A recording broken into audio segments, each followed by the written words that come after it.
Hello, good morning and welcome to the European Cricket Network. We are in Germany in Krefeld and we're getting ready for match day number 14 here, day 2 of the international series. Yesterday was all about the host Germany. They were on fire, they were ruthless, they were clinical and they won all of their matches. So today is a big day for the likes of Belgium and the Netherlands. Can they come back strong? Well, we know that this series started with a bang and I think is going to finish with a bang here today as well. I'm Rico Full. You're watching the European Cricket International Series here in Germany, Krefeld, and the action starts right here, right now.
Match day number 14 coming up here in Germany, Krefeld. But of course, our German adventure started way back in Dresden at the RC Dresden Cricket Ground, where we had another 14 days of action. So 28 days we've had here in Germany, and what a blast it's been. It's absolutely been sensational. I want to thank everybody here in Germany and the DCB for putting on a fantastic show. It's really been truly remarkable. We've seen some outstanding cricket. In total, we've seen 6 centuries here and 7 hat-tricks in Germany. So the cricket and the standard has been exceptional. And the standard in this ECI, this European Cricket International Series, has been superb as well. Yesterday belonged to Germany though, didn't it? They were just clinical in everything that they did. They were sharp and they won all their matches comfortably. So today is a big day for the other two teams, Belgium and the Netherlands.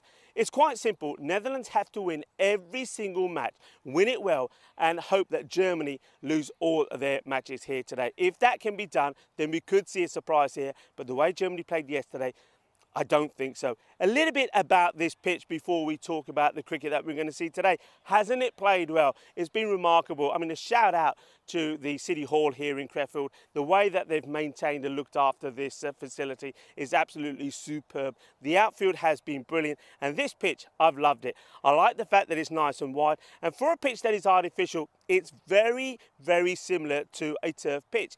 It's behaved itself really well. When you imagine the amount of cricket that we've had on this, the pace bowlers we saw, particularly yesterday when we saw some of those international crickets bowling on here, they certainly caused trouble for the batters. There's a lot of pace on it, and also what we saw is when the batters get in here, they really get stuck in and they can score big runs. That's what I'm expecting to see today. Temperatures are going to go up to around about 30 degrees again today. This dew that we have early in the morning will go away. So I'm looking forward to an exciting match. First up, we are going to see the Netherlands take on Belgium. Of course, Belgium lost all 3 of their matches yesterday, so they want to do better here today, and we know that they can do better. They just have to click. Ali Raza was in sensational form for them, and I think somebody like Sherry Butt has to come good as well. I also like Khalid Ahmadzai. He could be a key figure in this one. What about the Netherlands? They're a team that on 2 occasions against Germany put 140 on the board, but they couldn't defend it. And one thing I think Sebastian Bratt will be doing with his players and would have done with his players is to go back and say, hey guys, what's going on with the bowlers? Why are we bowling so many extras? Extras really did hurt them. A lot of balls down the leg side as well, which the likes of the German batters they just lapped it up, didn't they? So they've got to do better themselves. We saw good work from someone like Sukhinder Zulfikar. He was really good. Musa Ahmed was fantastic as well. Boris Gawley is starting to show signs of what he can do. But the captain will know that his team have to perform better. He himself has to give a bit more. And also, look out for the youngster for me. I think Town Kloppenberg, he was sensational. I'm looking forward to seeing more of him. What I can tell you is that the captains have been out in the middle, Ali Raza and Sebastian Brad. Ali Raza winning the toss and decided that he will have a bat first. Doesn't surprise me because I think the dew probably causes more problems for the bowlers than the batters. So Belgium are going to go out there first and they're going to try to bat the Netherlands out of this contest. I know one man that's very excited to be here. Of course, it's the last day. He's excited. All I can tell you folks is that we started with a bang and I think we're going to finish with a bang. So Ujwal, over to you for the start of this match and the first ball. Thank you, Rico. Beautiful scenes once again here. This is definitely going to be another lovely day for some cricketing action, and that's exactly what we're going to bring straight to your home. So very good morning to everyone who's joining in from all parts of the globe. The news from the middle, as Rico just told us, is that Belgium's going to go in and have a bat. But let's take a quick look at what unfolded yesterday. It was all about Germany, wasn't it? The very first game, Germany came up trumps against Belgium. When they got 126, you would have wondered whether or not that was enough, but turns out that the German side also boasts a fair few good bowlers. Sajid Learcut coming to the fore alongside Fayaz and Shahid Afridi, of course. The second game, Germany then went on to take on the Netherlands 11. And the Netherlands 11, they got 142 runs. That at one point seemed to be a fair few too many. Not to be, though, because there was one man who was going to stand up tall, Wasikaran. A very quick fire half-century, 52 of 15, and he was aided ably by his skipper, Rohit Singh. So those two half-centuries were more than enough for them to overhaul that total with 4 balls to go. So 2 victories on the trot for Germany to begin the day. And then we saw the 2 visiting sides, the Netherlands 11 and Belgium, lock horns, and the Netherlands 11 came up trumps, and by some distance, you have to say, 155 was the total they posted, the highest we saw on the day. And Belgium, well, they fell well and truly short of it. The skipper, though, what a lone hand he played. 40 of 21 balls. They'll be looking to find more company with that in their batting lineup. And Sherry Butt finally stood up in that game against Germany when they took them on the second time. Scored that quick half-century, only 18 balls. But Shahid Afridi, once again, excellent with the ball, 2 for 14. Also contributed with the bat earlier on. Wasikaran, though, he's just going from strength to strength. Another half-century for him, and that was enough for Germany to see them through. You can hold that man, Wasikaran, paste his name in every great marvel you want to speak about, because he did it again. Another 60 for him, unbeaten there, and Fayaz Nasri, some fireworks when they were chasing down. Another on-par total, 142, but they got this down in 8.1 overs. So Germany really seems unstoppable. But let's talk about them a little while later. They're sitting pretty there on 8 points of the 4 games they played. The Netherlands, as Rico was saying earlier on in that intro, will be livid that they dropped a couple of games yesterday. They'll want to bounce back quickly. And, well, they've got to control the controllables. Those are the games they're playing. And the rest of it, well, they can't really control, can they? So Belgium, they've got a few big names in their squad. They want them to come big. Sherry Butt and Ali Raza, for me, are going to be key with the bat. The Netherlands, on the other hand, skipper Brat is going to want to try and make amends here. Sikander Zulfikar was excellent yesterday, all around the park with the bat in hand, ball in hand, as well as in the field. Musa Ahmed at the top will want to go ahead and make it a bigger knock. He's been firing away on the leg side, but he'll probably want to stick around longer. So at the start here, predictions, early predictions based on historical data, I pip the Netherlands to be up ahead. But we've seen how these things can change very quickly in the shortest format of the game.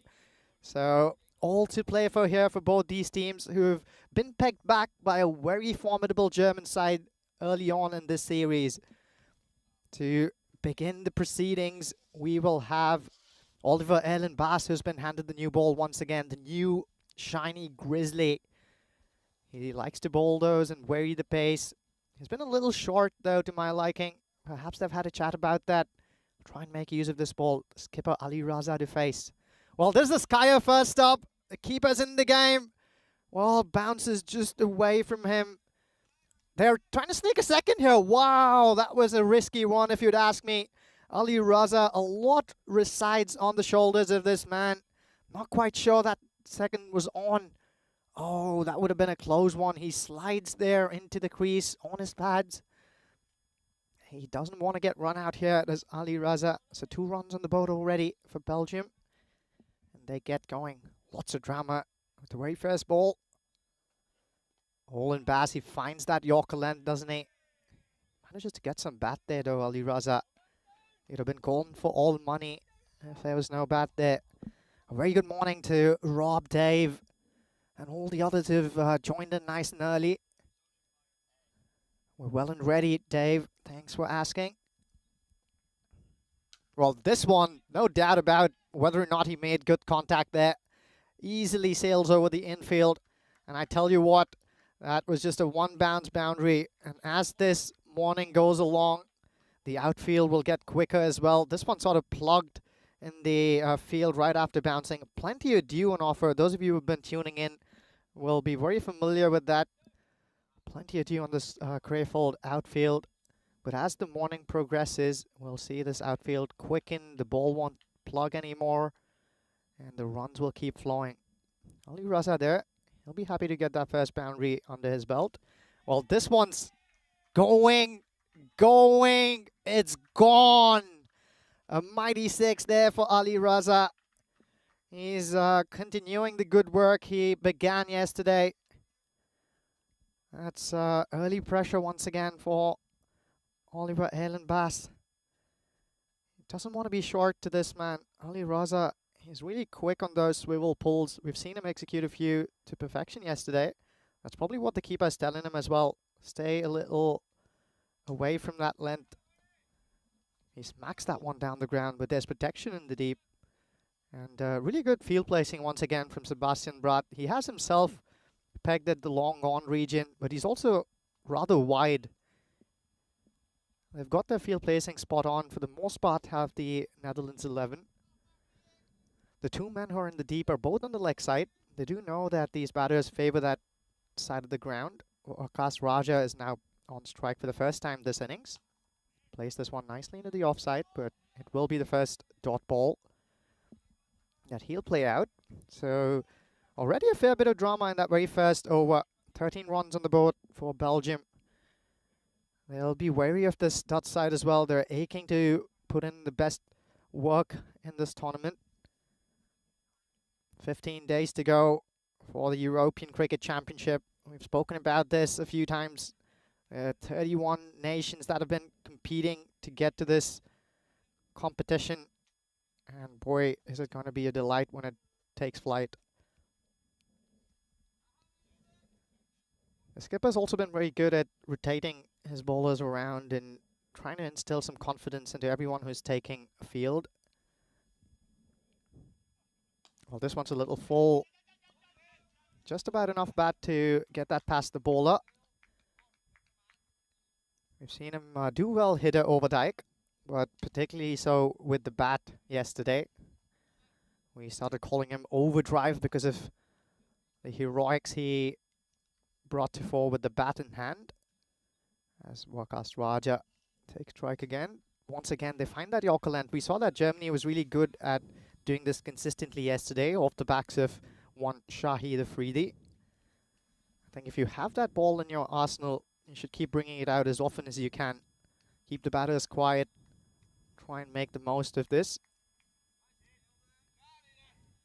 And joining me back here as we see this ball. That's the slower ball. Those variations are going to be important on a batting track like this one. Joining me back here is Rico. Rico, another fine morning here. A beautiful morning. Good morning to you and to everybody. Namaste, salam alaikum, sasri akal, Aibawan, and welcome to the sunshine here in Crefeld. For sadly, that's how sad I am. I can't even say the word. Sadly, for the last time here, not just in Crefeld, but in Germany, it's been a fantastic adventure. We've had 4 weeks of exciting cricket, entertainment, some drama as well. We've had everything, haven't we? We've seen, in total, 6 centuries, 7 hat-tricks, 8 5-wicket hauls. You know what we haven't seen? A golden ball. Can we see one today? And will it be an international one as this one gets played away on the onside? It'll be a single. Sebastian Bratt there doing the fielding. Won't he want better from his players here today? I think you touched on it. They didn't bat badly. It was the bowling. It was the execution of their lines, and that's one thing that they're looking to get right here today. Yeah, Widak here. Once again, they're erring in length. Do not bowl short to this man, Ali Raza. Quick swivel pull. Well, we've seen that before, haven't we? Yeah, I mean, Ali Raza was in great form, wasn't he? I mean, in terms of, it's quite interesting. I mean, I'll tell you this. In terms of top scorers, he was third, 83, just a few behind Sherry Butt, also from Belgium, 94. You know who was top? Waseekern. You know how many? 200 odd, did he? 203. So look at the huge gap between the top scorer from Germany, of course, Vasikaren, and then the next top scorer, Sherry Butt, here of Belgium, and that really tells you the story of what happened yesterday. They're twice as good. It tells you the story. Looking to change that here today, though, one of these two teams. The fact is, as this one's played away, and it will get fielded there by Bright. The fact is this, I mean, Belgium, they will know that no matter how good a day they have here today, even if they do win all three of their matches, that they can't top Germany. The one team that can is the Netherlands, but they need to, and this will explain it here, they need to win every single match that they play here today, the Netherlands, all three of them. And that means they're relying on Belgium, doing them a favour and beating Germany, and they've got to beat them themselves. So it's a tough ask, but it's not impossible. Not impossible. They'll be telling themselves that. And as I said earlier on, they'll want to control things that they can. So the first thing they'll be thinking is, let's win this game against Belgium. And when we go up against Germany, we know we can do it. We failed a couple of times before. This is skipper Bratt who's brought himself on. We know he's a magician almost with that slow ball. He beat the batters thrice on the trot, didn't he, yesterday? Yeah, in fact, I think at one point he bowled 3 on the spin, didn't he? Yeah. Those slower balls, and he beat the batter each time. Yeah, Davis cottoned on. He said, Rico, is that why you're in goal today? Speaking about the golden ball. Well, I'm trying me best. Trying everything. Okay, this is a top edge, but it's going to be a lucky one for the batter. It's going to go to the boundary. No third man back there. Cuatro carreras más. And, well, Wakas Raja gets his first boundary. Yeah, nice bit of shape into the batters, but that's exactly what Bratt shouldn't be looking to do. I think if he's trying to angle that into the batter, he's better off starting it outside of off stump, so it ends up somewhere near middle leg as opposed to down the leg side. They'll love it there on their pads, do these batters. Oh, this one might be too high. You know, let's have a look at this. I mean, it looks deceptive from that end. I mean, he is very clever at bowling these. He's got a bit of a cheeky smile on his face, has Bratt. Does he feel he's got away with one? Oh, well, what do you reckon on that one? What do you reckon? Probably just dipping in there. Legal delivery. And this one is going all the way. Bole, Kinna Sona. Shaka Lagia. What a lovely shot this is. It hit our equipment. Hits it beautifully. And, well, I think our production crew, Spin Productions, are just doing a little bit of a housekeeping. And, well, they almost took that ball with them somewhere because they've got some equipment out there and it smashes into the casings. So, fortunately, the equipment is in those cases. Otherwise, that would have done a bit of damage. Yeah.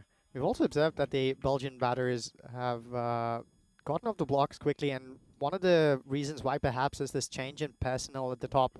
Ali Raza has been the constant in these opening combinations that we've seen, but they've shuffled around the other batter to go out, and Wakas Raja seems to be finding his traps there. And well, what a catch that is. Oh, he's put it down. For a second there, we thought he clung on to that. What unbelievable. A one-handed blinder was on the cards. Let's take another look at this one. It was helped on its way down the leg side. And he just took out that mid, didn't he, Rico? Yeah, it's a young town, Kloppenburg. And he does, I mean, if he took this catch, it would have been sensational because that ball has literally gone past him. That would have been probably one of the best catches that we've seen up close like that. Oh, so close. But the thing is, it goes down as a chance, doesn't it? It does, and I think it was the elbow hitting the ground that spilled it. He clung onto it for a fair bit there, didn't he? What a start here for Belgium. No loss of wickets. They'll be happy about that. They often lost a fair few at the top, and that probably threw the cat amongst the pigeons. Yeah, the going along pretty well. The key thing for me here is that they haven't lost a wicket. So Raza's got started here well. Raja as well is making a good contribution. So keep going at this, and you can see the score could be anything between the projected score, 123, all the way up to 150 if they really get going here. But Musa is one guy who did bowl well yesterday intelligently. He's going to try and always get that ball around about that the outside the off stump. He'll be toying with the wide line there. So there'll be a couple that might be wides, but he's got a plan in mind. Let's see where he starts. Yeah, straight away. There you go. That's that area. That's what he was doing yesterday, and he's on it straight away. He's on the button. Yeah, it'd be interesting to see if the Belgians did their homework here. As you said, Rico, you know exactly what Musa Ahmed's going to do. He's going to fire that away wide of the off stump. Get some bat on that. Well, he finds the gap as well. That'll run away for around the boundary. He's ticking along well here, is Waqas Raja. Yeah, it's very quick to realise what the bowler's trying to do, and this time he's ready for it, and he puts it away. So just got to execute the length a bit better here, maybe, Musa. Yeah, he looked like a man on a mission this morning when Musa came out. He was going through his preparations with a fair bit of focus.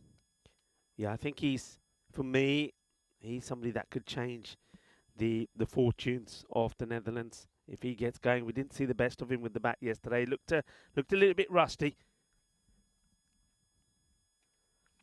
Okay, well bowled, and they'll take the single here. This will be, I think, buys. I think it just goes straight into the keeper and ricochets away. That's Asad Zulfikar, who's behind there. Good morning to everybody on the chat. It started very early, and, well, Dave was numero uno this morning. Welcome to Dave. And, of course, Dave, I hope you're well. And I think you got your teeth now, haven't you, as well, Dave? Did you get them yesterday? Were they all right? Did they fit nicely?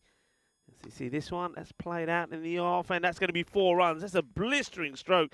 I mean, there are 2 fielders out there, Ujwa, but he hits this so well, they have no chance. Yeah, he bisects them absolutely perfectly, doesn't he? Spare thought for the wicketkeeper as well. We saw him try and gather the ball before this one. It's Asad Zulfikar, and when Musa Ahmed fires them down there, it's not going to be easy for the keeper. He's still standing up. He wants to keep those batters in the crease. I think he has to. That's his role, really, isn't it? Hello to Fahim Shazad. Thank you for your lovely comments. And nice to have you as part of our family. Aja. They want to take it. They'll take it on. I don't know. If you looking at this field, do you see it being very defensive? I mean, nobody really that close in. I wonder if Netherlands have just decided, with the dew the way that there is, to try to attack too close. Probably not a good idea. So they're pretty defensive. They're really staying on the 30-yard circle. Okay, this could be their chance, could it? No, he's got enough of it. He's going to sail over Overdyke. So maybe just for a second, I thought perhaps there could be a bit of a miss hit here from Waqas Raja, but no such thing. It will go all the way. Manos arriba from the arbitro. It's going to be 6 runs. Yeah, 6 runs, and Waqas Raja running away with it here. I think at the 3-over mark, I felt Belgium would have been happy that they didn't lose wickets, but they really want to accelerate from here, and perhaps this is that over that can really help them do just that. Overdyke's been handed the ball again. He's bowling on the trot. The field is definitely spread, as you observed, Rico, but sometimes I guess defense is also a good form of attack, especially when you know the batters are going to go after you. Yeah. Having the right fielders in the right places, but sometimes it won't matter if they hit those big ones. Overdyke will come back onto bowl, and he'll get taken to the cleanest with his first ball. He's just in the slot, isn't it? Well, Overdyke might be doing the bowling, but Ali Raza, he goes into overdrive as he clobbers this for a big 6. It really does. Raja, he's seeing the ball really well. He's one of the more consistent batters on display. And as we were saying, it won't matter if you have the fielders in the right place, if the ball sails over their heads. Case in point, skipper Sebastian Bratt just watches that one sail miles over his head. And he fetches that from the bushes. Overdyke will have another go here. And this one is that slower delivery. And it looks like it's being called a no ball for height. We'll have a chance to look at it here again. So let's have a look at this call. It was a slower ball. Ooh. Yeah, that is high. And it's high. It's gone clearly over the waist there. So I think it was called on field. And I think the the video evidence there shows that it's clearly a little bit too high. So free hit coming up here now.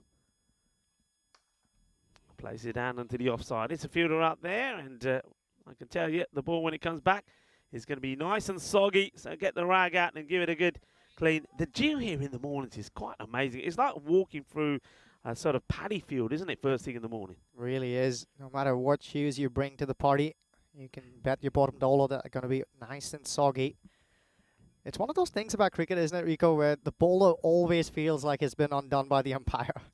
You and me are both bowlers, and guilty as charged. I think the reason is, I mean, more on after this delivery is this one. That's a good ball, dot ball, and well, this is a. It's going to be a single for nothing. Just have a look at this, and this time, this is what can happen first thing in the morning. So he makes a stop. I think he wants to pretend to throw the ball, but. Oh dear, it comes out the hand when it wasn't supposed to. I did tell you that it's wet, and that one does slip right out, and Overdyke, he ends up giving a unnecessary single away, and then putting the likes of Raza now back on strike. And Raza then says, well, you know what, that little error from you is going to cost you 6 runs. As Raza hits it beautifully. Hasn't he batted so well yesterday? He was the only batter who consistently performed for Belgium. You can see there, it's all in the length. It's over pitch. It becomes a full toss outside the off. It gets absolutely dispatched. This partnership looking pretty hunky-dory at the moment. Well, that shot was very difficult to execute. Do note that this wasn't a high full toss. Putting away low full tosses all the way for 6s, well, that takes some skill. He went down on his knee there and timed that to perfection. Excellent batting here from Raja. This is played out just for a single this time. So 28 off the spell from Overdyke so far. Nice to see that our very own Tyrone Peters, who of course was doing some tournament refereeing here during the European Cricket Series, is out there. Mr. Horns himself. We haven't seen that Horns signal yet. Well, we'll have to focus on him next time when there's a big 6. Well, he was also telling me earlier this morning at breakfast that he had something to do with coaching hitter Overdyke. As we see another one run away to a boundary. He finds that gap behind square on the offside. This partnership is well and truly humming here for the Belgians. Yeah, it's going away nicely as the score moves to 77. Hello, good morning to you all. It's great to have you here in the sunshine with you again. It's the sun. Well, this is really the spot to be, isn't it? And you can see, I mean, already just in a few days, you've turned a different shade, haven't you? I tell you what, it is piping hot at the moment here as well. So it's quite unusual to see so much dew in the ground. It's really sunny. It's glistening. It really is. The ground is glistening. I tell you what, who else is glistening at the moment and glowing is the Belgium openers, because this is a fantastic start. Yeah, well, Raja and Raza, that's probably a partnership that they'll want to keep along and keep going at the top of the order. They've been trying a few combinations, as we said earlier on. There's by far the best combination in terms of what they've produced in the first 5. So really good work here from Raja and Raza. If they can double where they're at right now, they'll feel they can be competitive in this game. Because do remember, the Netherlands, they bat well. They've scored upwards of 140 on plenty of occasions already. Yeah, they do bat well. Now, this guy, the young man, is Udit Nasir, had a mixed day yesterday. He didn't have the best of starts, but then he did finish with 2 wickets. 2 for 6, I think, in one of his overs. So let's see how he starts. Well, he starts a little bit short, and it's going to be a good stop out there in the field. Nicely done. And, not difficult out there, but I think that's Tanlaya out there that makes a good stop. Nice bit of work from him. And that was where he erred yesterday, didn't he? Bowled a few short ones that were put away for biggies. He'll want to get that right here today. Okay, that one pops up nicely, so he gets a good bit of bounce. I think batters already probably thinking, okay, if that's the line, we've got to try and get forward and try to meet this fuller. But of course, you've got the wicketkeeper there, Saad Zulfigar, who's ready to whip the bails off if he gets an opportunity. Okay, goes for it, and he's going to get it. Only just. So that's going to be 6 more. As well, Tanlaya, who is there. He can't do anything about this. So good shot. Once again, though, yeah, you're right. I think he's just a little bit too short. And when he gets that a little bit fuller and a bit wider, it becomes a bit more dangerous. Yeah, on pitches where there's a lot of turn on offer, you can get away with bowling the odd shot one because the turn can probably get the better off the batters, but not a lot of turn here early on this pitch. Oh, this one on the other hand is up in the air. One-handed effort there, diving towards his left. This, I think, will just slip away towards the boundary, and it has gone across indeed. So 4 more for Ali Raza, and this will bring up his half-century as well. How well has this man batted? Well batted, and well, Belgium, like the Netherlands, they didn't have the best of times yesterday. Belgium didn't win a single match, and if one man who has to come back with a response is the captain, Ali Raza, and hasn't he come out shining here today? Just look at that wagon wheel. He's hit shots to all part of the ground. A fantastic half century from Ali Raza. Up in the air. Does he get enough of this time? And no, he doesn't. Oh, yeah, he does. It gets past the fielder as we're squinting to have a look at this. Does he get hand on this at all? Yeah, I think he put that one down. He got both his hands to it, but makes a meal out of it in the end. Just helps the ball along for a 6 there. Yeah, I mean, I suppose it's a difficult one because you're keeping an eye on where the boundary is. The ball is also wet, underfoot, just not able to hold on to it, slips out of his hands, and worst case scenario is he goes all the way for 6 as well. And this one's a short delivery. It's a Gundy ball, and that will be punished. And it's going to be more pain for the young bowler. That will go all the way. So it's not the best of finishes to the over. It goes magical. And Belgium, well, they are certainly finding their rhythm here today. This is what we were expecting to see from Belgium. We know they're hard hitters. And the captain leading the way, 63 of 23. And Rakesh Raja, the change at the top of the order, well, he's chipped in nicely as well, 29 of 14. Yeah, with 4 overs to go here and Sherry Butt still in the hut. I think things are looking really bright here for Belgium. The Dutch haven't helped themselves much, though. 2 easy chances put down, well, relatively easy, that consider themselves capable of taking those 9 out of 10 times, and 1 half chance there at the fielder inside the third man area, so 45 inside the circle, diving towards his left. It was Van Vliet who failed to cling on, and he's been given the ball here. He'll want to come and do a job for his skipper. He bowled well in the first showing he had yesterday, but then fell away in his second game. Can he bring up his best work here? Well, let's see how he does here. Okay, this has been hit hard down the ground. It's going to be 4 runs. Just noticing here that maybe because of the wet outfield, that Mats Van Vliet not really sort of coming in from what would be his normal run-up. So he just takes a couple of steps into this one, and the first one gets hit straight back over his head, down the ground. 4 runs, lovely shot there from Raja. So the heat is on early in the morning here in the Netherlands. Remember the Netherlands, they need a perfect day if there's any chance of them taking over top spot from Germany. This one is going to be a test as well, and it's going to be 4 more. So this one a little bit shorter. He doesn't try and hit this too hard at all, does Raja? It's just about getting bat on ball, because he knows if he hits this straight, he's going to get 4. Yeah, we can see Boris Gorley inside the circle just signaling to his skipper, Sebastian Bratt, saying, hey, let's try and get another man straight down at long off and move this line of attack a little bit. Partnership worth 100, 103. Well batted to both the Belgium openers. So Boris Gorley gets out of the circle. He's not a straight long off. We have a very straight long off in Musa Ahmed. This one's going straight down his throat. Will he catch this? Yes, he does. Brilliantly taken in the end. Has to dive forward on that last dash, doesn't he? Gets his hand to pouch that one safely. So that change in field having an impact right away. And Mess Van Vliet also delivers to his captain's wishes. Very good catch in the end by Musa. Yeah, it's a good catch. And one thing I want to mention here, I mean, we talk about bowlers and the line you bowl. I think what you learnt there is, okay, he's bowling full and straight. If you bowl full and straight, the batter can only hit you straight.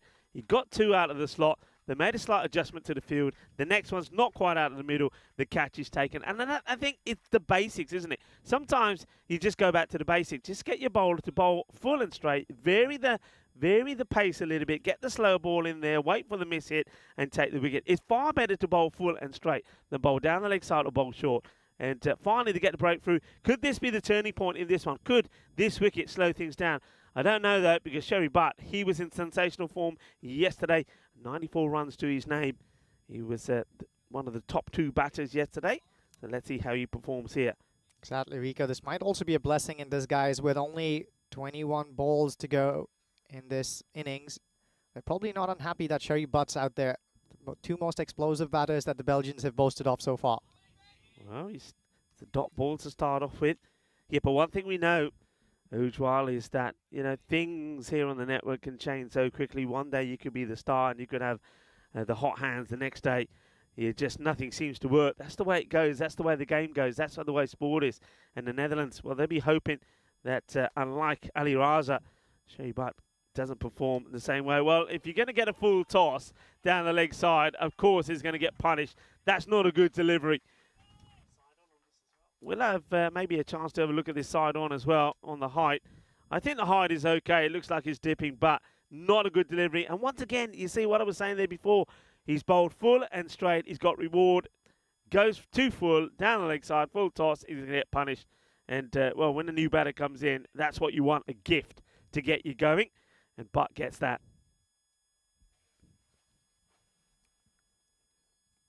It's a better length and full, no run. So he gets another dot in, makes amends with the Gundy ball. 12 off the over, but he does pick up the wicket and break the opening partnership, which was worth 103 between Raza and Wakas Raja. These are the groups for the European Cricket Championships. And if you want to have a look where Belgium will be, well, they'll be in the same group as Jersey, Guernsey, Croatia and Bulgaria. Group B, Germany, who we're going to see in the next match and playing some great cricket at the moment. Watch out, the likes of Scotland, Portugal, Luxembourg and, well, Norway already know about the strengths of Germany because they play them at RC Dresden. And Netherlands, well, they are the reigning champions. We'll see them in Championship Week. That's all starting, well, on the 25th of September, which I believe is, what, around about 16 days from now?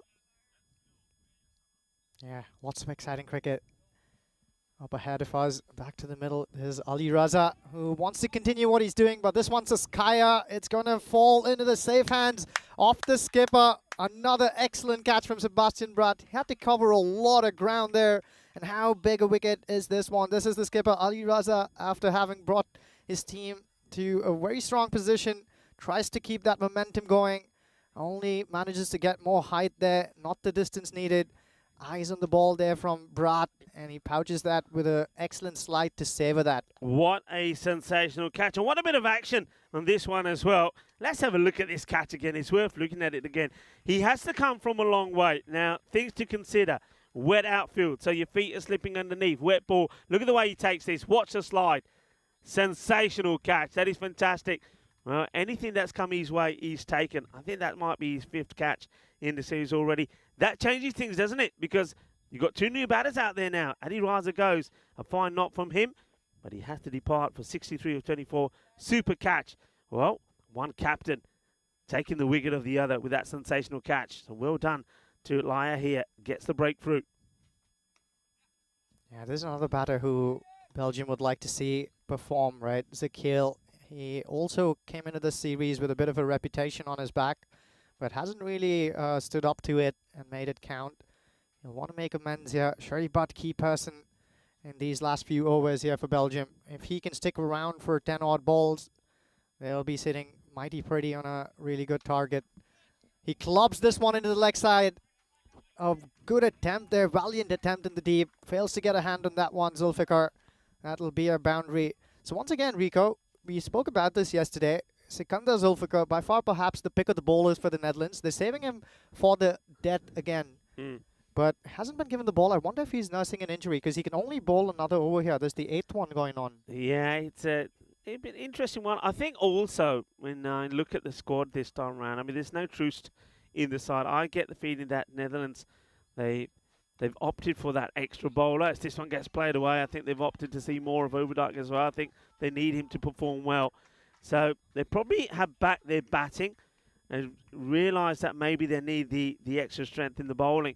And yeah, maybe that they've decided that Sikandar Zulfikar, they need to really rely more on him with the bat as well. But he is an option there for him, but they're not going with it so far. So, well, it's not the worst of starts. 9 from it, 2 balls to go. And it's nicely played, and that's a lovely shot. It really is. We've seen some blasts, haven't we? We've seen some big hits down the ground, quite a few that have sailed over cow. But this is a proper shot. It's out of the textbook. A perfect cut shot, 4 runs. Yeah, I think he also prefers playing that cut shot to the short balls outside off. We've seen some prefer to pull those into the leg side, but Sherry Butt, he's onto that in a flash. He waits for that to come straight at him, meets the ball underneath his eyes. Excellent cricket. This one, just the opposite. He waits for that to come onto him. He pulls that almighty swing going along and takes it way over the fielder there on the rope. So 6 more for Sherry Butt. Things looking good here for him. Too short, and also it's going down the leg side. So batters that have this sort of hitting power, well, they're not going to miss out on those. So the end of the 8th over, and 126 for 2, 19 come off that one. It started well, he just couldn't finish well. And that's one thing that the coaches will always look at, how you start an over and finish.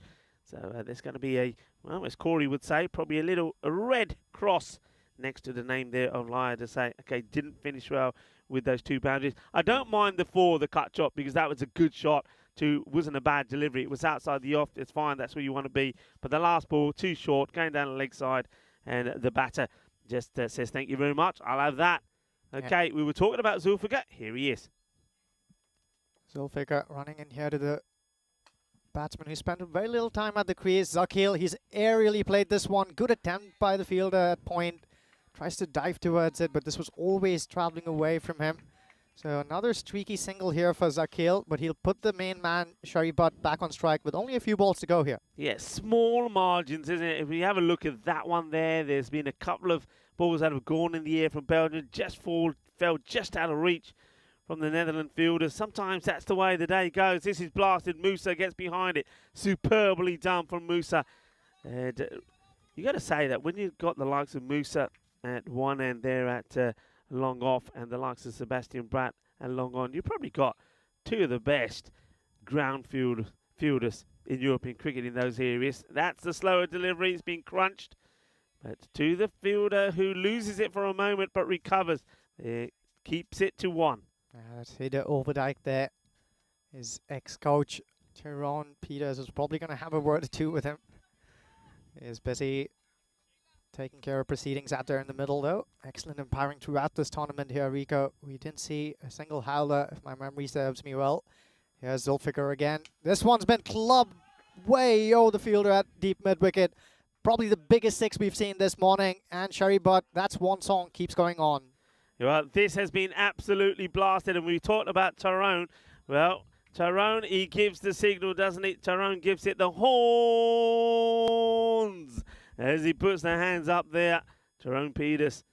Yeah, lovely shot. Well, we might get a chance to see it again from here. Here we go, T. Give it the old horns. Horns, yeah, that's it. As we go back to the action here, next delivery. That's a slow ball, and it gets fielded, and, well, fielded by Sikandar Zulfikar, who, in the process of fielding that, let's just say, loses his footing on the, look at that. That just tells you that the dew and the outfield, it is wet. It will burn away very quickly, but that's what makes it difficult, these first matches. And I always say, and I've been saying this all the way through the 2 weeks here, if you win the toss in the morning, you got to bat. Not a good delivery, strays it down leg side, but he gets away with it. It's a wide, he left the bowler again, but it could have been so much worse because, well, there's not been too many deliveries that have been unpunished by Belgium here this morning. Yeah, Sherry Butt also quite watchful. He picked up that slower ball, the delivery before that wide went down. And in the last second, he just made that adjustment. If he had gone through with a shot, it would probably been back in the hut here.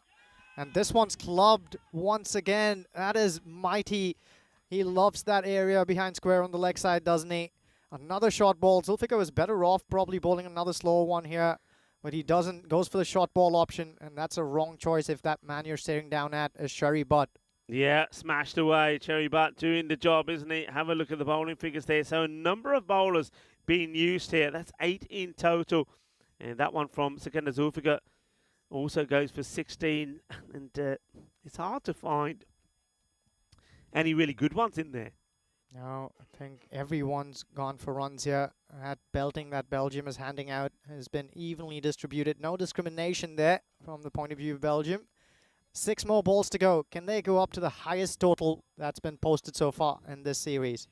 Oh, can they indeed? And at the moment, we've seen that Germany, they got to 144, chasing Netherlands 142. But Netherlands themselves posted 155 against Belgium.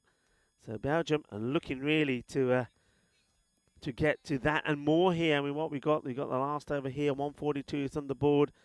10 would be the minimum that you want, but once again, you're wanting 15 plus here. You've got so many wickets in hand. It's going to be Musa who's going to bowl it. He spends a bit of time drying the ball there from Surya, the umpire. It's Akil on strike. Will he take a single, just bring the danger man back on strike or not? Tries to go for it himself, finds the gap, but excellent dive there again. Sebastian Bratt so good in the field, fails to get a hand on it though, so that'll trickle away for a boundary. Yeah, well, there's one thing that this outfield is good for in the morning, that's diving. You can dive and slide, but even there's a great effort there from the captain, Sebastian Bratt, but he can't get there. Ball अच्छी dive हमारी captain ने, Bratt ने, but चौका लग गया 4 runs. Yeah, for the first time, we're also saying Musa Ahmed ball from around the wicket. He probably wants to bring that angle into play here. Goes after him again, but this time it should just be a single. So I think that's the result, isn't it? If it's a kill, he hits his first boundary, and then he hands the strike back to Shoaib Butt, who's on 35 of 11 deliveries. The strike rate from some of the batters in this international that we've seen have been amazing. He's going to come over the wicket, though, to Shoaib Butt. So he's obviously got a different plan in mind here. I get the feeling, once again, he's probably going to try and target it that outside the offside and a little bit wide. There he goes, and work to be done here by Sikandar Zulfikar, who takes the place of Musa in that important part of the field. He'll go back around the wicket here now. It's a clear plan, Rico, as you said, and that's exactly what we're talking about. It's nice to see a bowler crafting plans for different batters here. He's probably observed that Butt really likes to go down in the leg side. He wants to keep him quiet by making him play in the off. That angle into play again. But this one struck well enough to get another boundary. So Zakil doing the job as well. Yeah, and that one brings up the 150, doesn't it? It's a lovely shot. So 152 now. So, well, we have seen chases and big chases. Remember, Germany yesterday chased 140 on 2 occasions against the Netherlands. The Netherlands, they're going to have to be there at their best if they're to keep their hopes and any chances alive of them being victorious here at the end of today. Yeah, another boundary here. That'll be the highest score we've seen. And, well, it will be another boundary. It's a bit of a full toss that has been lashed onto. There's a brutal strike. It flies over the extra cover boundary. It's going to be 6 runs. Balle, balle, balle, kinna sona. And you're right, the highest score, team score that we've seen being posted here now, going past the 155 that the Netherlands posted against Belgium yesterday. Well, one more ball to play with here. What can Zakil do? Musa Ahmed fires that away. Another full toss. This is probably the biggest of all 6s we've seen this morning. Oh, that is just awesome. That's a monster strike. And they finish on a high 164. That over. Well, it started with a 4, then a couple of singles in there from Musa, but that one big 6 there at the end means that 22 come off the last. This is going to be some run chase here from the Netherlands. They've got it all to do. We know they've got the batters here to do it, but Belgium, they're going to have to be at their best with the ball. But they were off right away with the big shots, weren't they? I mean, just look at some of the hitting here. It was clinical. But once again, some of the lines that we saw weren't great. That one could have been an exceptional catch from Kloppenberg. Gets a hand to it, but unfortunately when he hits the deck and the arm hits the ground, the ball pops out. But we saw a lot of 60s once again. Yeah, we did. And unfortunately for the Netherlands, the couple of half chances that were offered were of the batters who have really gone away with the game here for Belgium. They dropped Ali Raza earlier on in the piece. And another opportunity that was offered was also spilled there in the deep. So this one evading the fielder. We saw many of them just about evading the fielder, but this one really should have been swallowed. And Mies van Vliet had bowled well for the Netherlands, and he delivered once again, picked up that important wicket to break a bubbling partnership. But Shoaib Butt was in there. Another excellent catch from Sebastian Bratt. He's really gathering those and making a collection, isn't he? Several catches in the highlight reel will feature the name of Sebastian Barat. Valiant attempt there. Lots of Skya has landed safely, so a bit of the rub of the green going the Belgian way as well. And you wouldn't mind that. They've had a rough share of all proceedings so far in this series, but boy did they turn up this morning, and how. They were the first team that arrived here as well, and you know, first thing when we showed up here, we saw them all get in a huddle and talk about the wrongs and how they'd like to right them today. And they went about their business like they really wanted to this morning. 164 is what they posted. Sherry Butt, excellent again from him. But the man who set it all up right there at the top, Ali Raza, the skipper, 63 of 24 balls. He really enjoyed the company of his new partner at the top, Wakas Raja, 37 of 17 himself. So excellent show at the top. That was met with equal bit of wigger from Sharibat and Zakil towards the end there. Nothing really to write home about when you look at the bowling card. Mies van Vliet, perhaps the pick of the bowlers, went to his variations, got that wicket. Town Liar as well, a wicket for him, but nothing else to say about the rest of the bowling, to be fair. I was surprised to see that Sikandar Zulfikar was held back. We do know he had those variations up his sleeve. Only the one over for him right there towards the end. So uphill task here for the Netherlands. Although they've been reasonably good at posting the big totals, they haven't really gotten this far so far in the series. 165 will take some getting. And if at all they're going to get across the line, well, this will be quite the spectacle. To see how this is going to unfold, don't go away too far, because we'll be back in just a few minutes. I'm Ujjwal Gaduraju, and alongside me, it will be Rico Full.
Welcome back, cricket lovers.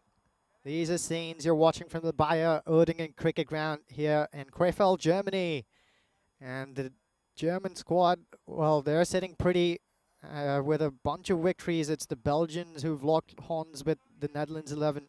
Belgium going in a bat first. 164 is what they got in their quota of 10 overs. Will they get 165, the Netherlands 11? That's what we want to see and find out. Alongside me, it's Rico Full. I'm Ujwal Gadaraju. Rico, what are your thoughts about this one? Well, my thoughts is that we're going to have to see quite a sensational run chase if the Netherlands are to get there. And that's a good start. Well, it's a promising one. It's a wonderful shot, that, from Asad Zulfikar. And a beautiful shot. And this is what they've got to do. They've got to give themselves a great start. For me, the only way that you come up on top in a run chase like this is to get a sensational power play. They'll be looking to get to, I don't know, 55, 60 in the first three. That is what they'll be looking for. That'll then calm the nerves a little bit. It will settle them down. It means that the batters out there will be in control. And new batters, as and when they come in, will feel that, well, the foundation has been laid for a very good run chase. The first 3 overs are key. Yeah. And that's a great start there from Asad Zulfikar. Yeah, the man with the ball, Khalid Ahmadzai, has also been good for Belgium. But he starts off with 2 boundaries here. Another one slayed through the offside by Asad Zulfikar. Once again, we see a new opening combination. We've seen this happening across teams. Teams still trying to figure out who their best top 2 are. And Asad Zulfikar, he's making a case here alongside Musa Ahmed, who's joined him at the non-striker's end. Yeah, 2 really good shots. And, well, Khalid Ahmadzai is now probably thinking upstairs, okay, what am I going to bowl? Where do I bowl it? He's driven me. He's played me through the offside. Does he try and go a little bit fuller? Or does he try and take pace off and a bit shorter? He goes shorter, and this one gets hit out onto the leg side. It's going to be 4 more, so going to start with 3 boundaries. So a good, positive start. So 3 balls, 3 fours. Exactly what the doctor ordered. If you're a Dutch 11 fan, that's a positive start if ever there was one. They need to keep going at a great clip. Don't make no mistake that it's not going to be easy. It's not going to be easy. A lot of people on the chat looking forward to this chase. And the feeling from a lot of them is that there'll be a good start for Netherlands, but they'll lose wickets and they'll fall short. Well, let's wait and see. That's a much better delivery, and he's going to be gone. LBW, that is a sensational comeback from Khalid Ahmadzai, and you can see there that Tyrone Peters has no doubt about this one. Full straight, and he doesn't knock the stumps over, but he knocks the batter over. That is out. There is no doubt about it at all. What a comeback, what a delivery. In fact, watch this. When Asad Zulfikar went down, he did not even take a look at the umpire. He just got up and started making his walk towards the dugout. He knew he was a goner right in front. Perhaps the best Yorker we've seen in this series so far. What a ball. Khalid Ahmadzai, excellent stuff here. He got those 3 boundaries off the flash, and then, well, that Yorker, it really surprised it. Absolutely. I mean, think about it. You and I, right? You're bowling. Your first 3 balls have gone for 4. What are you thinking? You're thinking, where do I bowl to this guy? What do you come up with? The perfect response, a Yorker, and it was a beaut. That's a good delivery as well. So you can see now he's sparked into life with that one, hasn't he? That's a quick, fiery delivery, beating the new batter, Boris Gawley, outside the off. It's a good comeback. And now they would have done their homework, Belgium, and all the teams about Boris Gawley. You know what he likes to do. He likes to get funky. He likes to try and take on the scoop shots. He likes to try and do the reverse Malachi. So I think bowlers here will be thinking full and straight outside the off. Exactly right. Khalid Ahmadzai gets that right first up, going outside off, shaping it away from Boris Gawley. Keeps it there again. So nice little riposte here from Khalid Ahmadzai after having gone for 3 boundaries of his first 3. Well, that's it's the sort of things you see on the European Cricket Network. The first 3 balls, boundary, boundary, boundary. The next 3 dots, including a wicket. 267 matches now since the golden ball. Well, I'm trying my best. I've got the golden kid on. Let's see if we can get a golden ball here in Germany. Haven't had one in Germany. And can we finish with a golden ball? Otherwise, well, it's going to be over to Vinny and Corey in Rome, starting there tomorrow, of course. So remember, first thing in the morning, Vinny Sandu will be saying good morning to you from the beautiful Roma cricket ground. And Corey will be there with him as well. Yeah, first look here at Musa Ahmad. He's been good at the top. As I said yesterday, Musa Ahmad is probably pining to get a long innings under his belt. If he can stick around for 30 balls, you know he'll see the Netherlands home. Here runs Ahmadzai. Inside edge onto the pads there. No single to be taken. Good area though from the bowler. Gets it outside his off. You know that Musa's very strong, hitting on the leg side. So just watch this. It goes across him, and Musa doesn't really get the sort of width he thought he was going to. It's a good start from the bowler. Dot ball. Yeah, it's not a well-kept secret, is it? Musa Ahmad's strengths. Now it's the leg side that he loves to pepper. They've got protection in the deep square leg. There's man at cow corner as well. He goes just there, but that man at cow corner can run all the way back and just fetch that ball and return it to the bowler, because that one's another Musa Ahmad special. Yeah, and that's what we're talking about. You can't bowl there. You're far better off trying to go outside the off. And you saw even with the last delivery there outside the off, he quite easily could have got something onto his own stumps. Don't give him anything on the leg, he'll punish you. So, good boundary, good shot. Yeah, Sajid Ahmadzai, he's been good, but in patches here, that's been his problem. Pulls a few good deliveries and then sprays them around in places he doesn't want to be. Nice comeback there. So just a single.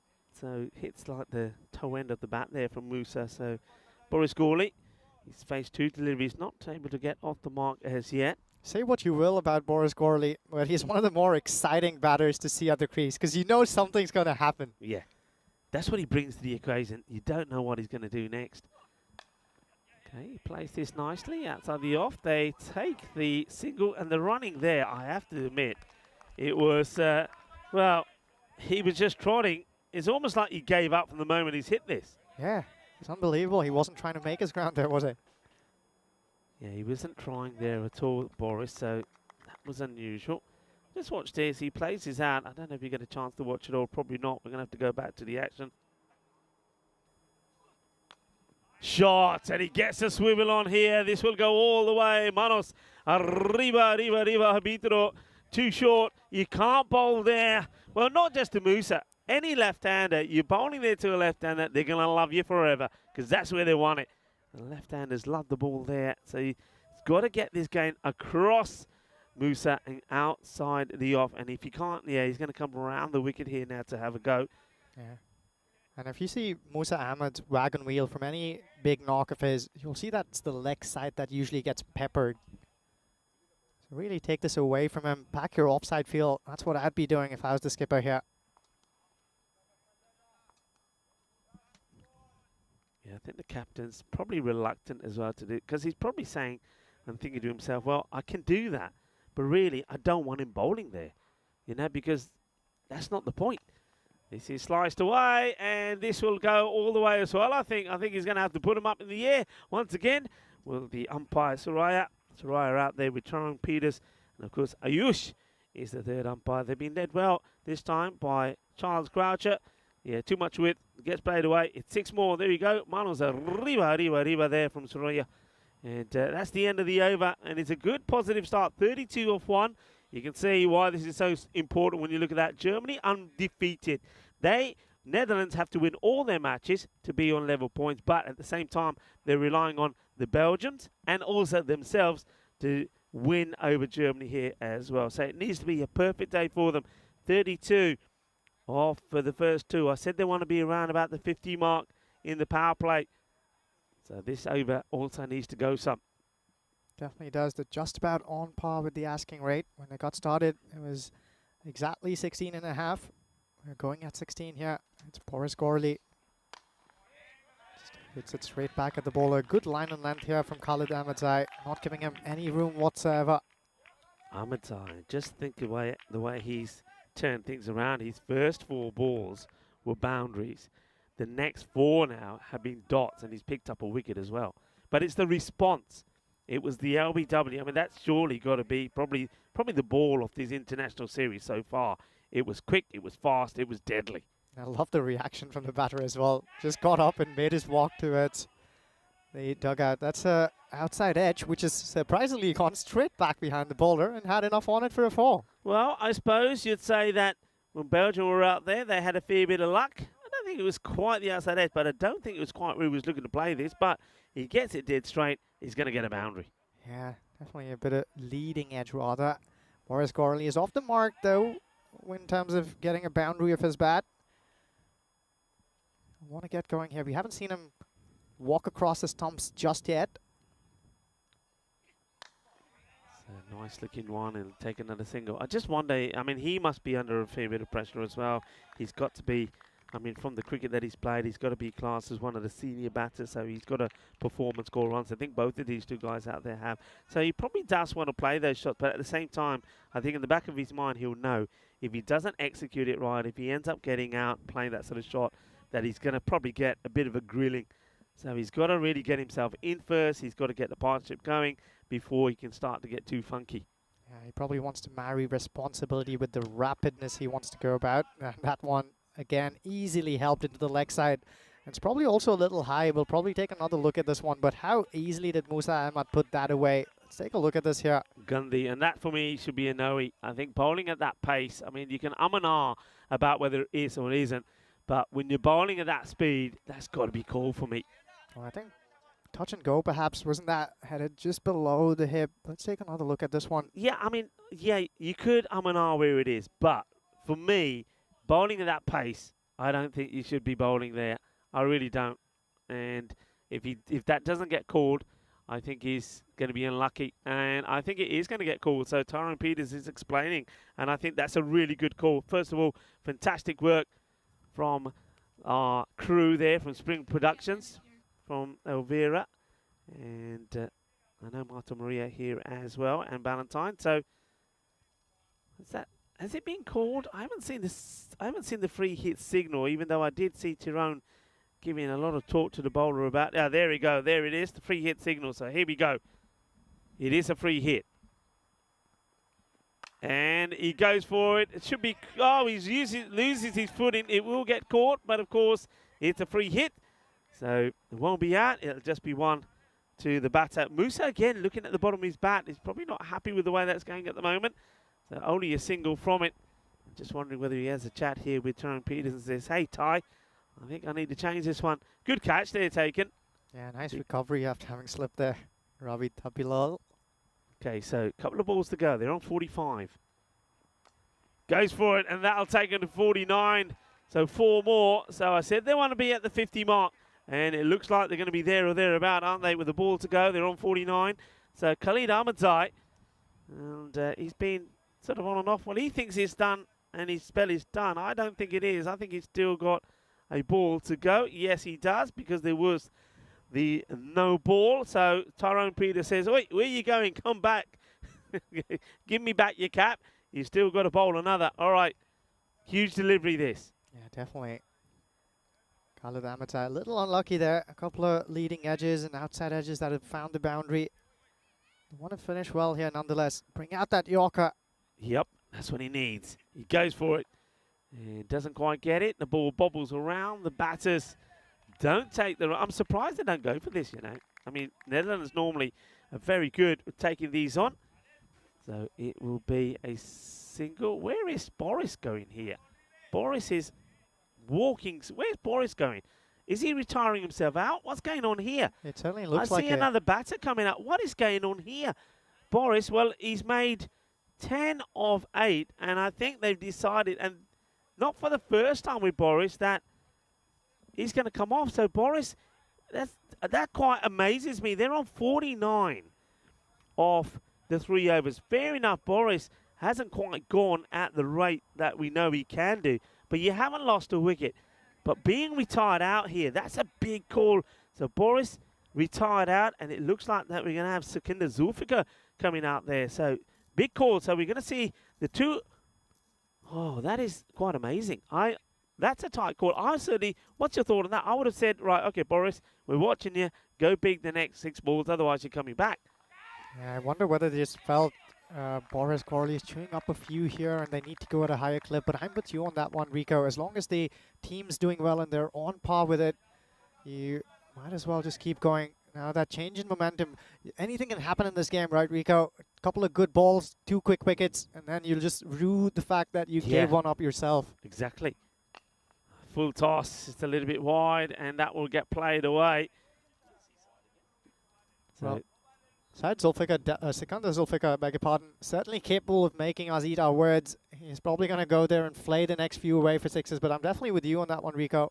yeah, I mean, I just think, remember I said where you want to be, and they keep the rate to around about, well, just about the 16, or maybe they're just feeling that if he's there a little bit longer, that rate goes to 20 and it becomes, you know, a difficult equation. So they'd rather have Zulfikar out there.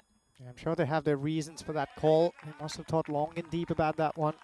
They're probably out here with a plan in mind. I wonder, you know, the other thing is that, remember, we're talking about big teams here. We're talking about the Netherlands. I bet you any money that all the batters have probably already been told, look, you go out there, you'll face X amount of deliveries. If you're not on that score, then you might as well just come back because this is what we need from you. And I get the feeling that Boris, because I didn't see anything signalled from the bench. I think Boris in his mind, you can see from the scoreboard, he knows how many he's on. He's faced 8 balls, he was on 10, and he says, yeah, I know I'm going below where I need to be. So, yeah, I've got to march off. Yeah, interesting to see if we can learn more about that thought process there. Razak's been brought in. And he's bowled well here so far. Another chance here. Oh, probably close if he would have gathered cleanly there. He's bowled a good set of balls here.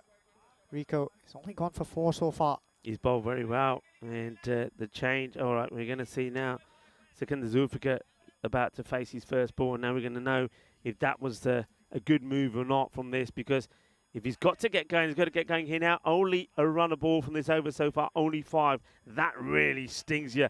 So at the moment and time, even though I know Zulfikar hasn't faced any deliveries, that retirement, if anything, it's affected Netherlands more than it has Belgium. Okay, goes for it high up in the air. Could be goal first ball. And it gets taken. It will be first baller for Sikandar Zulfikar. Yeah, just like that. What we were saying, Rico, they gave up Boris Gorley and Sikandar Zulfikar. Lots of pressure on him as well. It's not just the fact that the batter's coming off. The one who's replacing him as well, Rico, that's probably going to put some pressure on him.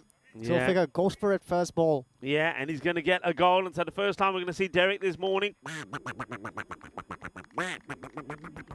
Going to have to pack him up and ship him off to Rome pretty quickly. But he's still here for the moment, and he's going to quack off Sikandar Zulfikar. So that little change doesn't work. And now, well, the captain, Sebastian Bratt, comes out to join Musa. Yeah, lots to do here for Sebastian Bratt. They were going really well those first 3 overs with the Netherlands. They got a good 4th one as well. They were on the uphill climb. And that one is just dipped a little bit here after those 2 wickets, one of their own doing. And one of the man they replaced Boris Gorley with. So, okay. Musa Ahmed has to get going here now. 31 of 12. Yes, has been good with the ball. Another inside edge here. Well done by the keeper there. What a good stop that is. That's quite outstanding because he's looking for the ball to be going one side off the stumps. It goes the other, and look at the reactions there from the captain, Ali Raza. Sensational. Yeah, also has a shy at the wicket and puts them down. Excellent stuff. Is there anything this man can't do? He's been in form, hasn't he, the captain for Belgium. And, well, Belgium, after 3 straight defeats yesterday, are looking to come back with the win, and against the Netherlands as well. And I know who's be watching with intent, and that, of course, is Team Germany. We can see them at the far side of the ground. Yeah, they've been very disciplined in this tournament. Now, can you imagine what they're thinking there, Germany? Because they know that if Belgium win this, then that's it. Whatever happens, there they are having a little chat. You can see that the coach, Atik, having a chat with them. And they've got their backs to the action at the moment, but of course they can hear. And here comes the throw. They're just scrambling, aren't they? The boundaries have dried up here as well. And the last time we saw a boundary was back in that the second ball from Adnan Raza, but of course then Raza then went on to bowl .1 and get a wicket, so another dot, only 5 came from it. So real struggles here for Netherlands. But yeah, going back to that, Germany will know if Belgium win this one, that is it. Nobody can catch them. They will be victorious in this European Cricket International Series. Yeah, good bowling here from Burham Niaz. I think they finally clung on to the message that they want to hide this ball away from Musa Ahmed. So he's bowling that nice and wide of off stump at a good length. And Musa Ahmed all of a sudden just seems to be struggling to get that ball away. It's going to be Sebastian Bratt facing his first ball in this game. He pummels that straight down the ground. That was in his slot. And he sends that zooming away into the sky. Yeah, well, that's what he's there to do, the captain. That's what he has to do. Well, we know that we saw one captain, Ali Raza, from Belgium, play a super knock.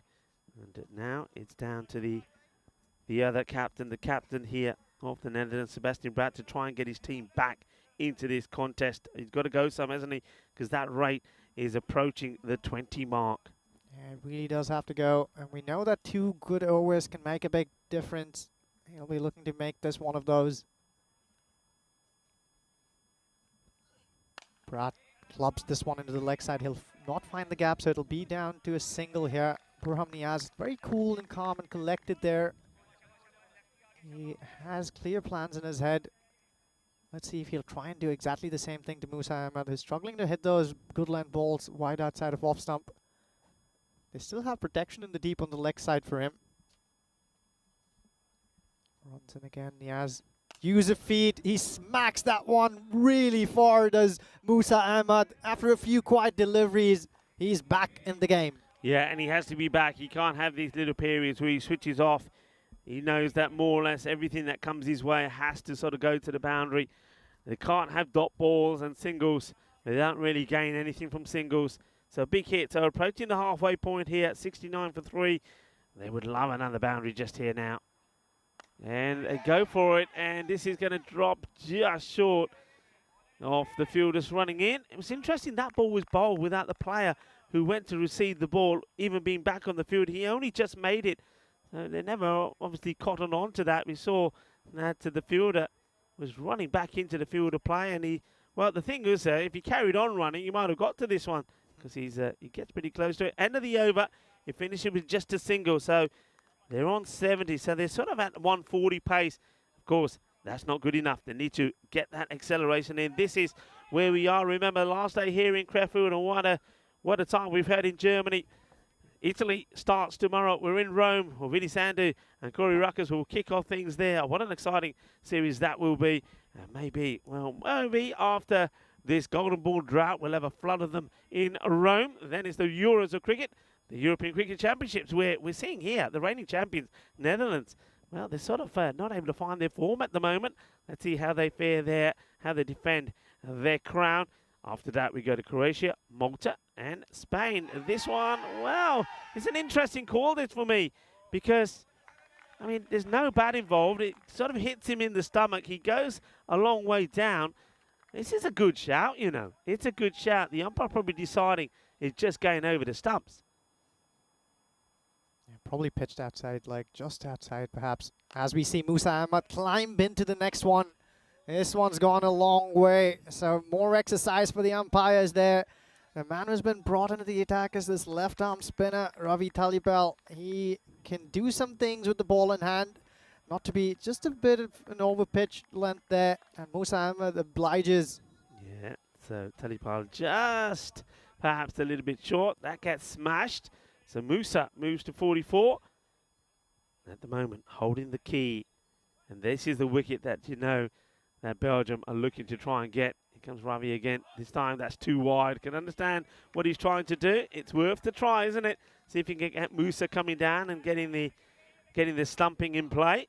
Yeah, Ali Raza behind the wickets is also alert to that opportunity. He's looking down at the pitch like a hawk. Excellent length there. Good work as well. He was down to gather that, and a flash was Ravi Taplial. Well, there was a shout of catch here. I don't know if there was an opportunity, but back to the live action. And he's going to get lucky. You need a slice of luck. Hay poquito de suerte ahí por el batedor Musa. Cuatro más. I suppose Belgium had a few as well, so I suppose it's only fair. Yeah, Robert the Green on this occasion going in favor of Musa Ahmed, who's climbing along. He's on 48 now. He'll be looking to score that half century. Exactly what we've been saying Musa Ahmed needs to do. Play a longer innings. And it's now more required and important than ever before so far in the series. Well, another massive one. He strikes that one beautifully. That's still in the air as I talk about that. Excellent batting here. That brings up his half century of 21 balls only.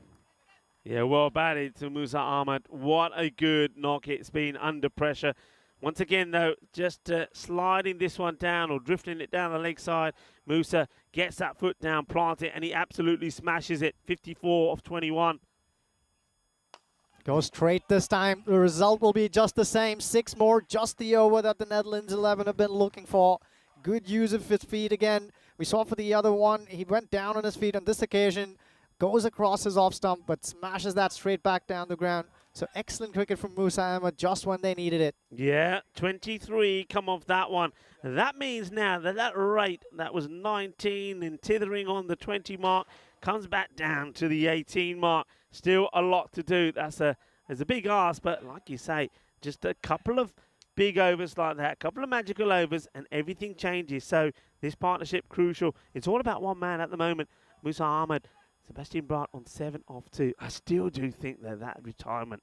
I mean, because if you think about it, if he was going too slow, okay, I mean, if Sebastian Bright over the next 2 or 3 balls doesn't get any boundaries away, you could say that he's going too small, too slow. But at least those two had a partnership. It was unbeaten. Yeah, Zaki Shah has been brought back into the attack. Pulls this one to middle and leg. Nice bit of shape back into Brat. He drags that down the deep square leg fielder. Only a single.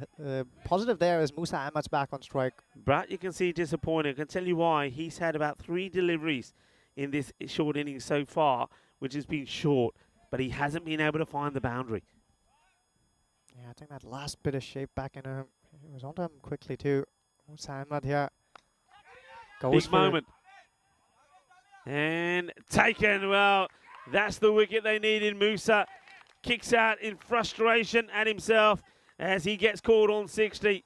That now surely must put Belgium big time in the driving seat. But well bowled outside the off. Exactly. That's the formula, isn't it? For Musa Ahmed. Gets that high on his bat. Just sits up in the air. An easy catch there for the fielder inside the circle. So much needed breakthrough for Belgium to try and drag this one back into their grasp. They're still in the driver's seat if you ask me, because it's still upwards of 60 runs to get and less than 4 overs to go. But this game has ebbed and flowed in stranger ways than you and I can collectively imagine. So the man who walks in here is Town Kloppenberg, who can send it to many a mountain in no time. Yeah, I'm excited to see this guy. I mean, when we saw him yesterday, he played some nice shots. He was out for a first baller as well, when really he had to just go out there and try and hit straight away. He's got the hitting ability. Let's see how he deals with Shah.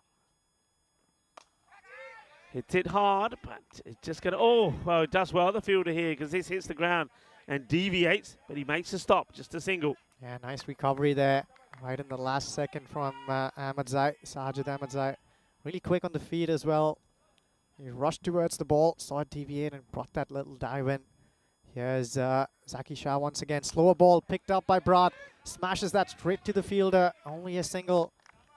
It's a good piece of bowling here from Zaki Shah. Yeah, Brat once again makes good contact, but can't find the boundary, finds the fielder. He's getting pretty frustrated out there. You can sense this because he knows he's not really helping the team's cause here with these singles. You can see it. Look at that. You can see Shah just saying, hey, everybody, calm down, calm down. It's well bowled. Clever delivery. That's a really good delivery. Yeah, he's made it difficult for himself here. Toyn Kloppenberg, he was moving away from the ball as it came towards him. Was in no shape whatsoever to make contact, play in a miss. Shah running back. What an over this has been. Can he finish well? Slower ball. He's climbed into that one, Town Kloppenberg. And Kloppenberg will send this away into the town nearby. Big hit. It brings the 100 up. But they still got a lot to do. They're falling behind. The rate that went to 18 then with that wicket of Musa. And then also a couple of just singles. Goes back to the 20 mark. It's at 21 required. They nearly need to go at 20 and over here. Last 3 overs. Well, we can have a look at what's coming up next. Belgium will be taking on Germany. Of course, Germany could be going into this match, depending on this result, knowing that they're already the winners of this European Cricket international series, because if Belgium get this win over the Netherlands, is done and dusted. So they'll be able to play nice and relaxed. Nice to see Mohamed Asif coming back into the side. Well, that'll be a partnership, won't it? Asif and Vasik Karan as well. Can Vasik Karan stay in the sort of form he was? Nasari was good yesterday as well. And Rohit Singh, their captain. And then, of course, you've got the good bowling there of Sajjad Lakit as well. So, and don't forget, we've got the young man Ace Bruss in the side as well with his exceptional fielding and his bit of spin. Yeah, lots to do here back in this game for the Netherlands 11. Sebastian Braat, the skipper, what a moment for him to be out there in the center. 63 more runs to get, only 3 overs left, 21 an over required rate. Belgium on top, Burham Niaz with the ball in hand. This man can vary his pace and line and length, so quite the challenge. Can they overcome this mountainous task here? Niaz the ball to Sebastian, who hits this one, and he's going to get 6, so that's going to make him feel a lot better. And the last 2 hits he's had, he's managed to find the fielders, so finally gets another boundary to his name. So 6 off the start of the first. Just needs to go a little bit fuller, doesn't he, Niaz? Yeah, I think he's probably going to try and vary his pace here. Slow ball probably coming up. You can see Sebastian Braat there in the distance, practicing that straight batted shot straight back behind the bowler's head. He probably was not happy with how he struck that one, but still was good enough to sail over the ropes. Oh, that is absolutely clubbed. He's muscled this over the fence. What a big hit. So the captain coming good when it matters, maybe. 2 balls, 2 sixes, 12. So far, there's still 4 to come, and the line is not right. It's too short. And Sebastian Braat is finding his rhythm. Yeah, he's going around the wicket now. Burham Niaz to try and make a difference.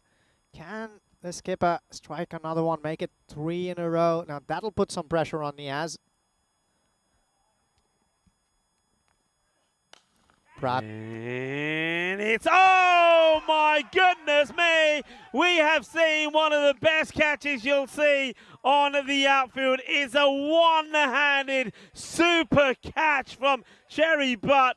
Absolutely fantastic. I do hope we got this and he's not behind the trees, because this is an absolute sizzler. A one-handed jalebi dynamic catch. Oh yeah, yeah baby, that is sensational.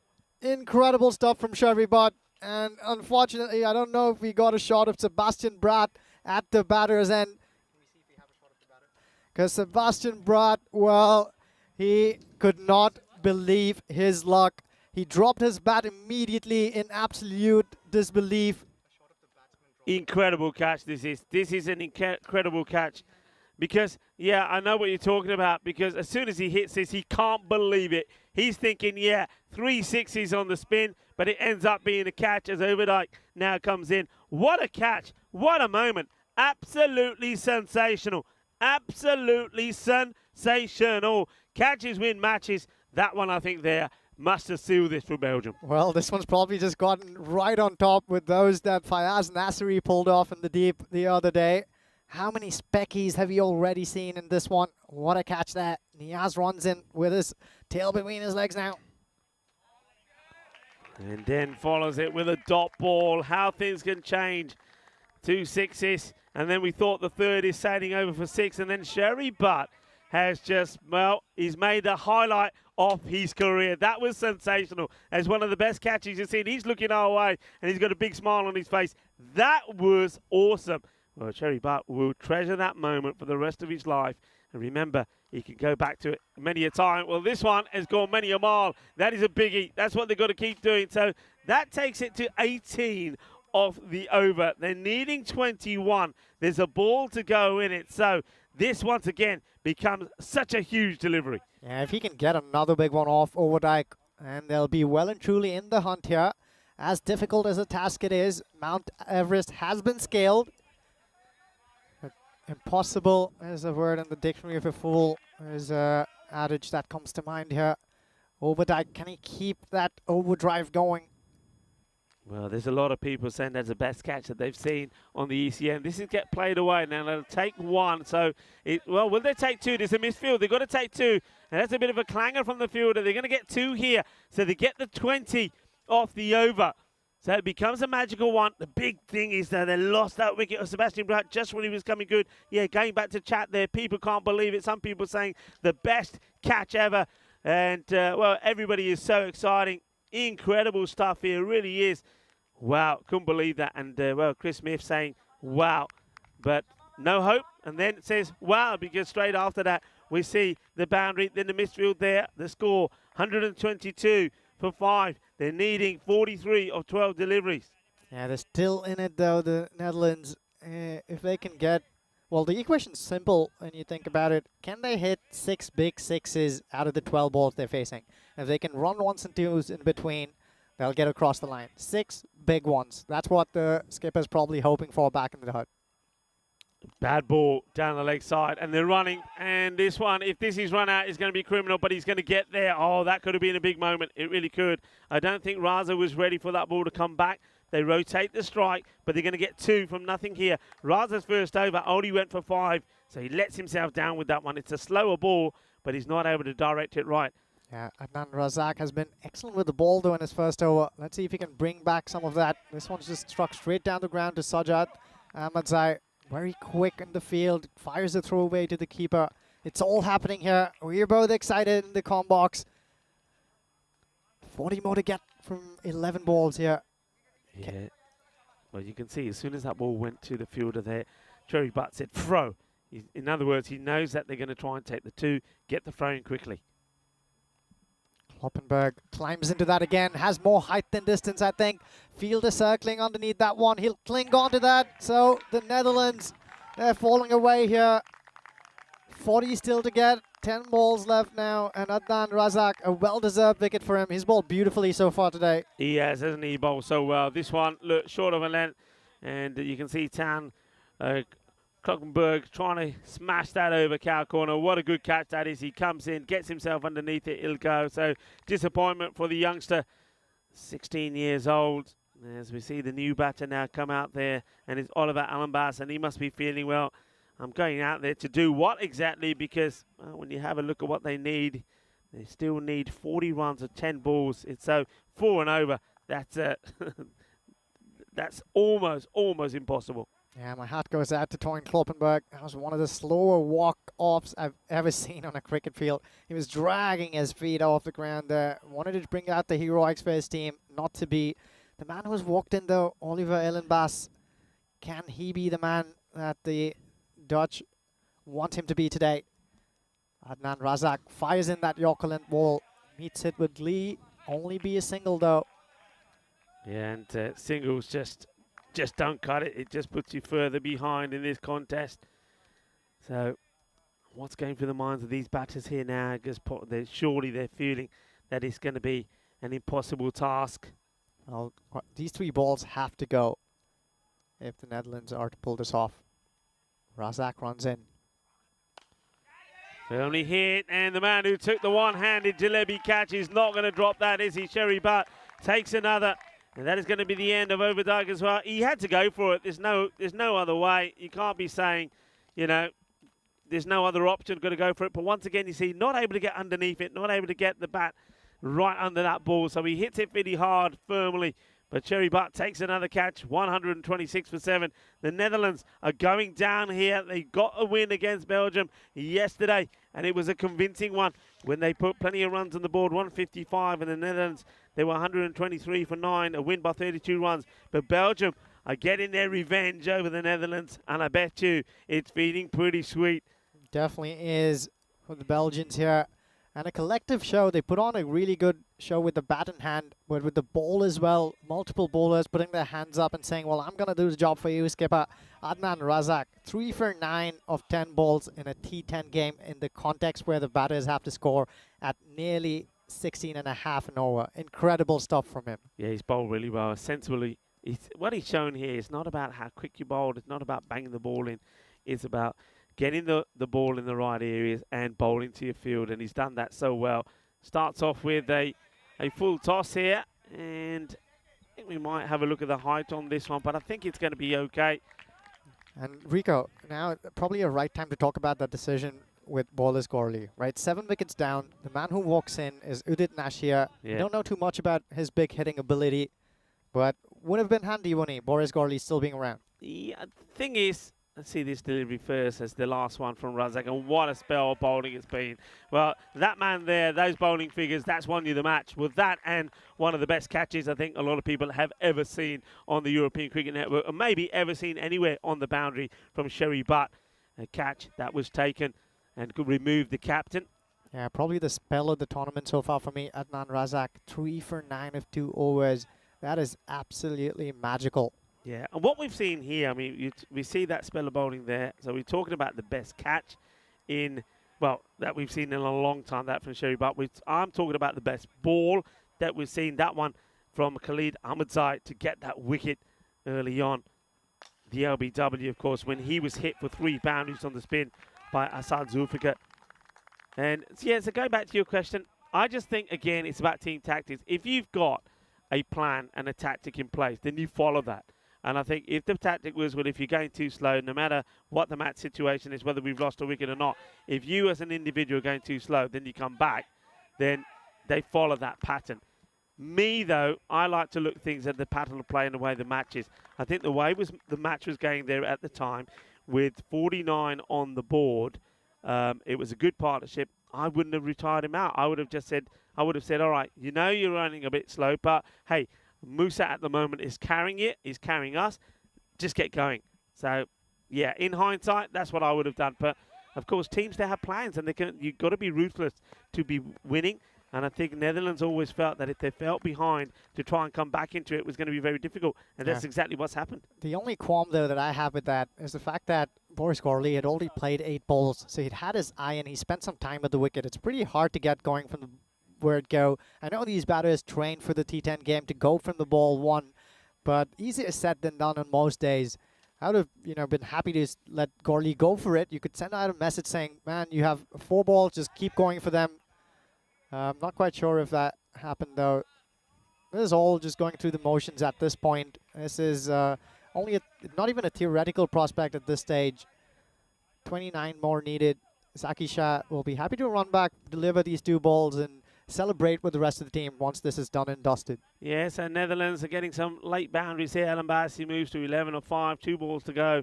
So they're looking that they might get once again to that 140 sort of score. But one thing we've learnt here, as we see this one, and it's pretty wide again, so they will get 140 with a ball to go. So Netherlands, when they batted, let's just think about this for a moment. When they batted first against Germany, 142, it wasn't enough. They lost with 4 balls to go. Germany getting them. Vasikaran was superb in that one. They made 155 against Belgium. They won by 32. Then they scored once again 141 against Germany, and they lost. So they're scoring runs. They're getting into 140. So the thing that comes down to is the bowlers have not been executing their lines.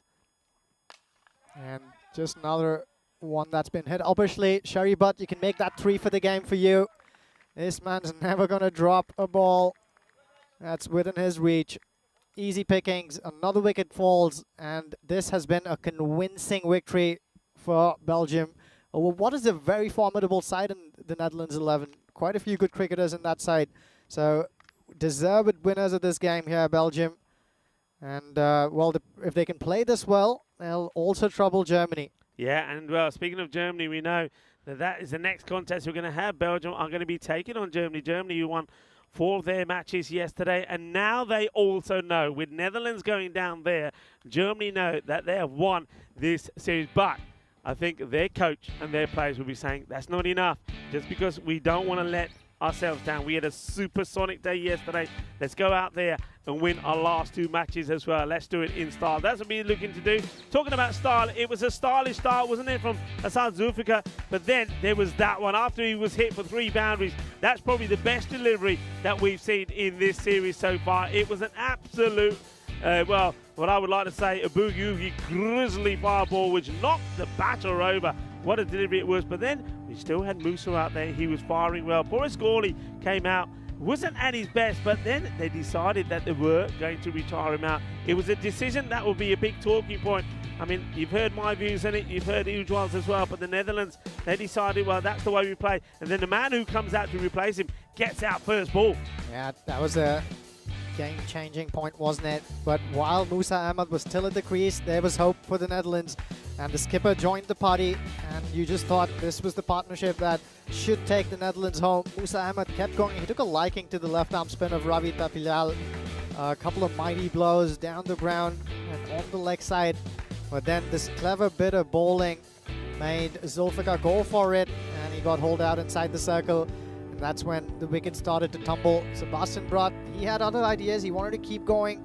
Managed to smoke a couple away. This one dragged into the leg side. Good enough to go with the ropes. But eventually, Bratt was also caught. And at the hand of this magician, Cherry Butt stuck that mid out. Probably the catch of the series as we were talking about. This one, though, much easier. He managed to pouch this one in the deep at mid-wicket.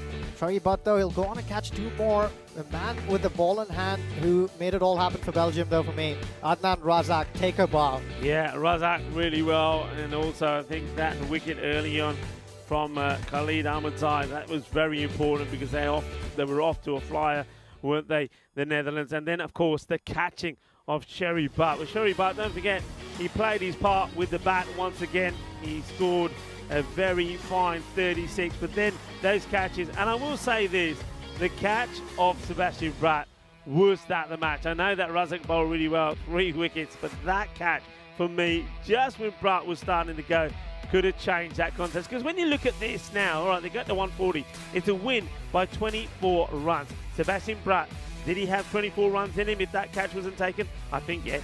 Well, but just look at that bowling card and compare this with the bowling card of the Netherlands as well. Not a single bowler was in a single-digit economy rate other than Adnan Razak. For me, that's got to be the man of the match performance. Incredible. But what a team effort, though. That's the thing we've been speaking about time in and time again. If you want to get across the line when you're facing a competitive opposition, of course you can have individual brilliance, and that'll get you across the line a few times, but more often than not, you need multiple hands sticking out there for the captain. And we saw that from the Belgians. The skipper himself put up the show with the bat in hand, and then he had support from the others who came in. Cherry Butt, great with the bat, but then the ball as well. There were multiple shows of hand and in the field. Yeah, great game there. I think you're right. I think also, look, credit to the Netherlands as well. This time around, we know they had their woes yesterday with the extras. Only 4 extras that they gave away today, so much better in that respect. Belgium as well themselves only gave away 6. That's what you'd expect from teams at this level and this standard. But yeah, what a fantastic game, and what a way to come back for Belgium. They lost all 3 matches yesterday, but we know they're better than that, and they've come back and they've looked a completely different team here today. They start with a win, but now they're up against Germany, who of course won both of their matches against Belgium yesterday, 126 to 114, and then also they won chasing 132. They got there with 7 balls to go. So this is going to be an exciting one, but we're excited. Well, it's time for us to just relax a little bit. We'll be joining you back in about 23 minutes time for match number 7 of this European Cricket Internationals. Belgium taking on Germany. Volvemos en 23 minutos. Hasta pronto, mi familia.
Hello, welcome back. Match number 7, and it features the Germans. Germany are back taking on Belgium. I liked what I saw from Belgium last time round, but can they keep up the good form that they're in at the moment this morning? They're up against Germany. Remember, Germany yesterday, they were in awesome form, and they were clinical, they were polished, and they were ruthless as well when they were victorious in the 4 matches. Let's join the 2 captains, Rohit Singh, Ali Raza, and the tournament referee, the Sheriff, Charles Croucher, for the all-important coin toss. Germany to call. Tails. Tails is the call, and it's a tail. We ball first. Germany have won the toss and will bowl first. The news from the middle is that Rohit Singh winning the toss and decided that he's going to have a field first. I think a lot of that is to do with the sun up there because he's dried the outfield now pretty nicely. So he's going to be confident that A, his bowlers can bowl well and try to contain a very powerful Belgium side and then go out there and knock the runs off. They're going to chase because we saw 2 fantastic run chases from them yesterday against the Netherlands. Top players on the German side, well, Vesikaran, what form he's in at the moment. 203 runs he scored yesterday, 3 half centuries on the spin. I don't think I've ever seen that before. I know they played 4 matches, but he scored 3 half centuries, and in the match that he didn't score a half century, he scored 27. So he had a fantastic day. Rohit Singh, the captain, was in good form as well. But for me, watch out for Fayaz Nassari. This guy did everything yesterday. He batted well, he hit the ball big, his fielding was sensational, and he's a joy to watch with the ball as well. Belgium, they want to continue with what they've done this morning. I think their batting was exceptional. We know all about the abilities of Ali Raza, Sherry Butt there as well. But I like the move to have Wakas Raja up the top of the order as well there against the Netherlands. He did a good job. Once again, the sun is shining. And once again, we've got 2 top quality international teams in action. Belgium taking on Germany. I think is going to be a high scoring one. Over to Ujjwal for the start of the first ball. Thank you, Rico. It's going to be Walter Bear with the ball in his hand once again, a young Morny Markle. He shapes that away from the right-handed Ali Raza. So the same opening combination here for Belgium. As we take a look at this fantasy dashboard, lots of things to fantasize about if you're a fan for any one of these teams.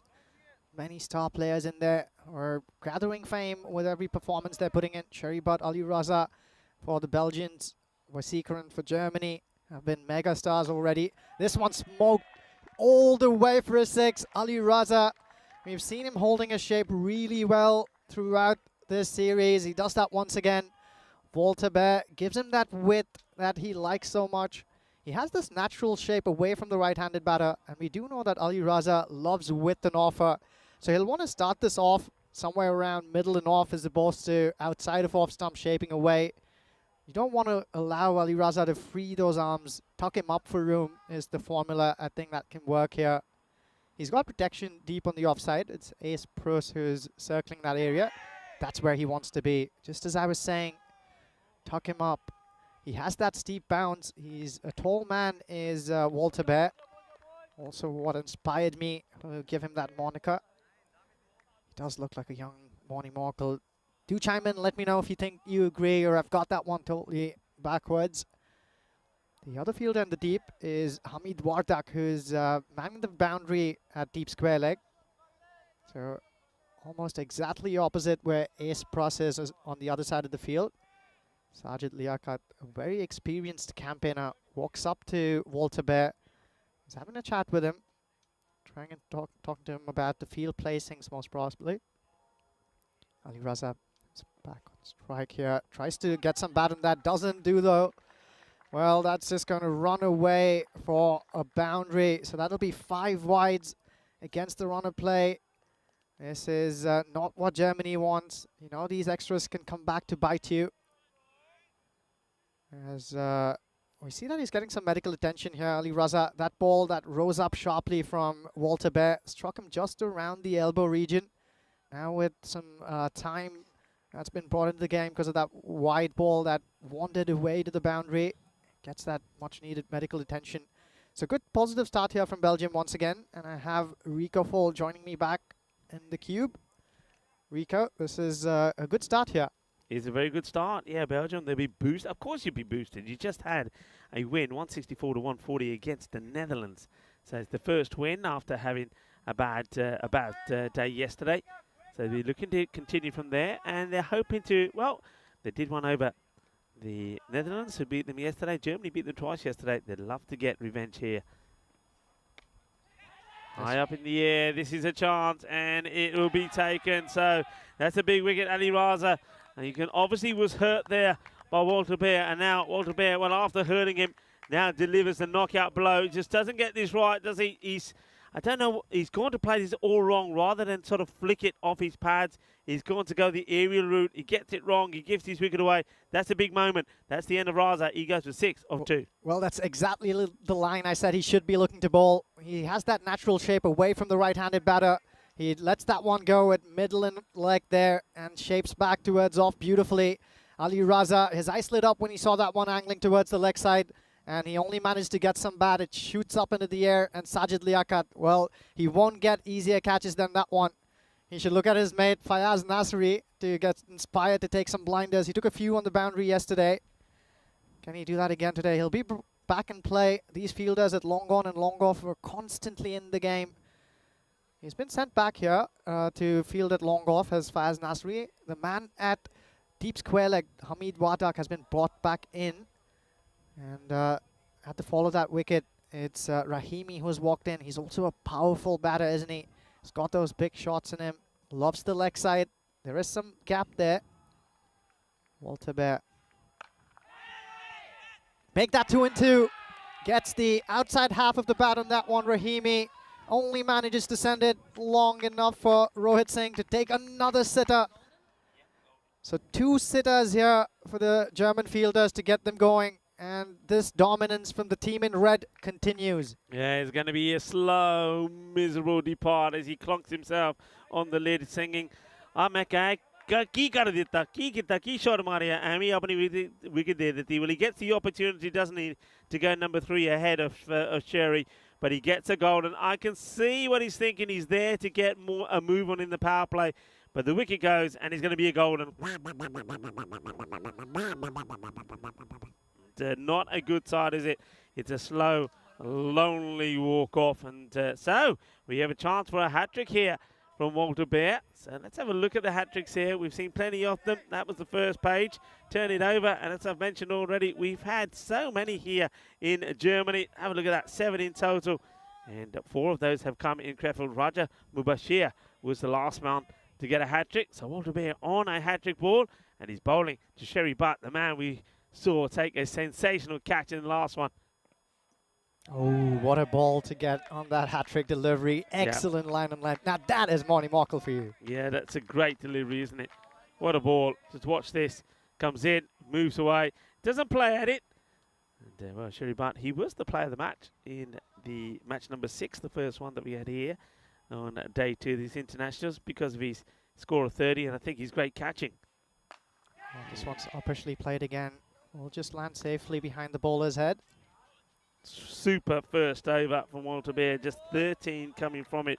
But more importantly, he's taken 2 wickets and top wickets. He's got the wicket of Ali Raza, which a lot of team have struggled to get at. And also, you've got Omid Rahimi out first ball. 15 days to go to the European Cricket Championship, starting there in Spain, in Malaga. Cardomania about to rock the world once more. And remember, you can join us there. Why don't you?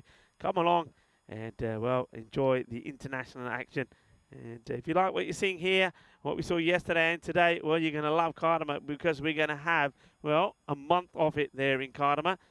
We're going to have 3 weeks of group stages, and then the last week will be the championship week, where we will see Netherlands. And Netherlands, well, I think they've got some preparation to do, before we see them in Cardamom. Of course, this is all about the teams just coming together, trying out players. I know Germany are doing that here. Netherlands, they're going to be slightly changed because a lot of their players will be in World Cup duty as well. So we're going to see a new look Netherlands side. The question is, are we going to see a new champion as well? It's Fayaz Nasri who's been handed the ball. He's going to build a butt here. Butt tries to waft it outside off. So a bit of hesitation here from Sherry Butt for the first time in this series. But they've also been under a bit of pressure here after that early burst from Walter Bear. Sends two back to the hut. So two important wickets have already been swallowed here by the men in red. Will this make a difference to how Sherry Butt goes about his business? I probably don't think so.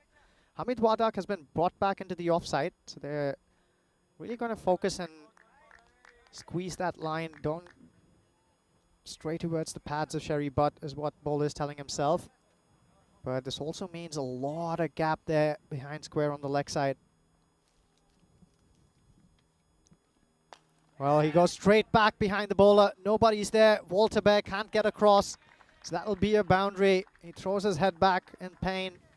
Does Fayaz Nasri. And that is Butt's first boundary. It's a good shot there. Identified the gap. Realized that Sajid Liaquat is inside the circle. All he needed to do was get enough bat on it to sail over the fielder inside the circle. He sent Walter Bear very straight now as the bowler, as he runs into bowl to butt here. This one smoked, absolutely smoked. He has middled that one in a fashion that will take some retrieving. Incredible hit there. Fayaz Nasri right away under pressure. A 4 followed up by a mighty 6 from Butt. It's a lovely shot. This guy did entertain us yesterday, didn't he? I mean, I've mentioned a couple of players early this morning to watch out for. This guy, well, he was sensational. He scored 40 or 15 in that win over Germany and got them to a win, chasing 142 with 11 balls to go. It was quite sensational in a fantastic partnership with Vasikaran. That's going to be 4 more. So he's got good batters out there this time. It's Sherry Butt once again. And what I'm liking about this is from Sherry Butt is that after those 2 wickets, I just saw a little period there in a number of deliveries where I thought, oh, are they going to get overcautious, a bit cagey, and let those wickets affect the way that they bat? And I think for a couple of balls it did. Then all of a sudden, Sherry Butt said, well, hang on a minute, we still got to play the way we normally play. This is the way we play. So he's getting on with it. So Nasari, as I said, it was instrumental yesterday. He's somebody else to watch today for me. But well, he's getting a bit of treatment here at the moment. That one probably would have been a wide. There's one thing that we saw a lot of from Belgium yesterday, and I think that's one area of the game that they can look more into. I mean, they're a team that like to attack no matter what comes their way, but they're playing a lot of balls that they need to be leaving alone, a lot of balls that are wide balls, and they're playing at them, and they're spawning a wide, and sometimes they're getting nothing because it goes to a fielder. Other times they might get 1, so they're losing out on extra deliveries and extra runs. Yeah, good call there, Rico. The fielder in the offside has also gone a bit straighter. Here's Pruss. This one's just struck straight to the fielder at backward point. It'll be held back, so welcome dot ball here for Germany. But the Belgians are off and running. 28 despite the loss of those 2 big wickets. The skipper's back in the hut. Fayaz Nasri, a little expensive there. This will bring the Belgians back. 28 is what they have on the board at the end of the 2 overs. And at the stage where all teams have played 4 games each, it's Germany that is sitting pretty without registering a loss against their name. 3 losses apiece to the Netherlands and Belgium. And when they locked horns, it was a punch each that landed really well. So only one win each for Belgium and the Netherlands, but Germany has been unbeaten. Can they keep that clean sheet going till the end of the day? We'll have to wait and see. This guy, Shahid Afridi, was sensational yesterday with the ball. He bowled fast, he bowled with some pace, he caused problems. I've got nothing against Nasari, but for me, my opening pair is Walter Bear and this guy. These are my openers. He's going to get the 3rd over here, so he's going to bowl over number 3. It starts with a Yorker length delivery, and I think that's one thing that Germany are working hard on, what we've seen there, the field. Walter Bear throwing himself around. He's the opening bowler. It's a fast bowler.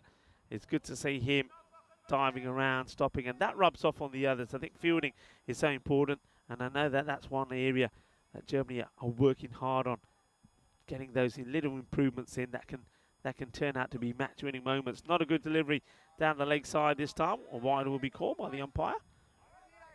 Yeah, we were having a word with the assistant coach, Asif Khan, a little while ago, and he was telling us how important ground fielding is, and they've identified that as one of the areas of improvement. We can already see that taking shape and effect here with this German side.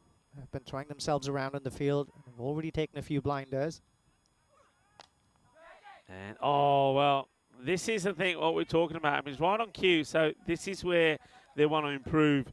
They want to be sharper in the field. So that was Ahmed Shahzad. So an opportunity, and this is the reason why it's so important when you're playing top international sides. If you get an opportunity, you've got to take it. If you don't, that batter can go and hurt you so much. And that's why things like that, they want to eliminate. They want to take these chances, don't they? Definitely do. It's also interesting, you spoke about Afridi and how you'd open up with him. The skipper here, Rohit Singh, has used him differently throughout the series. He's like to rely on him. Well, this is an opportunity here. Fayaz Nasri, well, we've seen him take a few blinders. I think he was probably just a little slow to react to that one. I think he realized that this was going to fall far away from him a little too late. But going back to that point, Rico, I think Rohit Singh has been very interested in and very keen on relying on Shahid Afridi towards the end of the play because he's been so good with his Yorkers. Yeah, I think he just backed himself out from it, and just a little bowler just been stopped here. And not sure the reason for this here. Maybe the batter's not quite ready. He goes back to his mark.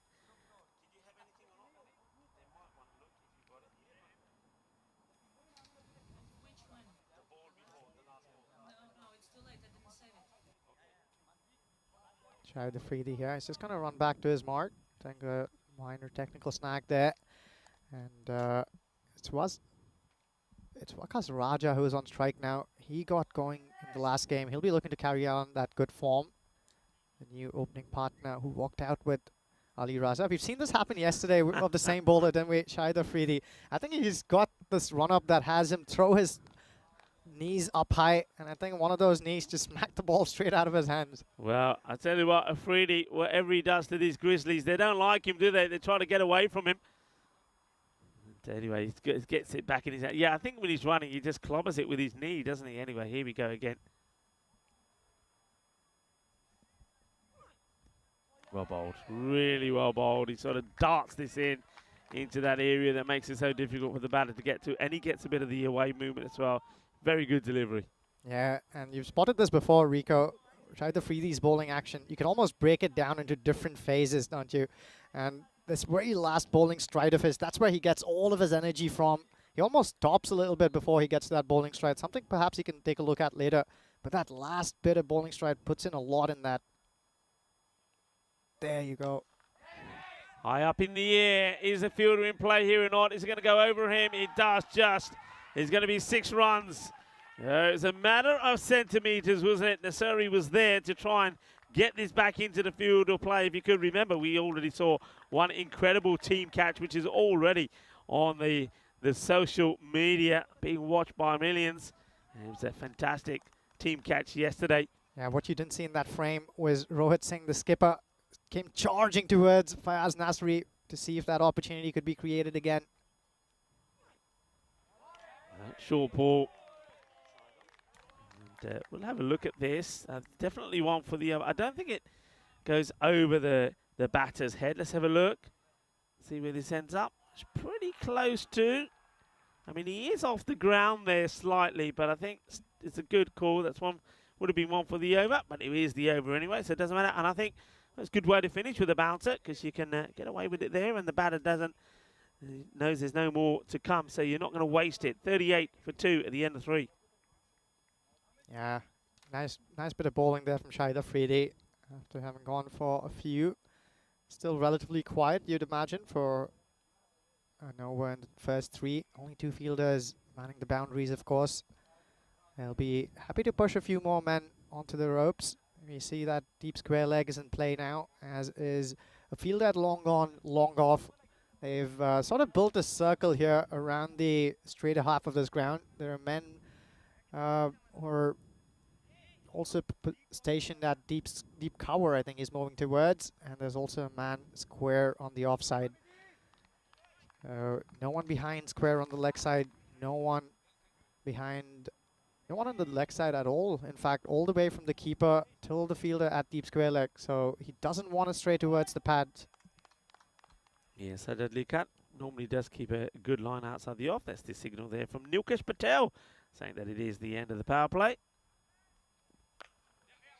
It gets pushed out for a single there on the offside. I think that's where I'd be a little bit disappointed if I'm bowling and it's a single there, because you've got two guys sweeping on the offside.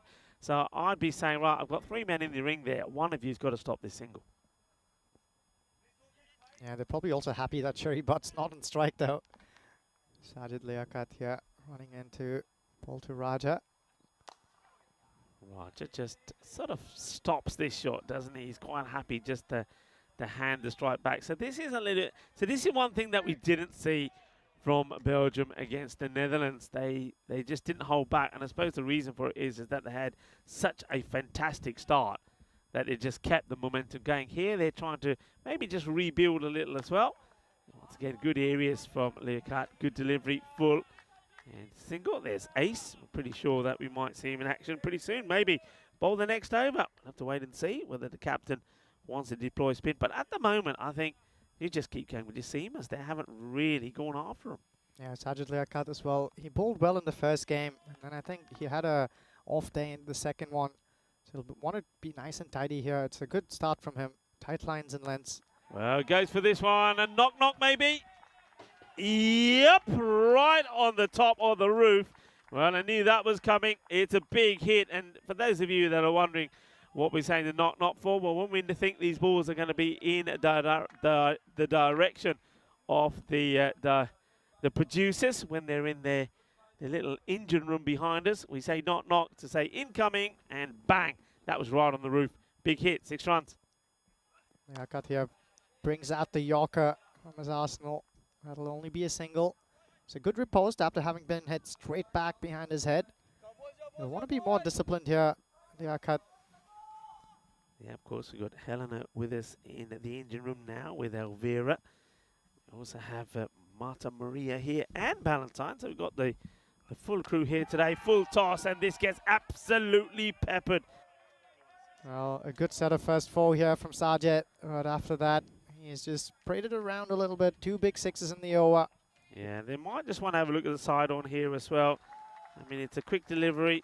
I think it's probably just below the waistline. Yeah, I think that was just fine. He's also a tall man, is Shrey Butt. So if he was taking his normal stance there, I think this is well below his waistline. So those 2 big hits mean that Belgium's going along reasonably well. They're striking at over 13.5 right now. 54, so they've passed that 50-run mark at the 4-over junction. And 6 more overs to go from here. They'll be looking to get somewhere close to what they did against the Netherlands. 150. Now that'll put this German side under pressure. We've seen that they're really good and capable at dealing with such pressure, but you need to get those runs on the board first. Yeah, got to get the runs on the board first. Of course, you're not going to have the likes of Eddie Raza helping you out, who scored 163 in this series so far. They get him early, and also they went for Omid Rahimi to try and get the acceleration in the power play. That backfired, but you got 2 good batters set. I liked what Raja did in the last match. I think having him up the top of the order certainly worked a treat. He scored 37 of 17 deliveries, so he's going to try and just stick around there and keep rotating the strike, put the bad ball away, but be giving as much strike as he can to Butt, who was, well, once again sensational. He made a very fine contribution, 36 of 12, and then I think because of his super catching, 3 catches, including that one-handed jalebi catch, he was the player of the match in the victory over Netherlands. Yeah, first look here at Shahzad. Shahzad is really good with the ball in hand. He loves to angle it away from the right-handed batters as this bowler. And he's also reasonably accurate, has the Yorker up his sleeves as well. And I think this is a good ploy, especially for batters like Raja and Butt at the crease who love to use the angles and smack it into the leg side. I think this is a very good match here. good time to bring him in. Another one angled away, but this one a little too far. Also note how he rolls his wrists along those ones sometimes, a lot like Mustafizur Rahman from Bangladesh, if you like. He has this very springy wrist, gets that into play to vary his pace without really giving the batsman too much of a detail. A well-disguised slower ball is worth so much in gold. Oh, it's going to be another wide, and just has a little look at the umpire here. So you can see what he's trying to do. I think it's the right line for him to bowl. Left armour, they're coming over the wicket. You've got to be going right across the right-hander. So let's see here. Yep, I think probably needs to. I mean, a little bit unlike some other bowlers. He probably needs to just bowl from a little bit wider. He does come pretty close to the stumps here. Watch where he comes. So in fact, he's almost going right in front of the umpire. It wouldn't surprise me if the umpire has a word with him. But that's where he wants to be. But I think he can afford to go just a bit wider in his crease and angle that in, and he might get the ball just a little bit closer as well. Yeah, and just looking at the field as well, he's bowling to his field now. We have Vaseeker in there who's fielding at deep cover, and he's got protection square on the boundary as well. So as long as he sticks to those lines, I think he has meant to protect him in the field. Oh, big appeal, not out, says the umpire. Interesting this, because you can see the batter saying, all right, I know what you're trying to do. So he gets quickly across to that side, and, well, he asks an question, gets it through the batter on the stumps, but really that's where you need to go for the stumps. Yeah, I think he tried to do that in the last minute, and, well, just about missing that off stump, wasn't he? He got the Yorker length right, though. Slower ball, and it's up in the air. Fielder goes, oh, no. He gets done by the leg spin from the batter, doesn't he? Comes running in to make the stop. There's Hamid Wardak, but he doesn't allow for the spin. Watch this. Oh, that's a vicious bit of spin. And he gets out Fox. It's going to be 4 runs. You can't really blame the fielder too much about that. He's coming across from one side. He thinks he's getting behind the ball. And next thing you know, he goes past him. So disappointment there. Yeah, for an experienced campaigner like Hamid Wardak, you'd expect better of him. He'd be disappointed with that one. This is going to be catchable, and Rohit Singh is not going to put that down, so another wicket goes. And Wakas Raja, I think he just felt that he was a little bit slow. He needed to get the acceleration in. He started moving around a bit, but, I mean, he gets this one wrong. He should be hitting straight through that ball, and he ends up trying to go inside out on it. As a result of that, no power in it. The catch gets taken, and a wicket goes down, 60 for 3 with the ball to go Yeah, in the 5th over here. Sorry, Rico. Yeah, he's taken a few catches there, hasn't he, Rohit Singh? Putting himself right on the firing line. We were talking to him yesterday. He took a blinder there, one that was smoked straight at him. But he also got a bit of his hand on the way. And Rohit Singh's been nursing that right hand of his. But still good enough to pouch these easy ones that are landing his way. And I think that's a very well-deserved wicket for Ahmed Shahzad. Yeah. He's bowled really well throughout the series without showing much for it. I was just going to say, and you can see the value that he gives already. Look how the batters were trying to adjust to play him, changing guard, moving around. So he's causing problems. And thing is here, though, as this one gets played out, it's going to be a wonderful stop. Fantastic. Is that our man, Vasi? Oh, he is incredible in the outfield. Full length dive. Let's see if he can get another look at that splendid piece of work. He timed the skin out of that one, didn't he? The batter. Full length dive. Wonderfully done. Stands up in a flash and throws back at the keeper's end. Excellent work. Yeah, well, he's a super player. As we have a look at what will be coming up in Cardamom. And yeah, I'm looking forward to what's going to happen there. And of course, you can see Germany. They are going to be in that group with Scotland and also Norway, a team that they played before.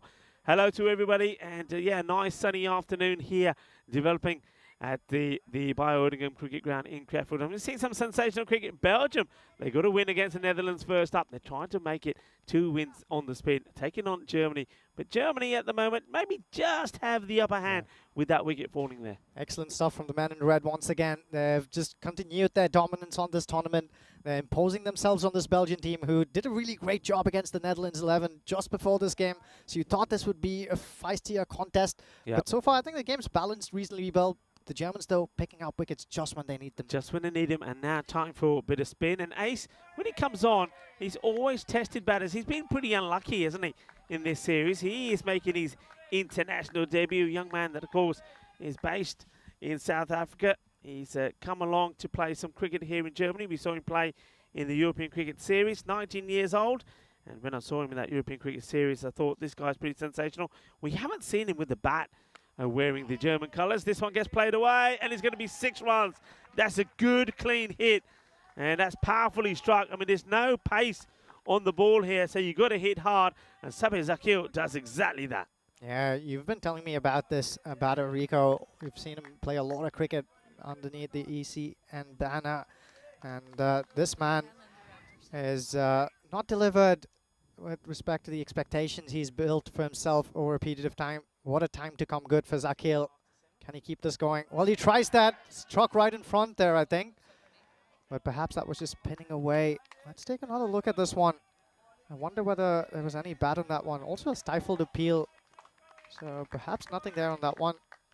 And Ace Pros, he impressed already. He's got protection in the deep, both on the offside as well as the leg side.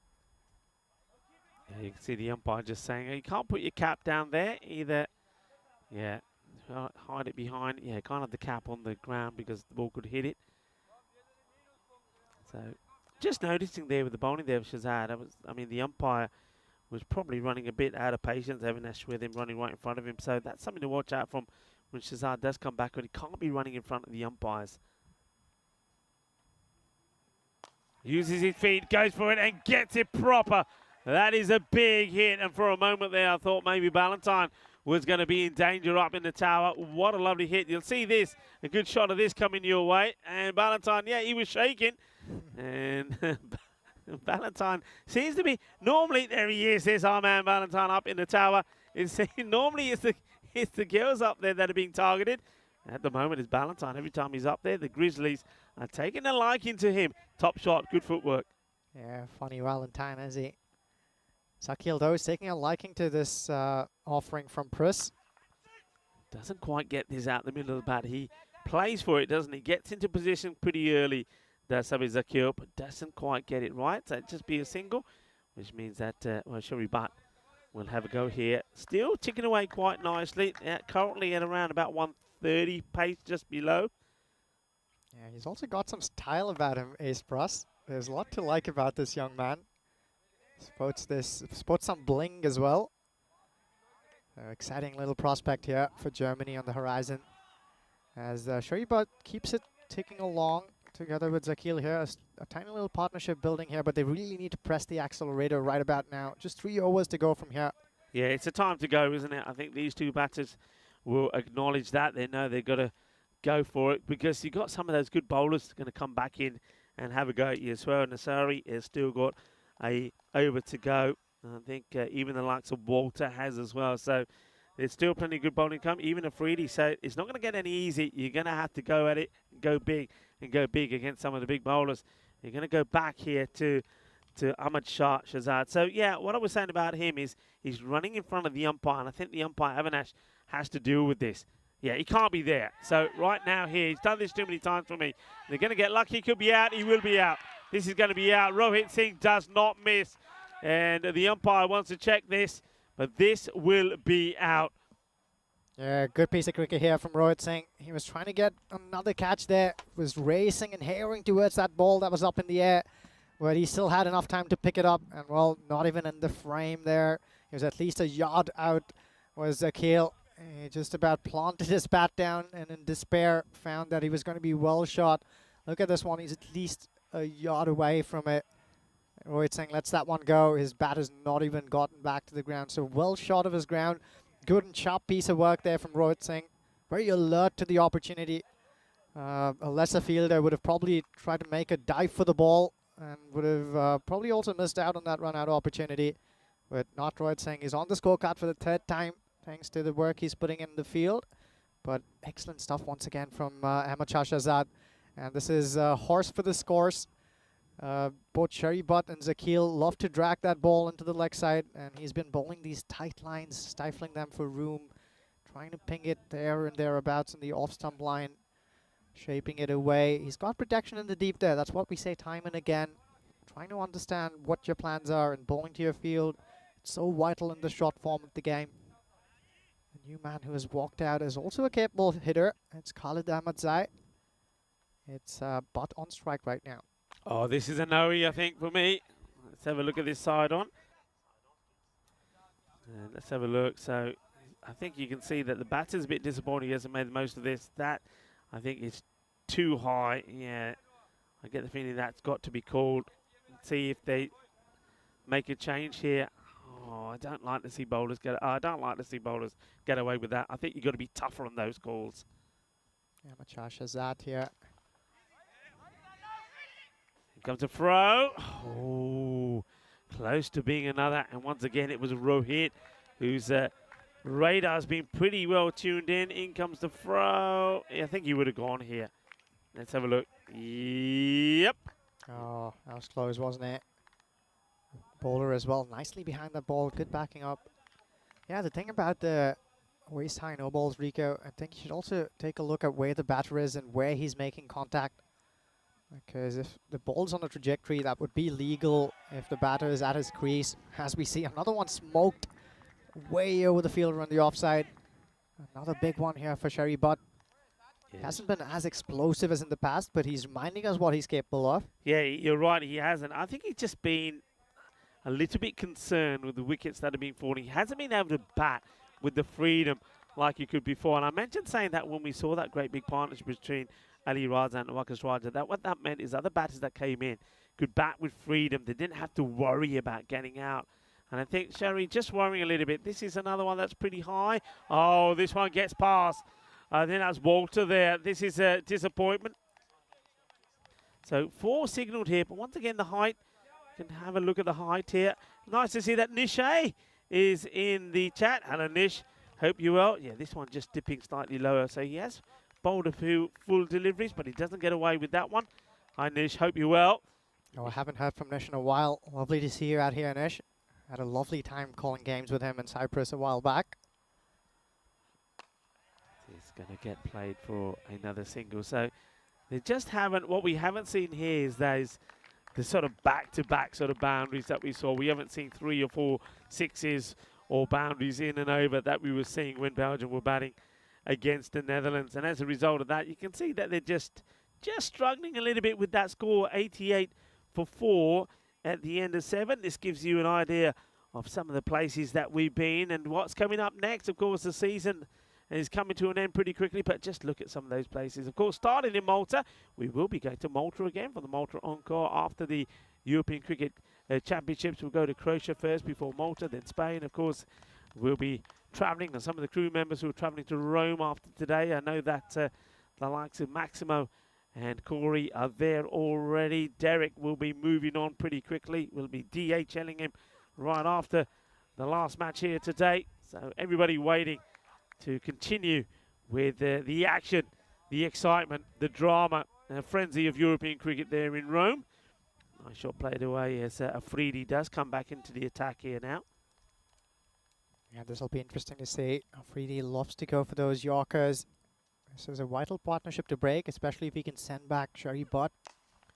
Well, this is a nice looking shot on top of us here maybe. And, well, I thought it was going to hit the top. Well, I don't know about this, but we'll have a good look at this on ComScan because I get the feeling that Ujwal, well, you could have had one here, Uji. I tell you what, if Charlie was here, Charlie Tan, I would have taken that. Nish, what do you reckon? Would you have had this one? Well, Ujwal, let's have a look at this. Well, I would have chewed that one all nice and clear. I just saw that. I wasn't quite sure if it was going to hit the straps there and smack me in the face, so I just shied away in the last second.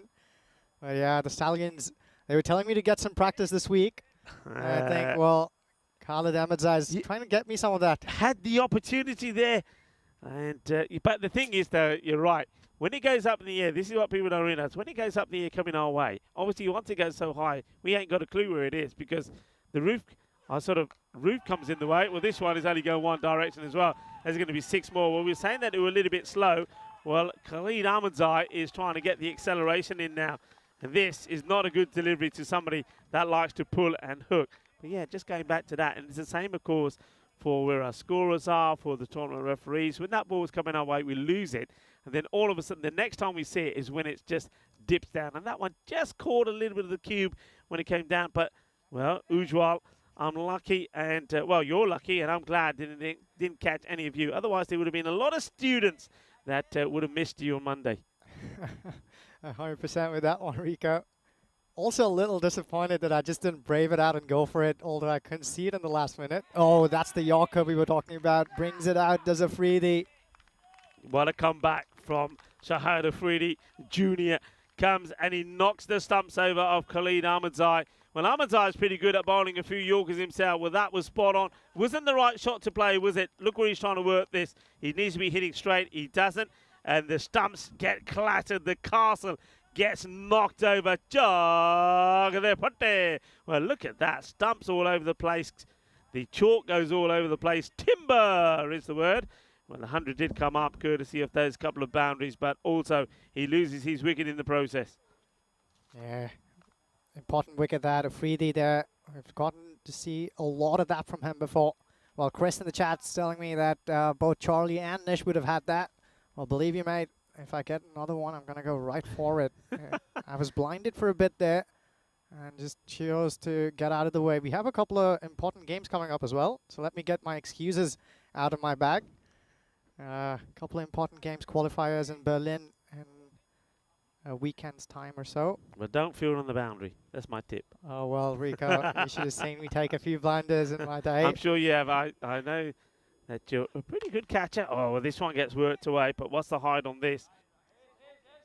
Yeah, well, the umpires aren't calling these, and I don't know why. I've been a little bit disappointed, I have to admit, with some of the calls here. This one, let's see how high this is. Where's that ball? Okay, just dipping, and he's out of his crease. So, okay, I get that one, but only just. Yeah, Belgium needs to really go for it here. They've just got across the 100-run mark. Almost 8 overs have been bowled out. And we know that this German side has been really good at hunting down tall targets. So they won't feel comfortable even with 120 on the board. But they've got that man, Butt, who's still out there. Oh, beauty. Absolute beauty. There's that Yorker again. And it doesn't matter how many balls that you face. I mean, he's faced 19 deliveries for 30. When you get one like this, well, it's going to knock you over. That is perfect execution. What a Yorker that is. And this time, he's on the money once again. That is middle stick. The stumps are being knocked over. And that is the end of Sherry Butt as well. And you just get the feeling here that he may even struggle to get to that 120. What a great delivery. What an over. Absolutely fantastic there from Afridi. 2 for 24 off his 2 overs. But that over was just sensational. Top draw. He picked up 2 wickets and only conceded 14 runs in it.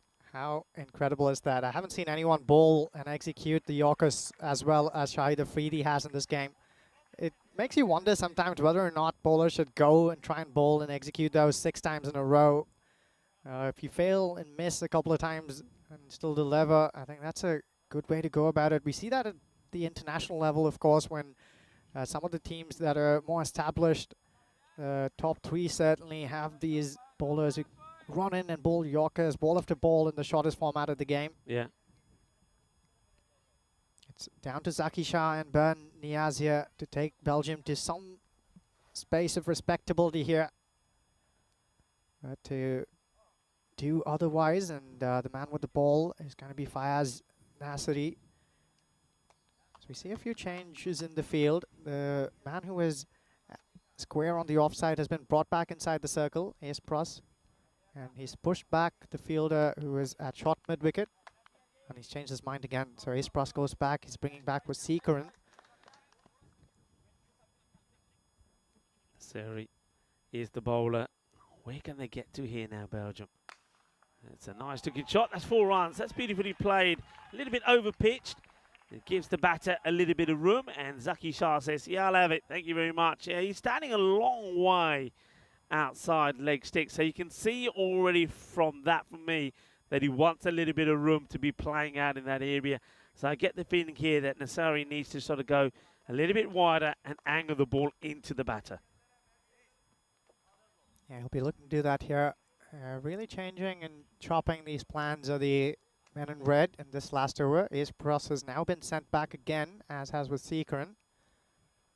Offside line is what he's looking for now. This is worked down on the leg side. Chases on for the fielder, and he'll get there. The batters will go for 2, and they'll get there as well. Yeah, excellent throw there from the deep. I think that's Ahmed Shahzad there. Great arm on him as well. Yelps of support here from the field. Faz Nasri will be looking to finish well here. He's gone for a few runs in these first 2 balls, but if he can keep the rest of it quiet, he'll put these Belgians under pressure. Well, there's that Yorker again. How many times have we talked about this? You get the ball full and straight, you get wickets, and you saw Afridi demonstrate it. Nanaseri has done the same. It's all about the length. Perfect Yorker, knocked them over, jugged their foot their style. Well, it looks like the German bowlers certainly have been working on these. I said before that he likes to give himself a little bit of room. He likes to be down the leg side, and that means you've got to get the ball full and straight. He wants it shorter so he can hit the ball out on the offside. Don't give him that. Pitch it up. Knock him over. Well bowled, Nasiri. Another wicket goes down. 108 for 7. Yeah, things are happening here for Germany. And the same can't be said of Belgium. Already 7 men back in the hut. And only 9 balls to play with. They'll want to send away at least half of them outside of the park if they want to get to that total where they'll have something to play with. Anything can happen in this game. We've seen Germany hunt down some tall targets, but a few wickets here and there can certainly do tricky things. Sefat has come out to bat here. He'll join Buhan Niaz, who's been at the non-striker's end but seen a couple of wickets fall there.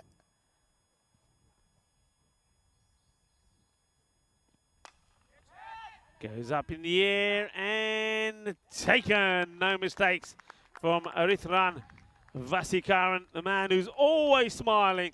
And he takes these in his sleep, doesn't he? He takes this in his sleep. It's nicely played. So another wicket. So another batter will go.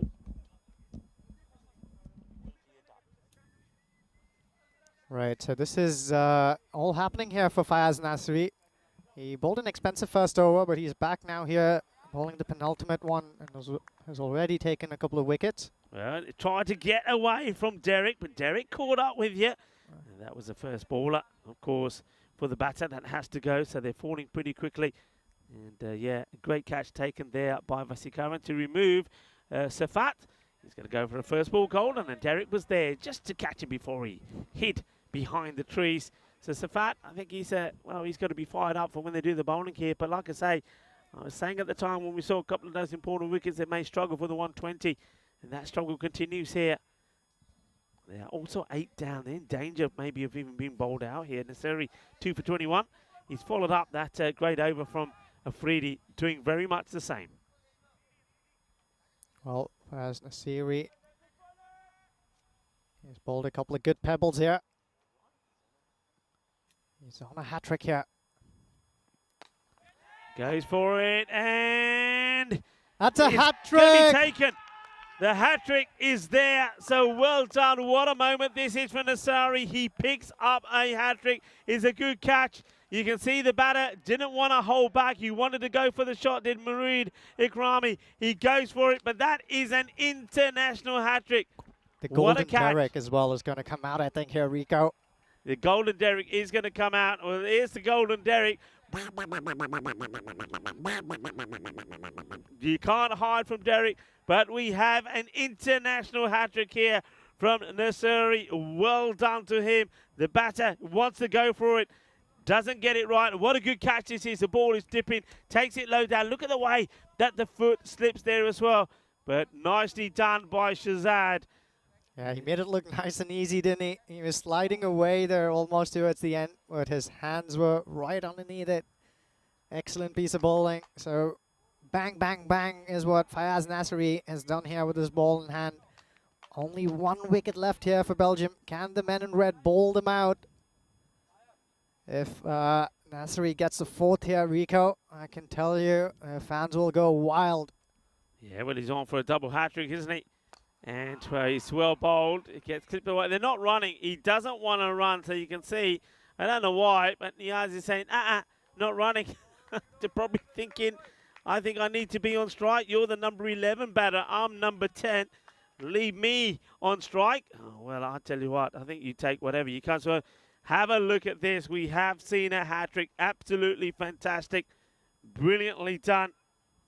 So Fayaz Nazari, this is one of the guys that I mentioned before the start of this match. I thought that he was sensational.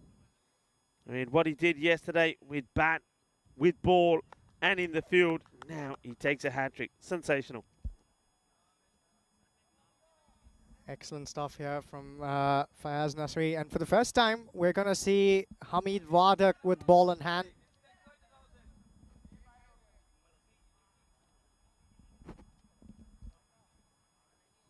And Fayaz Nasri here, just walking here across us and says that one's for one of his lady lucks. Mercury, I think, is the name he's chanting as he walks along to his mark.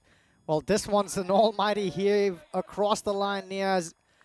Nice to see Hamid Wardak back with the ball in hand. I've played this man many a time, very capable of swinging the ball both ways. He's been nursing a shoulder injury for a long time now. I think that's really what's held him back. We've seen him play for the German national team plenty of times before. Try to shape this one away. Well, he bowls that at the Yorker length. Not a lot of heat on it, so easy pickings for Niaz. He was behind that one quite nicely. Times it to perfection as well. Hands go through the ball. One bounce over the rope there. So Hamid starts off nicely with one that was angled away, but I think he went for that Yorker length, only found the slot that Niaz likes to put away. You can see why Niaz did choose not to take that single and give Razak his first run. Razak, remember him. Remember how well he bowled against the Netherlands. I was quite surprised, I must admit. I put my hands up. I loved what Sherry Butt did in that match. Scored 30 runs, took a great jalebi catch and 2 other catches. But this guy, when he picked up 3 wickets for 9, and I was surprised he didn't get the player of the match. So watch out for him with the ball. But how many can they get to here? And that's nicely played out on the offside, so there's going to be 4 more. So these are really valuable runs at the end of the innings. Remember, they are, well, 9 wickets down. It's the last pair that are out there. These are important runs. They're getting close to the 120, but remember, Germany are a team that have been chasing 140 for fun. Yeah, just a change in field once again. Rohit Singh coming back up in the crease. He wants to, in the circle, I beg your pardon. He wants to keep his Prost right there. And the ball goes towards him. Will he do well? Yes, he does well to keep that in. Oh, excellent piece of fielding. It's going to be run out. It's going to be run out. That is disaster. And the thing is here, I can understand Niazi, what he's thinking. He's thinking I have to go back on strike. But there is no way there's 2 runs there. Even if Razak goes here, have a look at this. Keep an eye on the batter. So Razak's running fast. He does turn. He says, there's no way I'm going to make it. Watch how quickly the ball comes here. Razak is not going to make it in here. I don't think he's going to get there. I think they would have lost the wicket anyway. And that is the end of the innings. That is a real disappointment because the innings comes to an end with, 2 balls to go. They've left 2 balls out there. And I know that he's complaining big time is Niaz. I don't think Razak would have made it back. I don't think the 2 was on there. But brilliant fielding there from Ace. We said this before when we saw him in the European Cricket Series playing for the Aachen Rising Stars, that he's a bit of a gun in the field. You don't take him on. They took him on, and in the end, they left 2 balls out here. This was disappointment for Raza. We haven't seen too many failures from him, but he didn't start well. He got out quickly. Then Mohamed Rahimi came out, and he went first ball as Rohit Singh continues his good form with the ball. But they've got a bit of a partnership going, but I think it was a cagey one. Yeah, it was. Good work there from Germany in the field. The shots came from the Belgians, but they were few and far in between. Yeah, they certainly were. And yeah, I just felt that was a little bit of luck there as that one spun away and went to the boundary. But they took a while to get going, I think, Sherry Butt and also Sabir Zakil. And here's Ace coming on the ball. That was a thunderous shot, first ball from him. And there was a few that went up into the tower, and Ballantyne said, yeah, I'm okay, don't worry about it. And then this one, well, this is the run out. Rohit couldn't get there to take the catch, but he gets the run out, and it was Sabir that went. And that was a changing moment Great work there from the captain, Rohit Singh. He has been on fire. Of course, he'll be looking to go out there and do the job with the bat as well. But then, like I say, you still had Sherry Butt out there as well. We saw some big hits when we saw the likes of Khalid come out. And, well, there was an opportunity for Ujwal to take a catch. And Ujwal then, well, he's given me all the excuses. He did this, he did that. Well, no excuses needed. And there's no excuses here from Afridi, because what he was able to do was knock him over. Because he bowled two superb Yorkers, and they were too good for the likes of Shah there, and also, well, a ball before that, too good for the likes of Sherry Butt as well. Afridi bowled really well. Then the Surrey came on, and he thought, well, you know what? I could do the same as well. First of all, there was that catch there from Vasi. Vasi doesn't make any mistakes, and then this one was blasted out on the off. Well, this was a great catch, and that also was a hat-trick. We saw a hat-trick, an international hat-trick. Well done there to the Surrey. That'll be a moment he'll remember for a long time. Well, European Cricket Network making players' dreams come true, and also sometimes your nightmares, as that is going to be a run out right there towards the end for Niazi. He'll be complaining about that all night long and saying to Razak, you should have made it, that would have been two, I would have been back on strike, I would have hit the next two balls at the boundary as well, we would have got 130.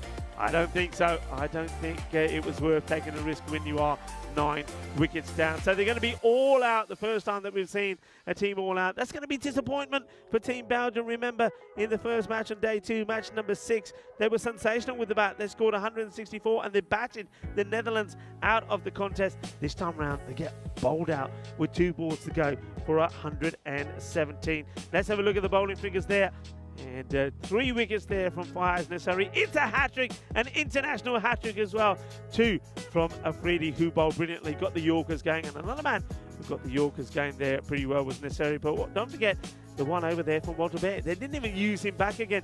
I thought for a moment with Hamid Warda getting an opportunity when there was a couple of boundaries there. I thought, well, if that over went for, I mean, all right, there was that run out there, but let's just imagine that they got the 2 and a few more boundaries there. Those extra runs getting past the 120 mark could have been a bit of a risk that Rohit Singh takes, but in the end, it works out in his favour because they bowled out Belgium with 2 balls to go. Sherry Butt 40 of 20. Wakas Raja did make an impact, as did Sabah Zakil, but that run out of Sabah Zakil, great work there from Rohit Singh, certainly did make a difference in this one.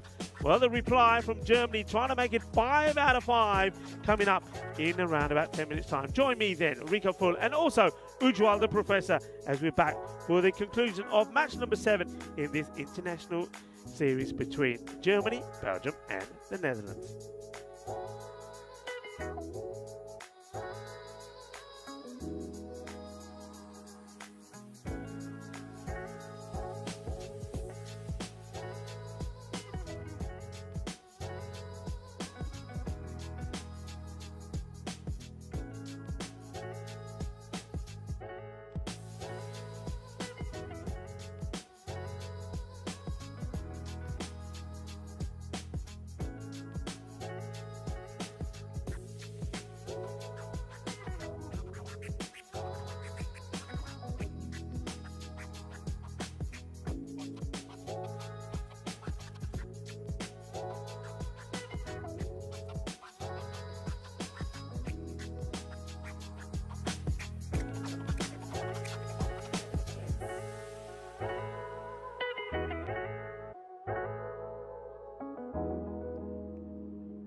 Hello and welcome back. Yeah, big shout out to our partners, of course, Bizway, HCL Software, of course, the Locker Lifestyles. And here, of course, in Crefeld, we've had superb support from the City Hall as well. And Fan Code and also Grizzly Bear Sports for providing us with one of the balls. And we certainly needed plenty of balls during this series because a lot of them have been lost, haven't they? And, well, one of the teams that's lost a few, Germany, they're going to have a bat here now, chasing, well, what would be, you'd have to say, a blow-past score the way this series has gone. 118 required for victory. Here's the first ball from Khalid, and it's called a no ball. Oh, wow. No ball called. Now, what's this call for? Is this call for a foot fault? And, oh, yeah, it must be the foot fault that's called it. And otherwise, that would have been, I'm telling you, if it wasn't for that, I'd certainly think that it would have been out. So, well, hang on a minute. So, yeah, he's called it for a foot fault. So, the batters have also run. So, let's have a look at this. Do we see anything here? It's always difficult from this angle, but has he overstretched? And it's difficult to tell whether he's overstretched or whether this catches. But if it wasn't for the no ball, that definitely, I think, would have been out. There's no doubt about it. What a cruel start that is, but Khalid Ahmadzai just overstretching. And now the free hit is a full toss, gets stumped. It's well stopped. I suppose taking the catch in the end probably wouldn't have mattered because it wouldn't have been out. He does save the boundary, so the fielder does really well. And am I seeing something unusual here? I think I'm seeing the fielder, unless my eyes are deceiving me or they're fancy pumps, I'm seeing a fielder that's got almost like two different colour shoes on, the man who made that stop there. And that, of course, was Murid Karami, who was the hat-trick ball culprit. He was out on the hat-trick, and comes the throw. Yeah, just having a look at those shoes there that he's wearing there. Maybe we'll have a, when he's out there in the middle, perhaps he might have a bowl. We'll have a look at his shoes later. Murid Karami. Okay, Vasikaran, who has been in the form of his life at the moment. Well bowled. Yeah, really well bowled. And it's good line here. Khalid, he's been unlucky, hasn't he? Because he's bowled such a good delivery. And quite easily could have had a wicket, but he was adjudged to have overstepped the line. The umpire calls it. No ball was called. But still, it's a tidy start. Ahmadzai in once more. And another good delivery. And this one gets through the fielder. He takes a bit of pace over this, but oh, he goes with the foot there, Akrami. That's disappointing. I mean, it gets past the fielder, who takes a lot of the pace off this. And once it gets past him, Akrami, well, he's got to get a dive in here. He goes with the foot, and that ain't the way to do it. Well, he likes to show us his footwear, his fancy footwear, sort of different coloured shoes he's wearing, but I would have liked to have seen a dive in there. 4 runs. So Vasikaran is off and running. And, oh, this one is going to be another one. Will he go with his hands this time? Yeah, that's better, you see. That's better. That's what I like. I'm going to give him a clap. Well done, well stopped. Get the dive in, use your hands. And much better results there as well. I see that Khalid gets fingers on this as well. Would have been interesting if he knocked that onto the stumps. Good stop there. So, all right, I was giving him a bit of stick, was I, to Murid, but he does come back and make a good stop, diving forward and get his hands to the ball. Last ball off the over, 8 from it. And it will stay at 8 as there's a slow motion dive here. Let's have a look at this dive here from Khalid Ahmadzai. This is probably the slowest dive that you'll see. There you go, dive in slow motion. Yeah, it was a good time to welcome back into the cube my good friend and also commentary partner to Ujwal. Ujwal, it's a steady start. How about this, 268? Are we going to do it here in Crefeld or not? Well, I told you, Rico, I would love for that to happen before I leave later today, but let's wait and watch. You're right about that. Nice and steady start with the ball in hand for Belgium. They really need this, though, don't they? Because only 118 to play around with. That might sound like a huge total, but it's not when you have the likes of Vasikaran and Mohammad Asif at the crease. Yeah, remember, Mohammad Asif yesterday also did bring up a half century. And smashed the ball to all over the place, didn't he? So he's another guy who's in good form for Germany. He scored 55 of 23 balls. And, no run here. That was in a partnership that was worth 124 with Aritharan Vesikaran. And that was when they piled on the runs quickly in chase of 132, and they did it with 7 balls to go. A 9-wicket victory. That was a sensational unbeaten partnership. So he's a man on a mission, and you're right, if these two get going, they get the runs pretty quickly. But they're up against a guy who bowled very well earlier. This is Adnan Razak. Yeah, important job for him to do here. And this one will go all the way over. It's going to be 6 runs. He's just a little bit too short, and even though he's getting this ball to move away, it's in the slot, isn't it? And if it's in the slot, Vesikaran is going to put it away. Yeah, definitely. We were having a word with assistant coach Majestic Asif Khan earlier on in the day, Rico, and we were talking about Vesikaran in particular, and he was walking me through how they've been working with him over the last few weeks, trying to ensure that he understands his strengths and weaknesses and how effective he is when he's playing straight. As he pulls this one behind square, this will run away as well. Just about enough heat on it to trickle towards the boundary. 4 more for him. Going back to it, he was talking about how they said they helped Vesikaran realize that when he's playing straight with a straight bat, he can maximize his opportunities and score big, especially when you're playing with these relatively shorter boundaries between 50-55 meters, I believe. It's easy to clear the boundary if you just hold your shape and play with a straight bat. And the second they've been working with him towards that, they've been very pleased to see how he's been piling on the runs here. Adnan Razak, is there a riposte? Well, he goes for it again. There's the gap as well, perfectly bisected between the two fielders. 4 more here for Vesikaran. Yeah, the thing is with this sort of movement away is helping Vasi, isn't it? Because it's helping him find that gap.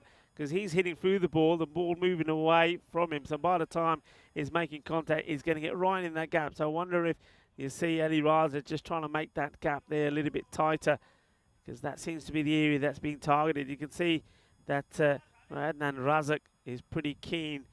So they do make a slight change. That fielder is just gone a little bit straighter. And then he bowls a bad ball with short. And Vesikaran puts this one away. His striking has been sensational. Remember, we're talking about a guy that scored 203 runs yesterday. 3 half centuries. He scored 3 on a spin. That is something incredible. And now, well, he's off and running here as well. 24 of just 9 deliveries. 18 off this over with the ball to go from Razak.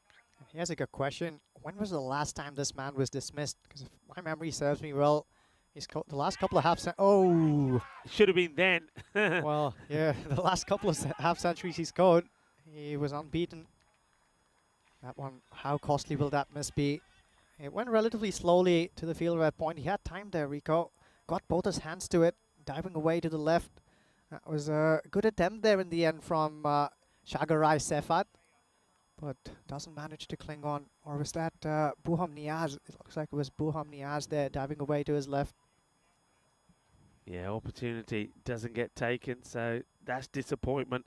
As we have a look at the standings here, and well, Germany looking to make it 5 wins on the spin. Belgium, well, they got 1 win earlier today after a disappointing day yesterday, and so they're right now in terms of where they are with the win and those losses are the same as the Netherlands. But if they can pick up a win here, then well, they could be setting their eyes on maybe a 2nd spot finish. I can tell you that the next match that we're going to see here today is going to be the Netherlands looking to bounce back, but they're going to have to do it against Germany. Yeah, it's going to be a difficult one.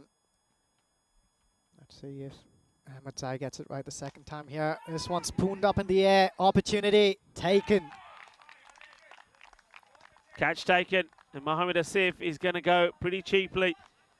Hasn't had too much of the strike, has he? And when he gets this one, I think he's pretty keen to get it out of the park.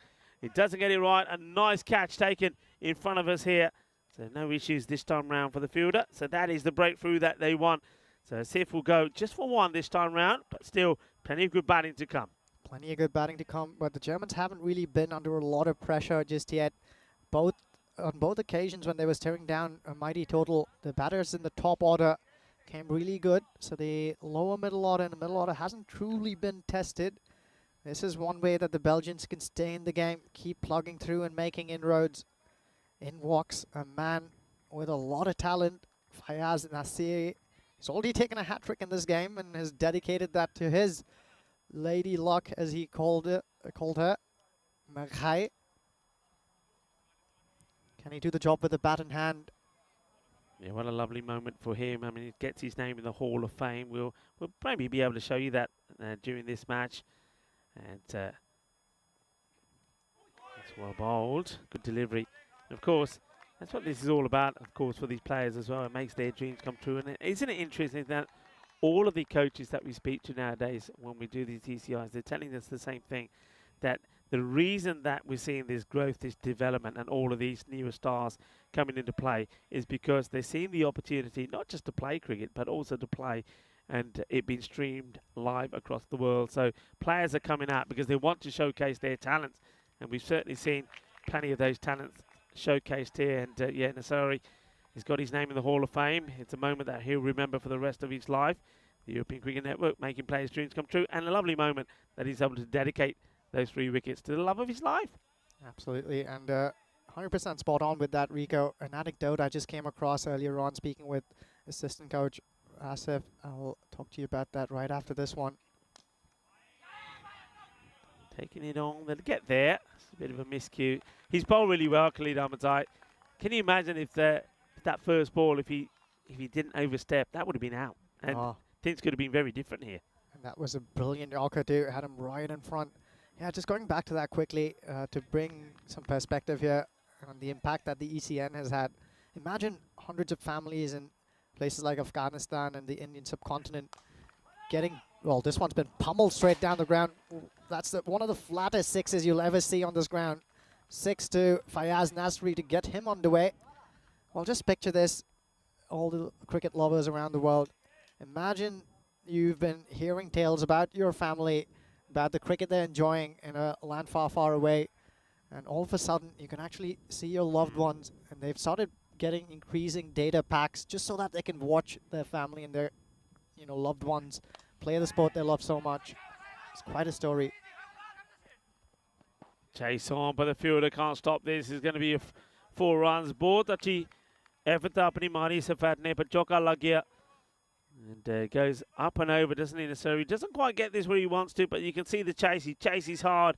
But just when he goes to get the flip back here, the ball has already gone past the line. So a good effort, but it's going to be 4. It's also the end of the over, and the power play finishes pretty well. You can see that they're ahead by a few runs, 41 for 1 as opposed to 38 for 2. Yeah, that's a nice finish here for Germany. Just about staying ahead of that required run rate. The Belgians really need a couple of quite overs here, even if they don't manage to pick up a wicket or two.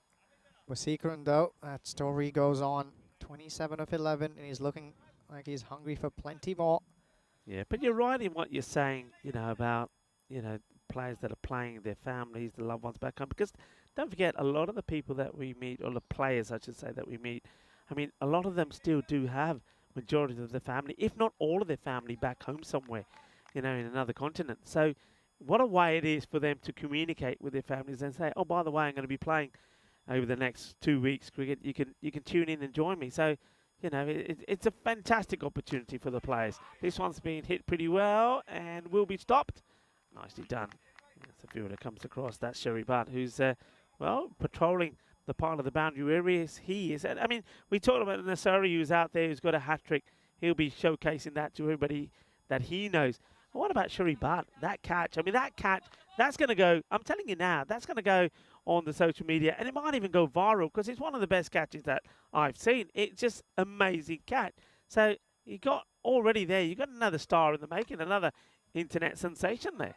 Yeah, that was absolute brilliance there from Sherry Butt.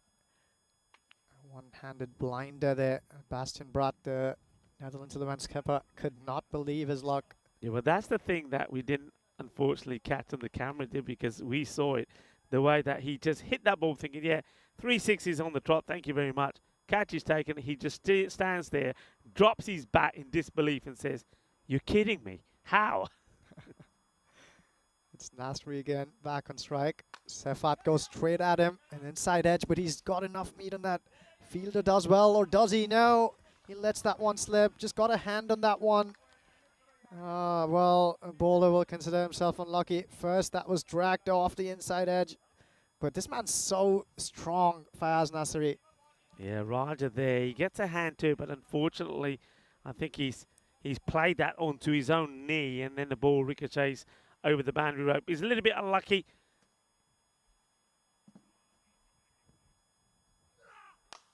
Oh, this is hit hard, and it's a good bit of fielding from Agrami again. Well, I gave him a bit of stick for trying to use his feet once, but since then, well, he's got it right. Good stop. Yeah, sharp piece of work there in the field. Getting his body in the line as well. That went really quickly towards his right. These slow-mo pictures sometimes don't do justice to the speed at which this ball's traveling. This Grizzly is just herring through the air and on the field more often than not. Waseekaran back on strike here.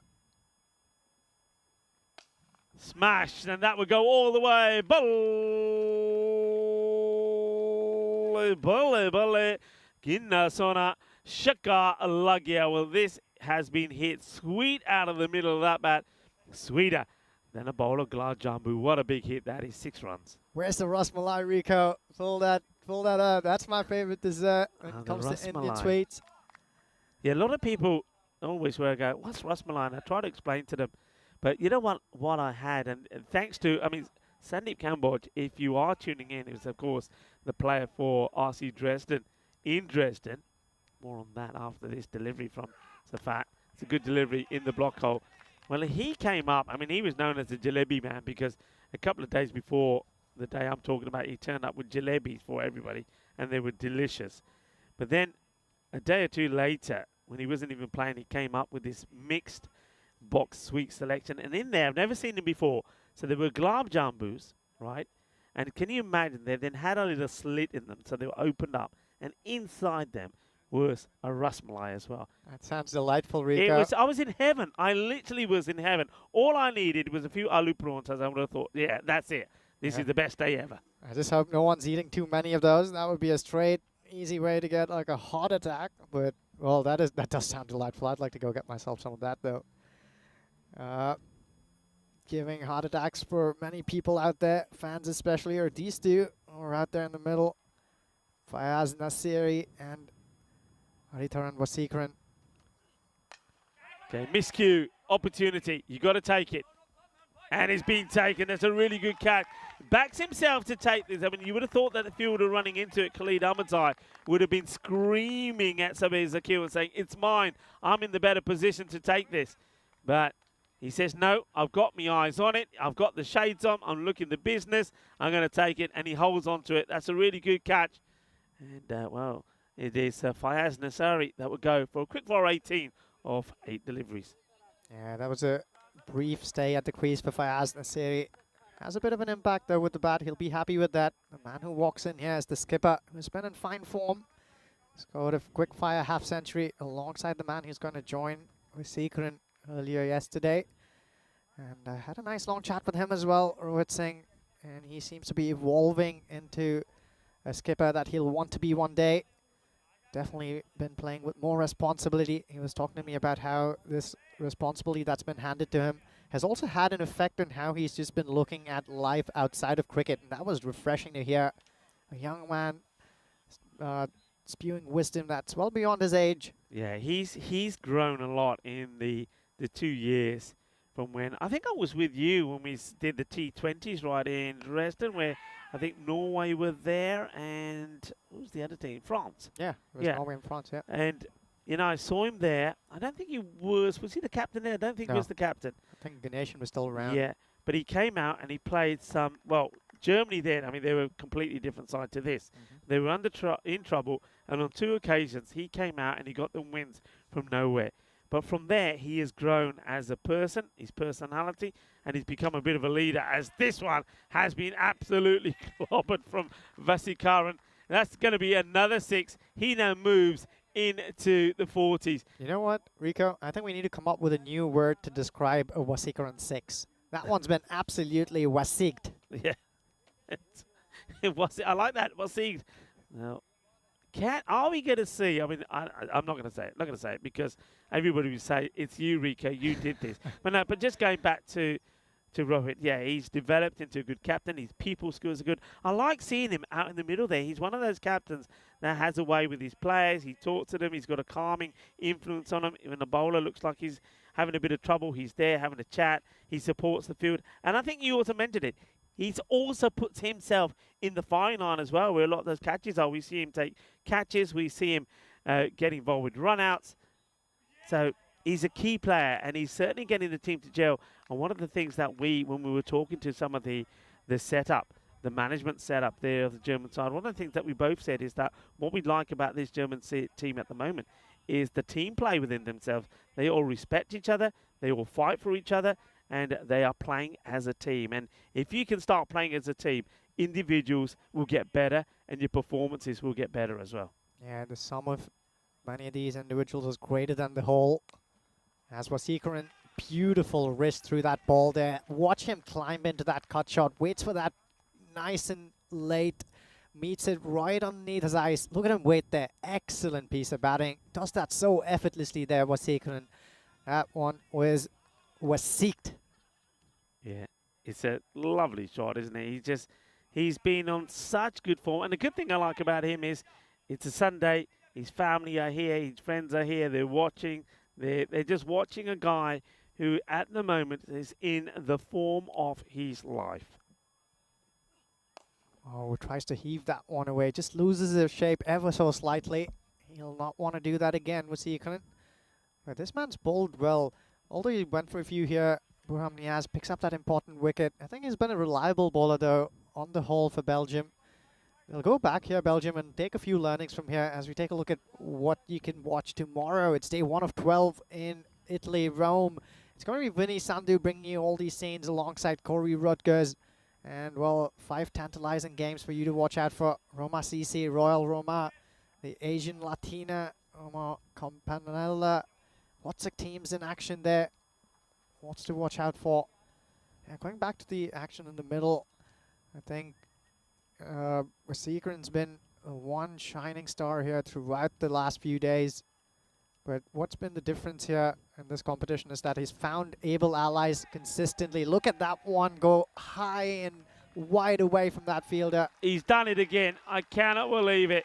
This is the first time for me that I've seen a batter who has scored 4 50s on the spin. Sensational. He's gone past 250 runs. He is a run-hitting machine at the moment. Rithran Sakaran, take a bow. You are the man. Look at the wagon wheel as well. He hits it in the V. Yeah, he does, doesn't he? Hits it in the V. He's got shots all around the park. 4 biggies for him already here. And how quickly does he get these 50s? Was there some bat on that one? Loud appeal there. But I think it just got something along the way, not as bad. Yeah. It sounded like wood there. Yeah, you can see the bowler afterwards saying, no, I think he's hit his arm. And I think that's what it does. You can see there, Vasikaran as well. Look at that. Not that you should take too much note of what the batters tell you. They're often telling you the ball hits the bat when it doesn't. But Vasikaran, you believe what he tells you because he's Mr. Nice Guy as well. Well, he might be a nice guy, and that he is. You can take my word for that. But when he's got the bat in his hand, I tell you what, he is the mean machine when you're a bowler because he just finds a way to score runs, whether you bowl badly or well. That's a top quality shot. Well, you saw brute strength earlier on when he hit that mighty 6 down the ground. That is absolute finesse there. You're spot on there. The only murders he commits when he's facing that white grizzly and's got that blade in his hand. Absolutely murderous cricketer here. Got to get him out, haven't they? Got to find a way through. And maybe this could be it. No, it's going to elude the man who's there at third. So it's going to be 4 more. Well, sometimes you need the rub of the green as well. And Vasi, he has that too. Hay poca suerte ahí por Vasikaran, pero también hay 4 carreras más. ¿Qué fuerza tienes esta hombre? Es increíble. Tienes ahora 450 carreras. 4. Incredible stuff here from Vasikaran. He's remained unbeaten and gathered many runs on the trot here, as you said, Rico. This one's just played away softly into the offside. Almost anticlimactic, just a single. And they're doing it quite easily here, Germany. Required rate well under 9 now. And if he keeps going this way and finds company in Droid Singh, they'll finish this off in a canter.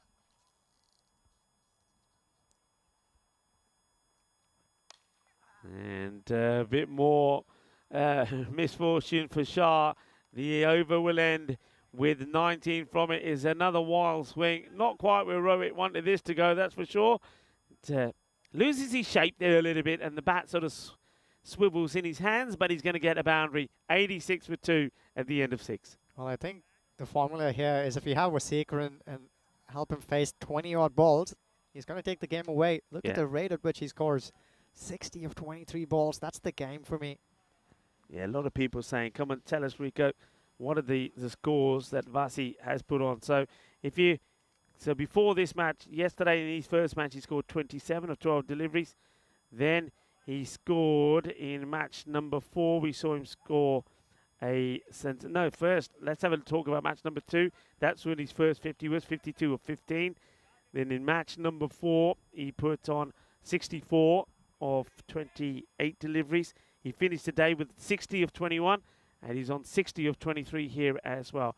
It's just quite amazing. Never, ever have I experienced something like this. This has got to be the most consistent bit of batting I've seen from any individual. He's facing Ikrami here. Gets another top lot. Well, fortune favors the brave, doesn't it? He's been lucky a couple of times with Zekran, but he's earned that stripe of luck there. This one again finds the gap behind the keeper. 3 boundaries. The last 3 boundaries have all gone into that area. Is Annie Raza going to be forced to keep somebody up there? I think he's got to. He's got to try and plug that gap. But that means bringing a man in from somewhere. No, he's not. He's still bringing the player back up into the circle. So he doesn't want to lose one of his outfielders and put a man behind the bat. Ikrami comes in again. Oh, tries to go for that almighty heave onto the leg side. Get some bat on it. They'll trickle away and they'll run along first angle here. Yeah, he's not going to stop as he was secret. He just keeps going. What a run machine he is. And long may that purple patch live. That's going to bode great news for German cricket. Ikrami is going to go. Oh no, he stays over the wicket. For a second there, I thought he was going to change his mark. This one gets played out into the offside. Yeah. Have a look at, I don't know if we can have a close-up of Ikrami's shoes. Now that he's out there and he's not on the boundary. I mean, it's got, there we go, look. There's different ones. One's red and white. The other one's got a bit of blue to him. So I wonder if he woke up pretty early in the morning and he thought, Rico, that's just Gen Z. That's just Gen Z, mate. oh, what is going on here? I wouldn't allow it. I wouldn't allow it. It would never have been allowed. Would never have been allowed 15 years ago. This is a no ball. It's called straight away. It's a full toss. You probably can hear us talking about him. We probably put him off. Yeah, it would never have been allowed, would it, before you'd say, hey, what are you doing wearing those? Go and put some proper white pumps on. Got to be all white. Of course, things have changed with T20, and then the coloured kits came in, and now we got, look, multicoloured shoes. What are you calling those? Gen Z, well, I'm just talking about the generation that's got a completely different sense of fashion than, you know. I know a few people that always wear different coloured socks. I know Simon part of the ECN crew. Hello, Simon. If you're tuning in, Simon is always wearing odd socks. And he says, yeah, it doesn't really matter, does it? Yeah, I get that, I suppose. Yeah, I saw his shoes this morning and I thought, I wonder if he woke up like me in the dark and gets changed in the dark and doesn't realise what shoes he put on. I always worry that one day I'm going to go out with one black shoe and one brown. It hasn't happened yet. But if it does, well, it'll be all right. It's the trend these days. Dave, what do you reckon? Dave, of course, is probably trying to suck on another egg at the moment. Dave likes his boiled eggs. Dave was saying he's had a few issues with his new teeth. I hope they're embedding in nicely, Dave. The hundreds up here for Germany on the stroke of that 7th over. Well, they're doing this really easily here. Only run a ball needed here to register their 5th victory on the trot. Next game, of course, the German side's going to take on the Netherlands 11, who will be aching to register a win here. They beat Belgium yesterday. but that's the only win they have to show for so far. Have been beaten comprehensively by the German side yesterday. This is their last chance to fight back and say, well, we're here to play as well. As we see, the man who's been handed the ball is the one who was really exceptional in that game against the Netherlands earlier on, Adnan Razak. Razak has bowled well, wasn't he? He and Khalid Ahmadzai have bowled really well. And, let's see, he's just trying to get something happening here. You know, who knows if anything's going to happen. Well bowled, they'll just push this out, they'll take a single. I think a lot of people have sort of followed on what we've been saying, and Santosh is saying that here, saying apart from the German team, the other bowling sides didn't find their lengths. And I think that's true. I think they haven't, you know, Netherlands will know that they haven't bowled well. Belgium at times have not found the length right. This one is high up in the air, fielder comes across, just doesn't carry to the Sherry Butt, who comes in and takes it on one bounce. Yeah, for a second there I thought he was going to pull out another blinder, Sherry, but decides not to go dive for it. He'll just pick it up on the first bounce. We have Dave here, was it? Or John Gray saying, we seek him here, we seek him there, we seek him everywhere. There you go, just on cue. Waseek has Waseeked it straight past the fielder inside the square leg. I like him that, yeah. And being on song, isn't he? And what a lovely moment from him. I was talking to him yesterday, and I was just saying to him, look, how do you do it? Because he's here when we turn up in the mornings. He's the man here unlocking the gate. So he's here in the morning. He's sorting everything out, getting the rope sorted, getting everything ready for the ground team to get the grass cut and mark the lines. He's then making sure that we're getting our water. He's making sure we're getting our lunches. So every day for the last 2 weeks, he's been here every morning. He's been playing, of course, for the bio boosters as well. And because it's holidays, his kids are coming, so he's looking after his kids. His lovely wife has come along to the ground as well. So there's a good family atmosphere around the ground as well, a lot of supporters. And he has been really Mr. Cricket, and he's been setting the place alight at the moment, and he's been blazing shots all over the place like he does here again. This one goes high, it goes mighty, it goes long, it goes for 6. And now, well, he just keeps on going, doesn't he? Going and getting stronger and stronger. Quite exceptional. How hungry is this man for runs, and how humble is he? Just gotta love this individual. Incredible stuff from him. He keeps going. You know what, Rico? The only thing I'm upset about right now is that Germany has too few runs to play with. This man's well on song to score a well-deserved 100 here, but only 5 more needed. He might finish it in this ball, you know. I think the odds on that are pretty high. There he goes. Thank you very much. And Vesikaran will finish on 89. Incredible stuff from, well, he's a hero, isn't he? He's an absolute hero, a hero of this Bio-Erdingham cricket ground. Listen to the screams, listen to the cheers. That's his kids, that's his wife, that's his supporters, that's the home supporters. There's a star in the making here for German cricket, and that is Vesikaran. Superb finish to the match. And Germany, they do it in style, and they do it with 13 balls to go. And all the congratulations once again to Aritharan Vesikaran. Vasi, Vasi, Vasi is what they're shouting.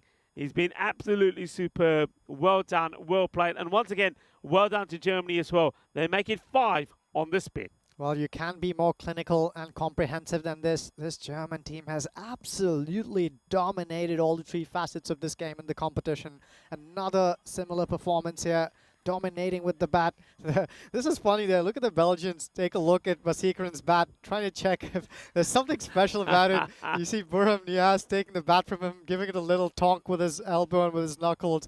Well, this is absolutely legendary. Every now and again, you know when something special is taking place in front of you. And I get that sense now, Rico. We've seen a lot of cricket, called a lot of games. There is something special unfolding here in this gigantic story that is called Aritharan Vasikaran. Yeah, and remember, I mean, you mentioned this guy when he was playing, and you mentioned people telling you, well, you don't know what this guy was doing 10 years ago. He was sensational. Well, we know what he did here back in, I think, 2021, when, remember, he hit 6 sixes on the spin. We knew then that he was special. I think then he was a little bit shy, a little bit camera shy for some reason. He didn't back himself going up to the top of the order. He used to come low down, sometimes number 4, sometimes number 5. We always knew that he was better than that. This time round, even playing for the Bio Boosters, he's been opening the innings. In the European Cricket Series, he scored an incredible 477 runs. And then here in this series already, he's had 5 knocks and he's almost on 300 runs. He's been quite incredible. 291 he's got to his name. And once again, he's the star of the show. And once again, I can tell you that the player of the match for Germany will once again be Massey Kevin. It's gotta be him. How else can you top that man there? Incredible hitting.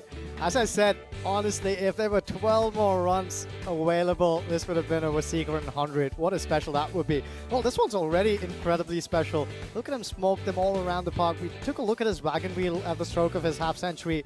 It was all around the ground, Rico, using the Wii beautifully. Excellent square of the wicket. We saw a couple of sixes behind square there. This man is on a song here. Yeah, when you look at the scorecard, you'll see that he's the guy you got to get out. He's the guy you got to get out. Because when you look at the rest of the scorecard coming up here, you'll see all the other batters, even the likes of Rohit Singh, even the likes of Mohammad Asif and Nasari, they all struggle a little bit, but not him. And he's managed to keep the winning streak going for Germany. Here we go. So have a look at that. You can see Rohit out there never really gets going. Asif this time doesn't go. Nasari, okay, 18 of 8. But Messi Curran, the striking that he's doing, that strike rate, incredible. Yeah, the message for me is if Wasikaran's out there for anything more than 20 balls, that will be game done and sealed. Well, what can you say about that bowling card? I feel for the bowlers, honestly. When you're up against a challenge in the shape and form of this man, little can you blame the bowlers about. Yeah, Niaz, he bowled a good one. I think Grami as well didn't bowl too badly. But once again, when you've got one guy there who's hitting good balls, decent balls out of the park, it's very difficult to sort of come around that. So there's the match summary there. Belgium, they get well beaten. Belgium, of course, they would have been boosted going into that match with that win against the Netherlands. But this time around, they were tamed by this German team that are really on a bit of a ride at the moment. They're on a high. 5 out of 5. Remember, they take on the Netherlands in the next match. The Netherlands, they will be hurting. They lost badly yesterday to Germany on 2 occasions. They lost this morning to Belgium as well, where Belgium put the highest score in the series on the board, 164. Netherlands got to 140. They'll be looking to fight back hard here. They would want something out of today. They'll want revenge over Germany. That match coming up in around about 23 minutes time. So join us then. Rico Full, Ujwal the Professor. We'll be back in, you see there on the counter, just over 22 minutes time for match number 8. Germany taking on the Netherlands.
Hello and good afternoon. Welcome back to these beautiful scenes here. I'm Ujjwal Gadaraju for the ECN.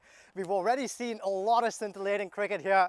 This is the internationals. It's Germany taking on the Netherlands, and there's also Belgium in the mix. They're all locking horns. Lots of delightful contests here.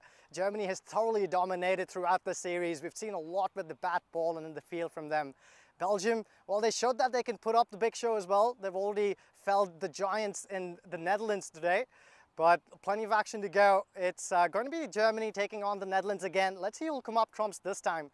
Both the skippers are out there with the tournament referee, Charles Croucher. Let's go over to the toss and see what's going to happen. Okay, Seb, your call. Yep. Tails. Tails is the call, and it's a tail. Then we'll have a bat. Netherlands have won the toss and will have a bat. Well, that was an easy one, but we've seen some blinders being taken here, haven't we? Well, you know what the news from out there in the middle is? Both the skippers, rather, were out there with tournament referee, and the news from out there is that Sebastian Brott has won another toss, and they've elected to bat first.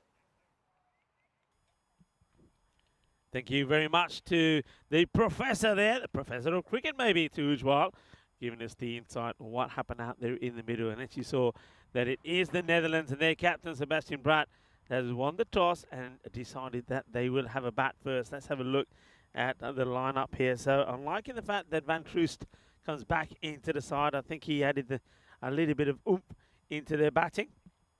And over to the other side, you see that Jumpreet comes back in. Mohamed Asif stays in there as well.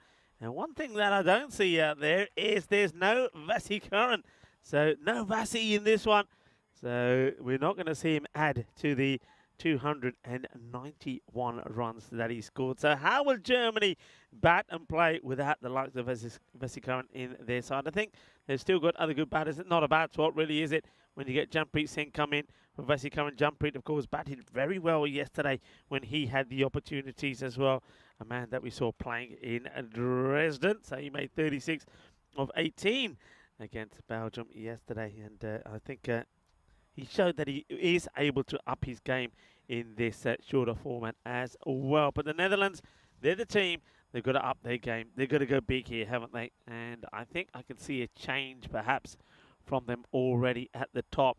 So it looks like they're going with Town Kloppenberg at the top of the order. So they want his firepower in the power play. And it looks like he's going to face the first delivery as well. So don't mind this. I thought we would see some changes from the Netherlands. Some of them probably developmental changes, all about giving players an opportunity, because I think it gets to a point here now where they know that they can't win here. They are battling out to see who's going to finish second with the likes of themselves and Belgium. Both teams, of course, had victories in just the one victory in this series. So the Netherlands looking to get one up on Belgium here, and of course they will play Belgium in the final fixture of this series, and it'll be the last one here, sadly, in Germany as well. From here in Krefeld, here's the first ball, and it will be Fayaz Nasseri to fire in a wide to Kloppenberg, the man who took a hat-trick. So this is the hat-trick taker, Fayaz Nasseri. And I think we probably have got the updated graphics for the hat-trick. We'll be able to show you that at some point as he moves back to his mark.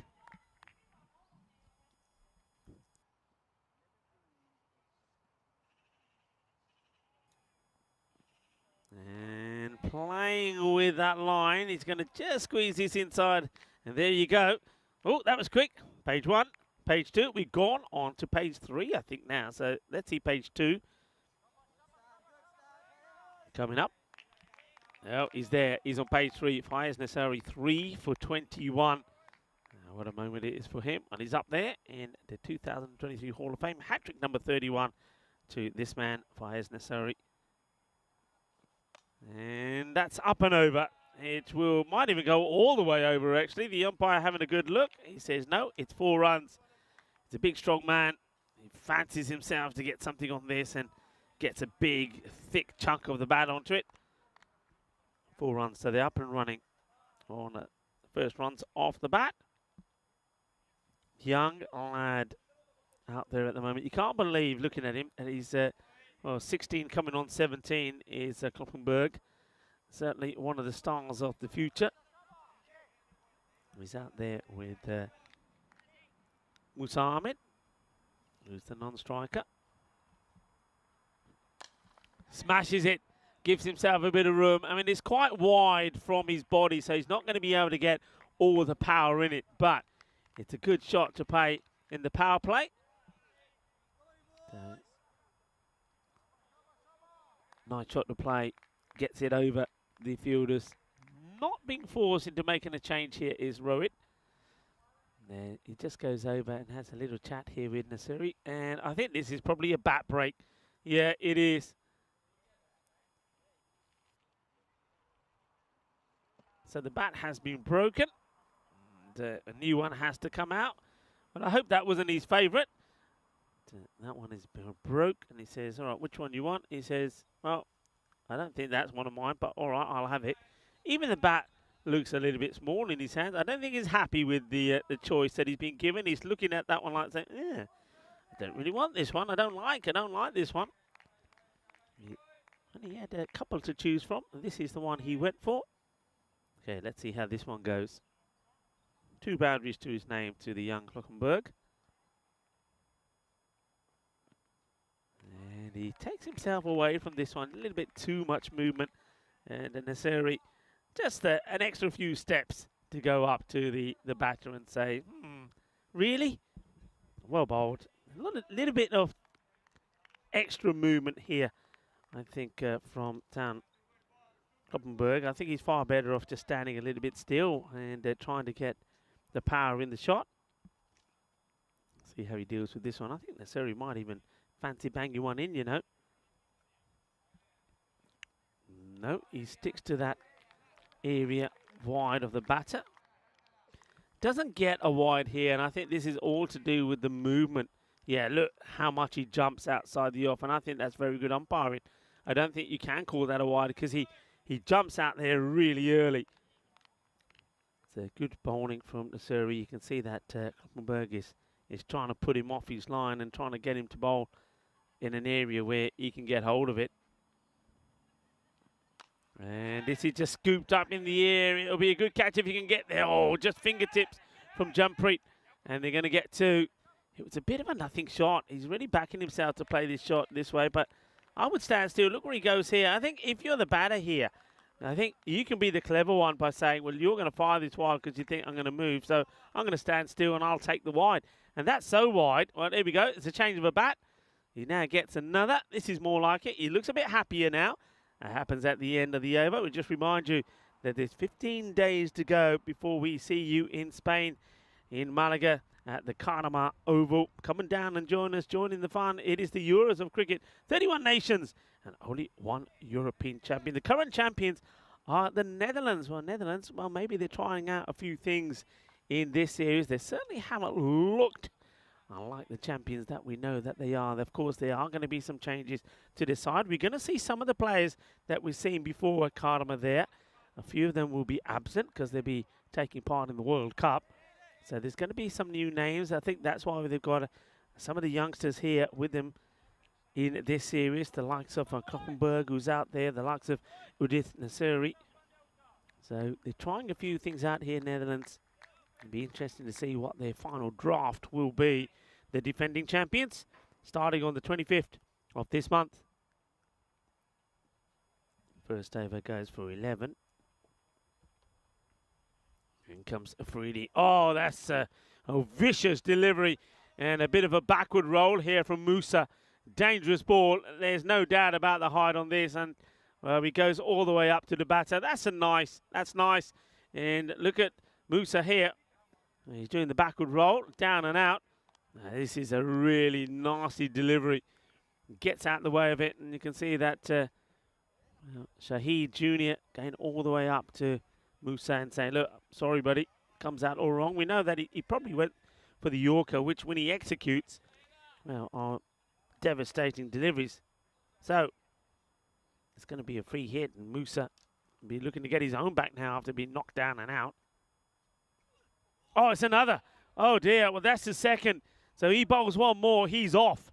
One more and he's off. This is going to be another no ball and also 4 byes. That is even worse than the last one. And Musa now, look at the look that he gives the bowler. And that's the second now. It's one of these, I got to say, if I'm absolutely honest, I don't like it when we on the European Cricket Network say, okay, you can have 3. I know a lot of formats of the game, you bowl 2 of those, you're off. You're done and dusted. Because this is a quick bowler that's bowling it. So he's bowled 2. And if he bowls another, he's off. So he's on his final warning here now. And you can see that's why the umpires are checking this with Charles Croucher and the third umpire, Evanesh, because in a lot of formats of the game, that's him done and dusted. But of course, on the ECN, you're allowed to. I got to admit, I don't like it. I don't mind it if it's a slower bowler because sometimes it can just slip out. So I can get that rule with a slow bowler. Let's think he bowls another one and he hits the batter. Could be avoided because he shouldn't be on. I think if you're a fast bowler and you're bowling this speed, those full toss beamers, I don't think you should be allowed to have another chance. So it is still a free hit. Afridi under a lot of pressure. He can't bowl another full toss or he's off. He goes short. There's an edge. It will go all the way to the boundary. Cuatro carreras. So this has been an expensive over already. And bear in mind that there's also 4 byes to add to this over. So 10 literally off the first ball, really, because the 4 byes, of course, don't go to the bowler, which I also think is an outrageous law. I think if a bowler is bowling a no ball and it's like that, the wicketkeeper's got no way of stopping it, you're in trouble. But that's what he was trying to do. That Yorker-led delivery into the pads of Musa. The wicketkeeper has a go. But Shahan Aga behind the stumps. But the batters make it home. So leg byes there. Hello and welcome back to everybody in the chat. And, well, Dave is saying 29 days for me because, yeah, Dave will be there. Dave is going to be there for week 3 and the Championships week. Looking forward to seeing you, Dave.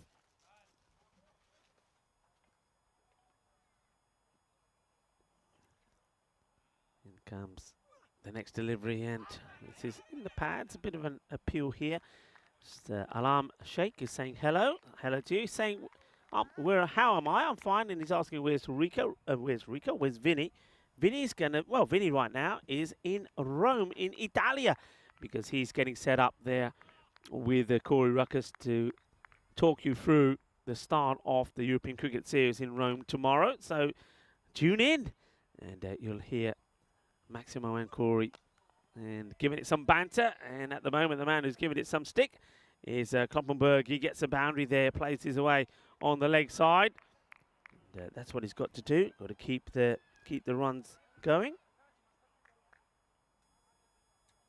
And the reason that Vinny left a little bit early, I mentioned this yesterday as well, because with Vinny Sandhu and some of the crew that weren't working were, of course, at the wedding of the year, the ECN wedding between Stefan Gooch and Meta Daub. They got married. Best of luck to them. This is high up in the air, and the fielder is, well, he's running hard. Has this plug? I can't believe it. This hasn't gone over the boundary. It has plugged before the rope, and they'll get 2 runs. It's a long, hard chase. And now he's sort of saying, he's sort of gesturing, well, I don't know. I think they're going to check this. Fielder's got to know if this is going over the boundary or not. Surely, come on. We don't have the shot. So I think this has to go down with what the fielder says. They're looking, we don't have this. I just got that in my ear. We don't have the boundary look on this. So, I mean, it's got to go with the fielder. The fielder's got to know where that ball goes. It's a rope, for goodness sake. Well,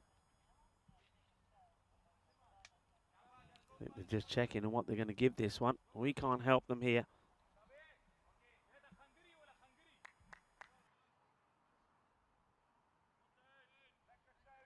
So they're still waiting. Well, we're seeing that in the end. What's been caught? So 4 has been given in the end. So, I mean, I don't like that. I've got to say, I don't like it. If it's 4, signal 4.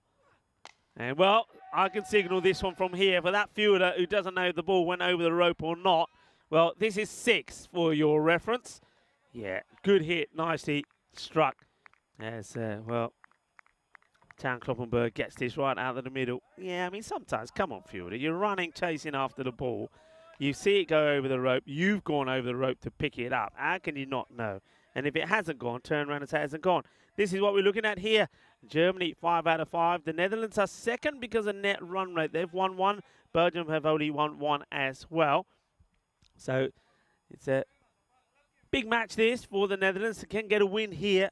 And then basically, if they can maintain a good net run rate, and when they go head-to-head with Belgium later on, they get a chance at least to finish in a respectable second in this European Cricket International. Rico Full here of the European Cricket Network, and joining me back after a spot of lunch, it is of course, Ujwal. Ujwal, welcome back. How was your lunch? Thank you, Rico. As good as yesterday's. There's a nice little bite in between to keep us going and refuel ourselves. I think that was one of the more expensive overs you'll see. Shy the freebie ball. Nearly got called off, didn't it? 2 beamers that were honing in onto Musa Ahmed's head. He did well to get out of the way. Yeah, he did do well to get out of the way. And the thing is, remember that those warnings stay in place. So if he's to bowl a full toss in his second over, he will be off. There's no doubt about it. And the ball's been handed to the experienced campaigner, Sajid Liaquat. Well, speaking of Liaquat, Shahid Afridi was just running around to us. But let's get back to that in a second. Who tries to hook that one from way outside of off, just an inside edge. And he wanted to ask us to give a shout out to his brother Liaquat, apparently, who is also tuning in from far away. So just what you were saying earlier on, Rico, how does the scenes being brought from ECN are being enjoyed by families far, far away. A case in point there. He's sending his love to his brothers Siraj, Miraj and Liaquat. Another Liaquat, though, has a ball in hand. Okay, well, thank you for tuning in. And this one really does take off. Yeah, almost looked like he had some bat on it on the way, but that was just that steep bounce that we've gotten used to. Musa Ahmed there tries to get some bat on that, but that just rose up out of nowhere.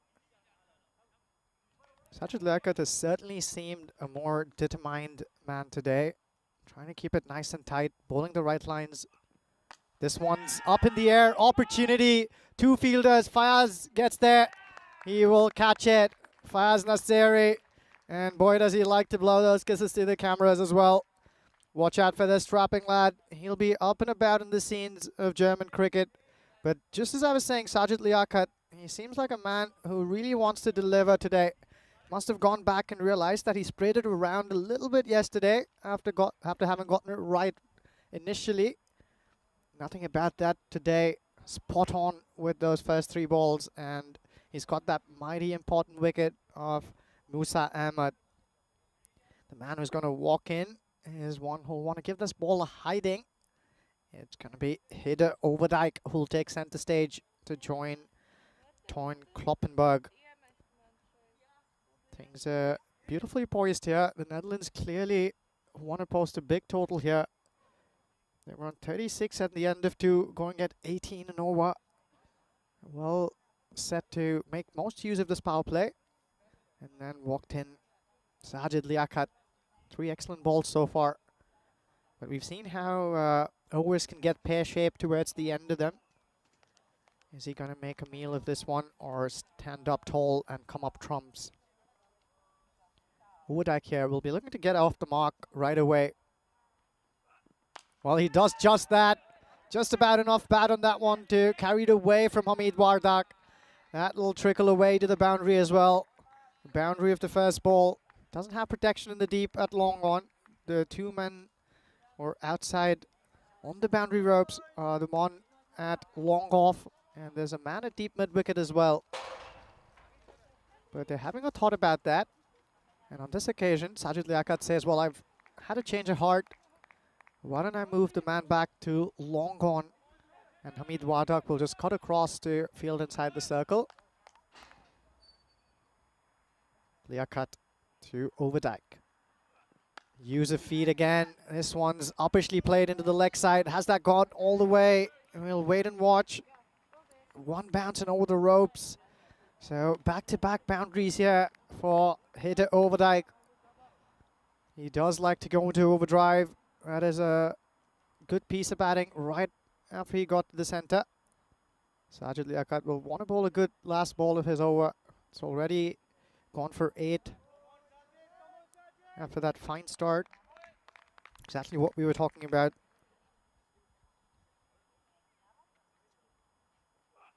Goes for it and connects reasonably well. I think this one's going to land just in front of the rope. So 3 boundaries in a row after 3 fine deliveries first up from Sajid Liaquat. That'll make it 12 for the over. And the Netherlands are sitting pretty here. They move on to 48 for the loss of that wicket of Musa Ahmad. So they're scoring at 16 here. I want to keep that going. If they can get 160 here. Now that's the most that the Germans have been asked to chase. The highest total that has been posted that they overcame successfully yesterday was in the mid 140 range. But if you can add 16 to that, something upwards of 160, that might just give the men in red something to think about. Do remember, the man who's been doing all the magic wielding of that wand is not playing this game. Wasikran's been rested. The 2 openers will be Muhammad Asif and young Janpreet Singh. So a lot to think about over here for the Germans if they're facing a tall order. But the Netherlands first have to post a big total to try and play around with the ball in hand. To help them do that, it's going to be this partnership, I think. Kloppenberg and Overdijk have been exciting prospects. They're batting higher up now than they have in the past. Oh, Shirzad with the ball. He's an exciting talent. This one's got just about enough bat to help it on its way to a boundary. Streakishly played an inside edge there. Kloppenberg, not exactly where he was looking to play that away, but he'll take that boundary. We've liked what we've seen of Ahmad Shah Shirzad so far in this series. He's a nice left-arm bowler who angles it away from these right-handed batters. And at this stage in the tournament, these batters have also gotten a good look at all of the bowlers. Kloppenberg well aware of what to expect here from Shirzad. He walks away outside off stump and then makes sure that he's covering for that angle that Shirzad's looking for. He'll be looking to do just that again, but Shirzad also tried to sneak in a Yorker there. Will he do that again? Well, he tries to find it. This one's hit uppishly in the air. Is there an opportunity? No, there isn't, because Hamid Wardak will just stare at that one, sail over his head. Just about enough connection there from Kloppenberg. That one went really high in the air, but just about enough distance to bring a smile on his face. 58 on the board. This is the sort of start the Dutch have been looking for. The problem for them, though, has been that they've been losing wickets along the way and have fallen astray once or twice. Oh, that is now a brilliant catch. We've seen this man, Munib Mubashir, or I beg your pardon, I think this is the wicket-keeper, Shahan Aga, who's also been switched with Mubashir. He's just flown away and taken off to his right to pouch that one. This wicket really should go down to that one wearing the jersey number 29. Look at him fly there. Excellently pouched. Does a nice roll to make sure his elbows don't hit the ground. Beautiful, beautiful catch. So Shirzad strikes. The important wicket of young Kloppenberg is in his bag now. Sikandar Zulfikar. Remember that game where Boris Gorley made way for this man and he was gone for a first ball. Golden Derek. He's got another opportunity here up top. Inside the photo was plenty of time to go in this game. If he's around for 20 odd balls, this man is going to make a dent to that scoreboard. Shazad with wind behind him. Angles that away, uppishly played. That's another golden Derek for him. Unbelievable here. Excellent piece of bowling. Tries to angle that into the leg side. It shapes away from him as we've seen and grown to expect from Shirzad. And that one carried nice and easy to Sajid Liaquat. As you saw, he closed the face on that one too quickly. Just floated away at an easy catchable height to Sajid Liaquat. So back-to-back wickets here for Shirzad. Unfortunately, we don't have the vocals on that golden direct for you just yet. Our man behind that magic is just having a quick, quiet bite here. But this is incredible stuff from Shazad. He's on a hat-trick as well. And we already know that one of his mates has gotten a hat-trick already. It was Fayaz Nasri. Can the Germans make it 2 hat-tricks in the same day? Ahmad Shazad is going to charge in here. The man who's walked out as the skipper, Sebastian Brott. If he's got to stay here, he's not thinking about giving his wicket away, but about a mighty 6 that he can shoot off. Let's see what's going to happen here. Oh, nice ball there. It was honing in onto those stumps. Brott good enough to put that out. Oh, agonizingly close to his outstretched arm. You can see the fielders there in the background jumping up in delight almost, thinking it's going to be able to get across, not to be here.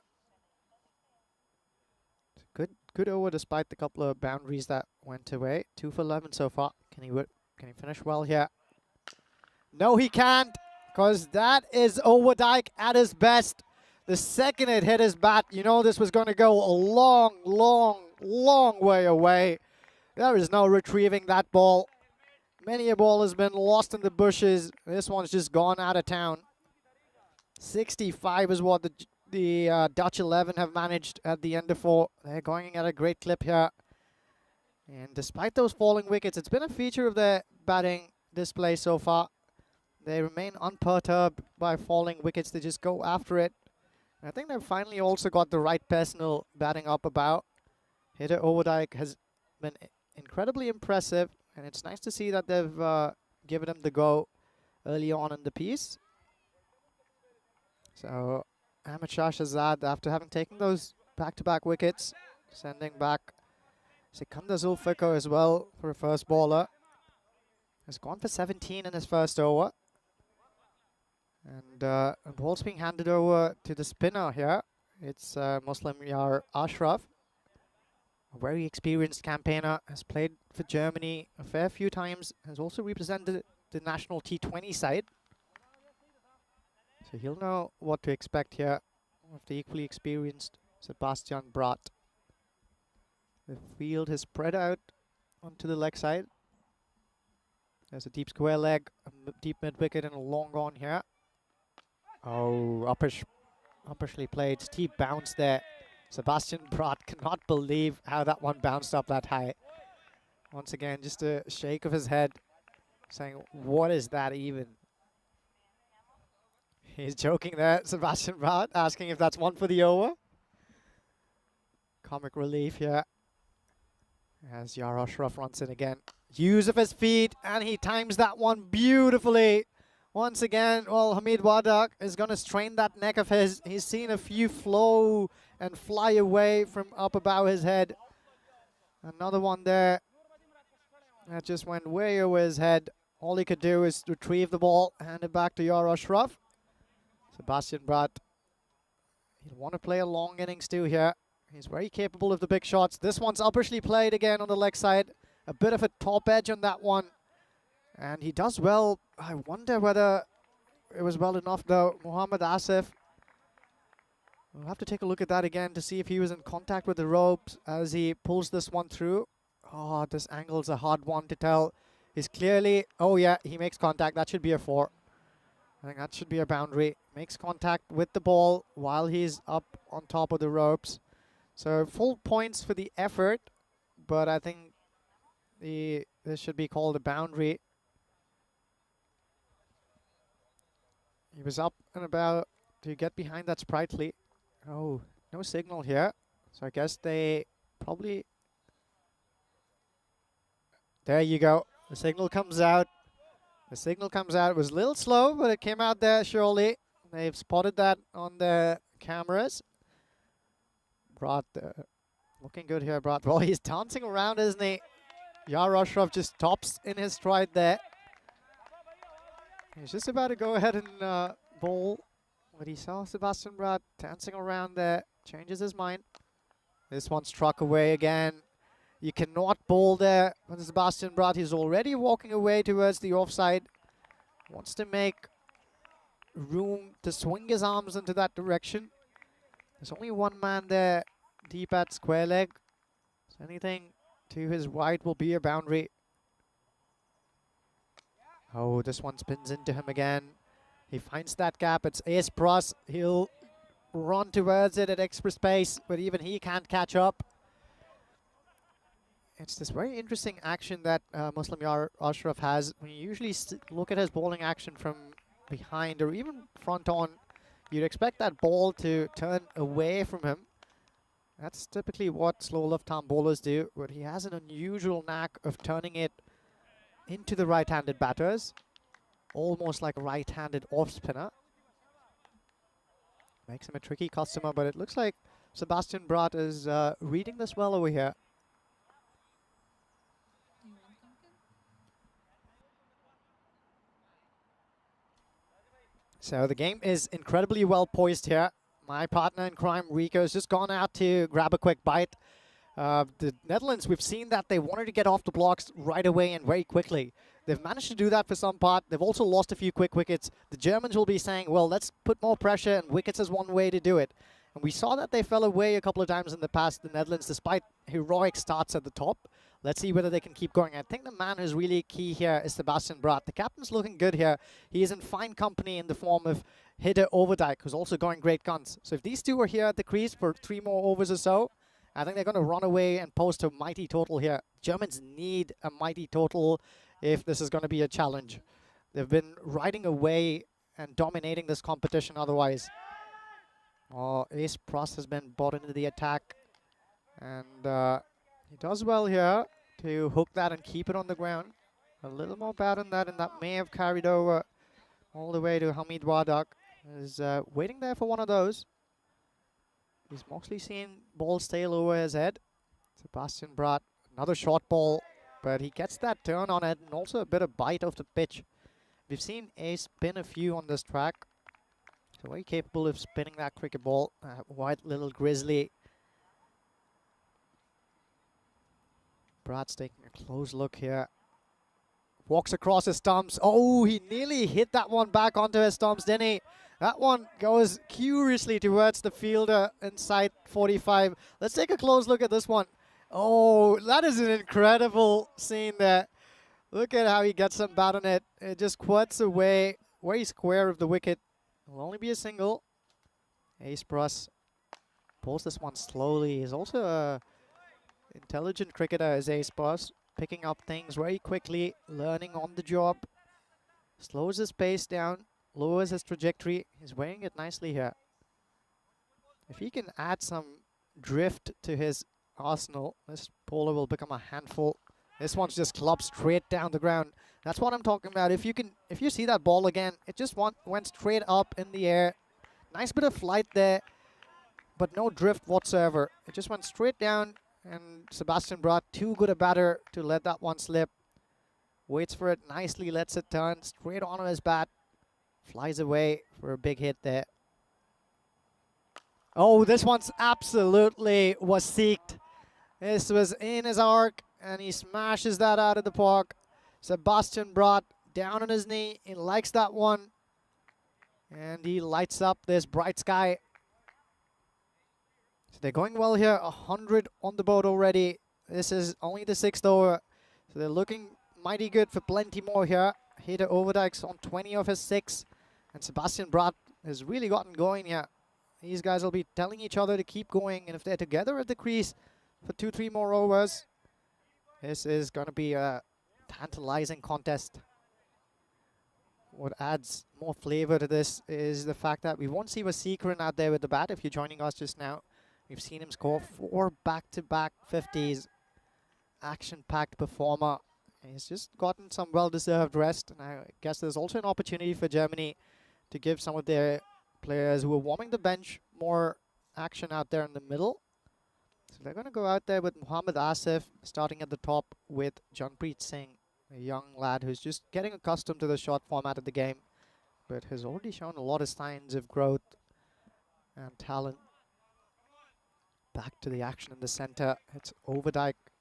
It's looking good. The Magician has been handed the ball, the Yorker man, and he does it again. This is, I think, number 3. He has done this a few times in the last 2 days. He runs up, look at that. He's a tall lad, and his knees and thighs rise up with every stride that he takes. He's knocked the ball off his hands a fair few times, yeah. Oh, he got those 2 beamers. Keep an eye on that as well. He doesn't want to bowl another beamer here. He's the Yorker man. That's probably why it's happening. Goes for that again. Doesn't find it. But, well, Hede Overdijk, I beg your pardon, does find it and sends it into a hiding. This is good batting here. All he needed to do was just get some bat on that one. There's nobody there. The protection he's got is largely in the deep on the offside. He has 3 fielders here. Square on the off. There's a deep cover and a long off in place as well.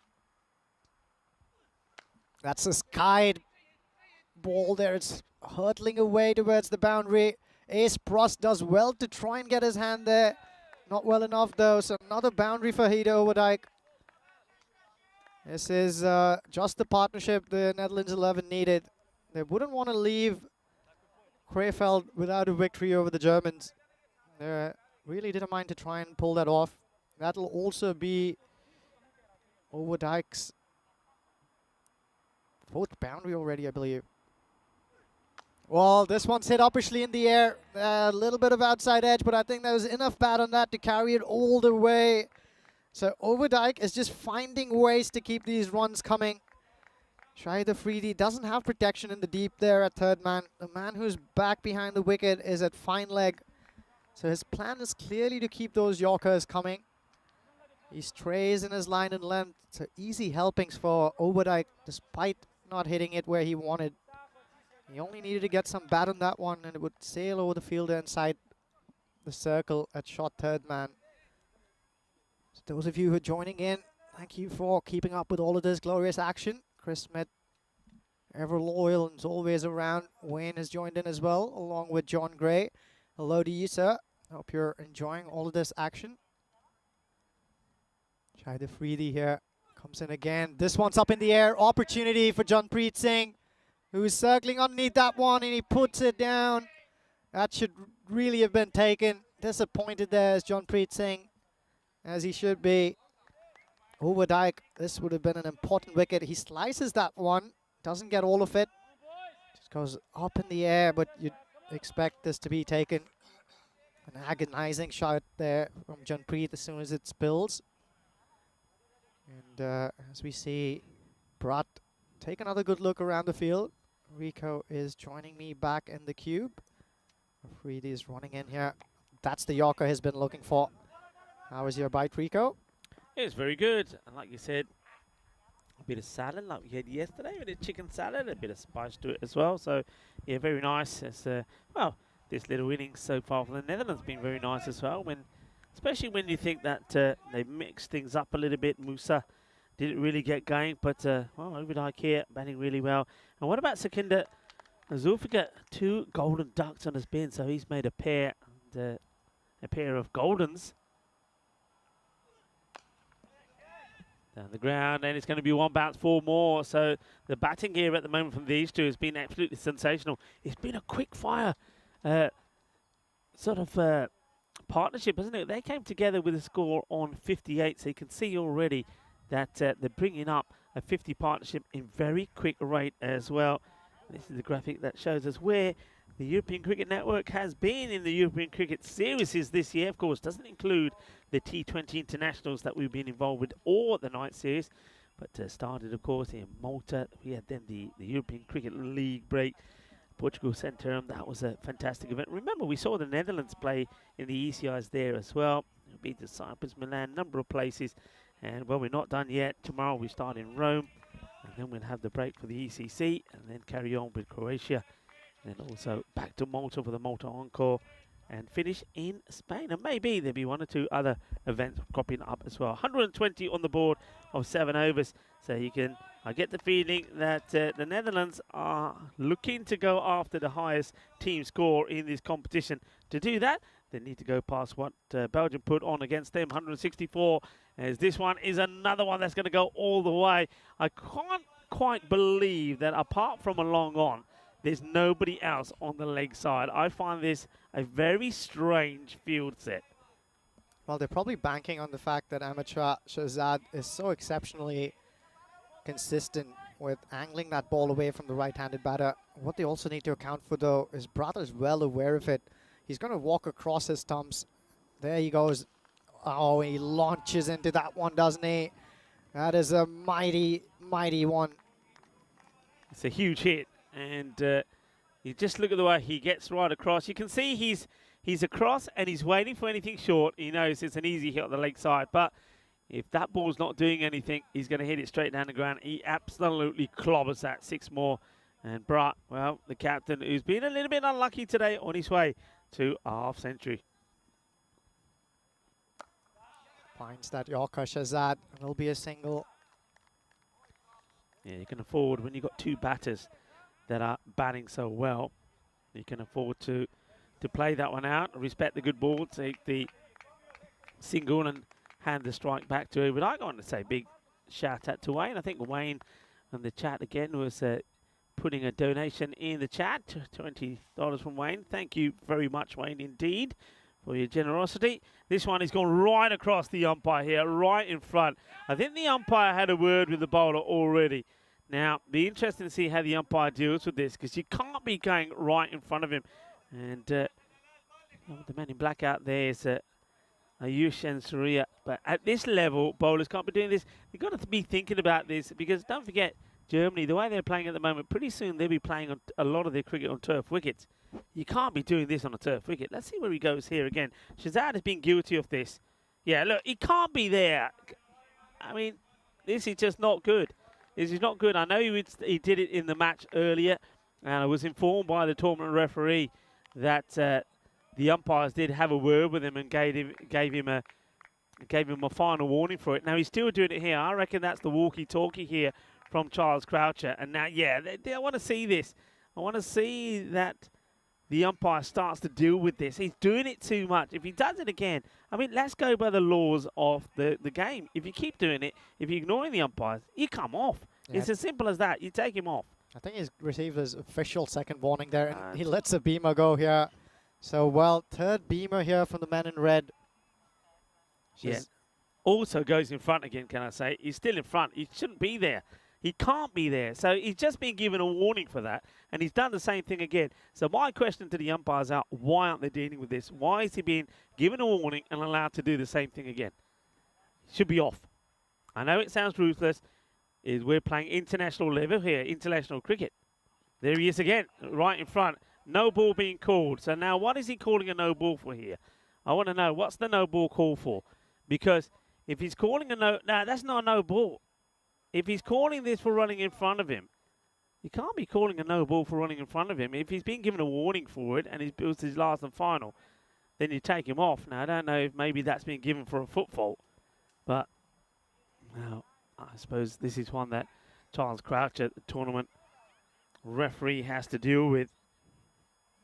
Runs in here, Overdijk on 42.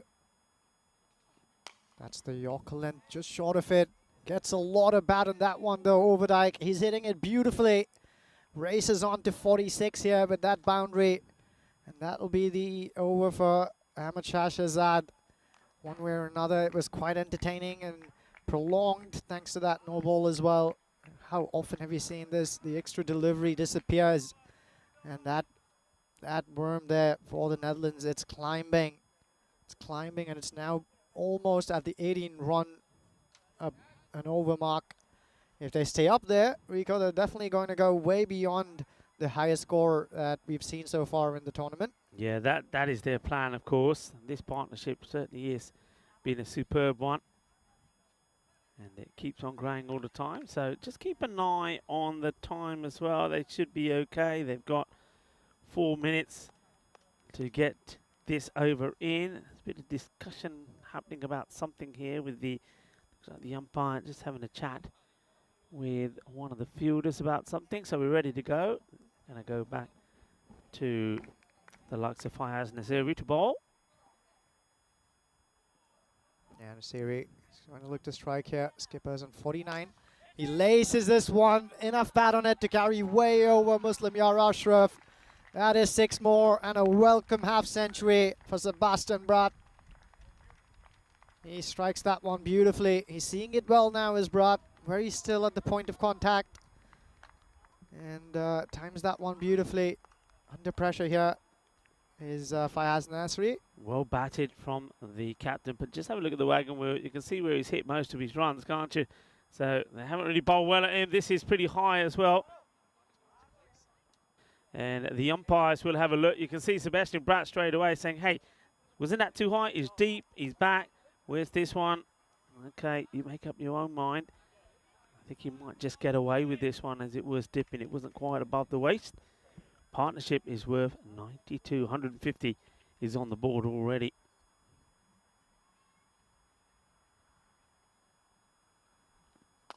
Overdyke this time just bunts it down the ground for a single. Well, you can see what Netherlands are trying to do here. Remember, on 2 occasions they got to 142 and 141. Germany got there all the time, and they're trying to make sure this occasion they can bat them out of the game. And I suppose I've heard you touching on the fact they'll be boosted knowing that that man Vasikaran won't be out there taking the bowlers to town again. Good ball there from Fayaz Nasiri. Yeah, spot on, Rico. I'll be boosted by that, but also the knowledge that they can take in the momentum they're creating here towards the end. But also one of the aspects that has boosted this performance for them is that they've had 2 batters out there in the middle for perhaps the longest period of time that we've seen. And this partnership that's been building is well over the 30 balls mark we've been talking about. Both these batters looking really good and set for more. Yeah, you're right.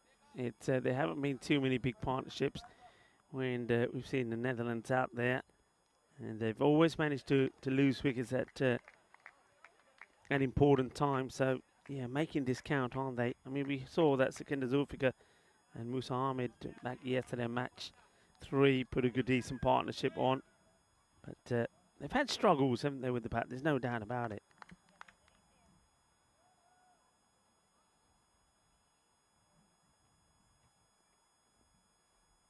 Nasri to Overdyke. Oh, he tries to club that one into the offside. Only gets in inside half of the bat. So another single. He's inching towards that half century is Overdyke.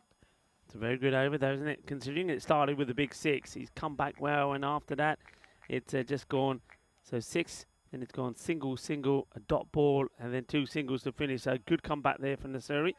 153 for 3. So that sets the Netherlands back just slightly. We said that they were on the hunt for a sort of 170 score, trying to get past 164 that Belgium put on against them this morning.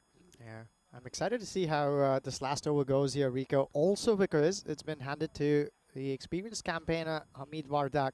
He's back from a shoulder injury, but not quite. I was having a word with him yesterday, and he said he's been having a fair bit of trouble getting that shoulder back to where it was before. He's even undergone a surgery, if I'm not mistaken, in the last couple of years or so.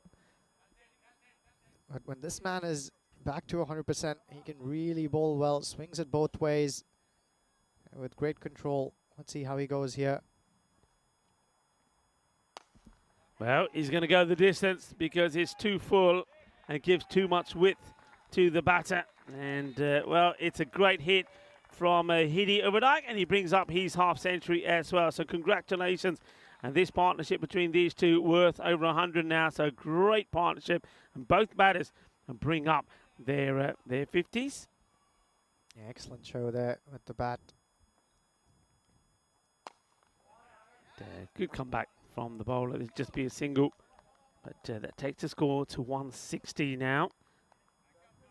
Yeah, that's what he's capable of, finding that Yorker length on demand. But I guess as a bowler as well, Rico, if you're not bowling a lot in cricket games, you can it can be difficult to just show up and bring the goods with you.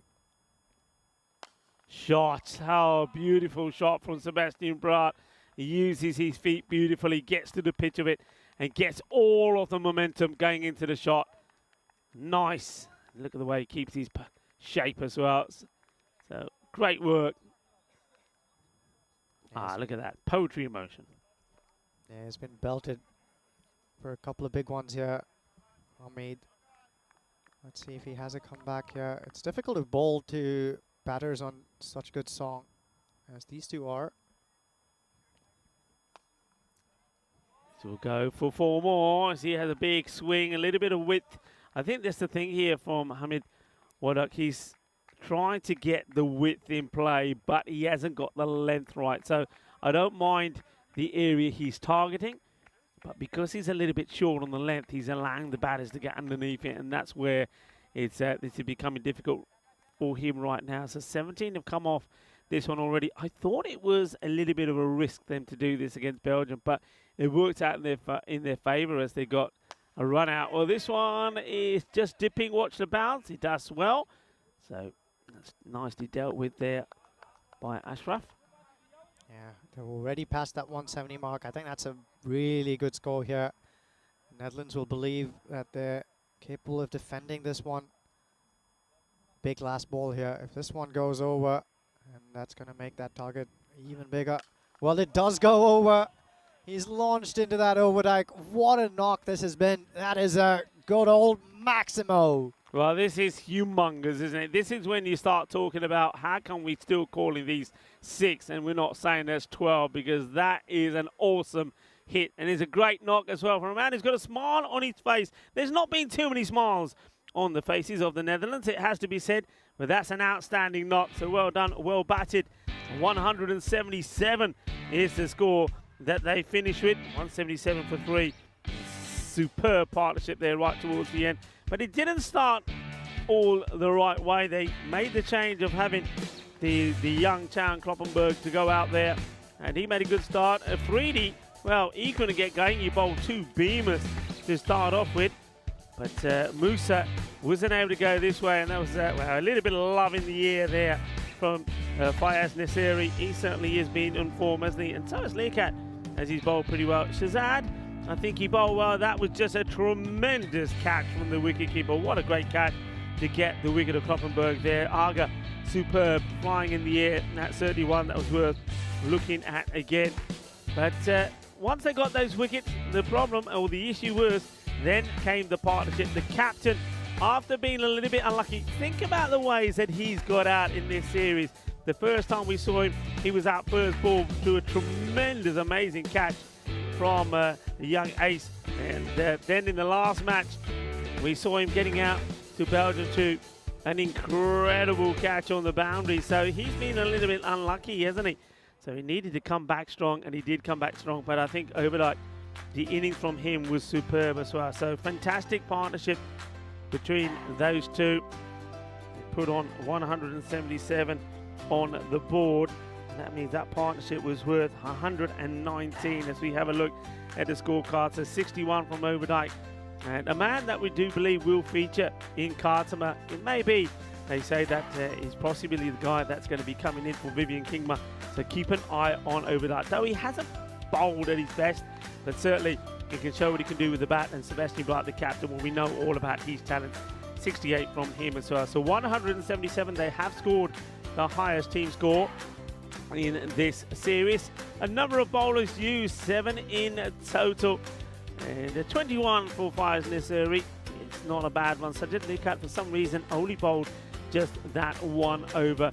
And, well, Ace, once again, I think you could have gone back to Ace, you know, just to take, I think maybe relied a little bit too much on pace there towards the end. I mean, they went back to Shazad, they went back to Nisari, and then they tried Hamid Wardak right there towards the end. I think Ace could have been a good bet there as well. 177 it will be for free. And looking like the Netherlands that we know. The thing is, though, are we going to see the Netherlands that we know in the field as well, especially with the ball? That's where I think they've let themselves down a little bit, haven't bowled a good length. Maybe they've got used to this pitch here now, and we're going to see a very good performance from them. Remember, they got 2 matches here. They got this one to complete against Germany, and then they will end this European Cricket International Series with match number 9, the final match of the series, and also sadly the final match from here in Crefeld when they take on Belgium. We leave you with the mid-match summary on your display. We'll be back in just under 10 minutes time for the conclusion of match number 8.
Hello, cricket lovers, and welcome back to the sunshine of Germany here. East Germany, that is. We are here in Crefeld at the Bayer-Uerdingen cricket ground, and the heat is definitely on. I can tell you that the temperatures are soaring up, and well, the heat probably is on Germany as well. I think for the first time maybe in this international series, they're under some real pressure. They've got a bit of a chase on here.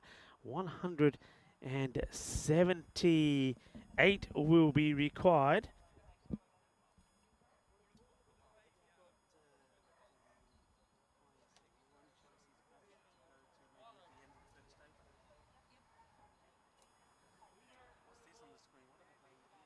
We can just remind you, you can see the min-match summary that was on the screen there, what the Netherlands did post, 177, thanks to a fine partnership, a 100-plus partnership between the captain, Sebastian Bratt, and Hede Overdijk, both of them in the 60s, 68 to 61.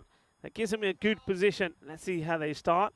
And, well, we're going to go with, man, we haven't seen that much of Carl Klein, who's going to come onto bowl, the brother of Ryan. Let's see how he fares.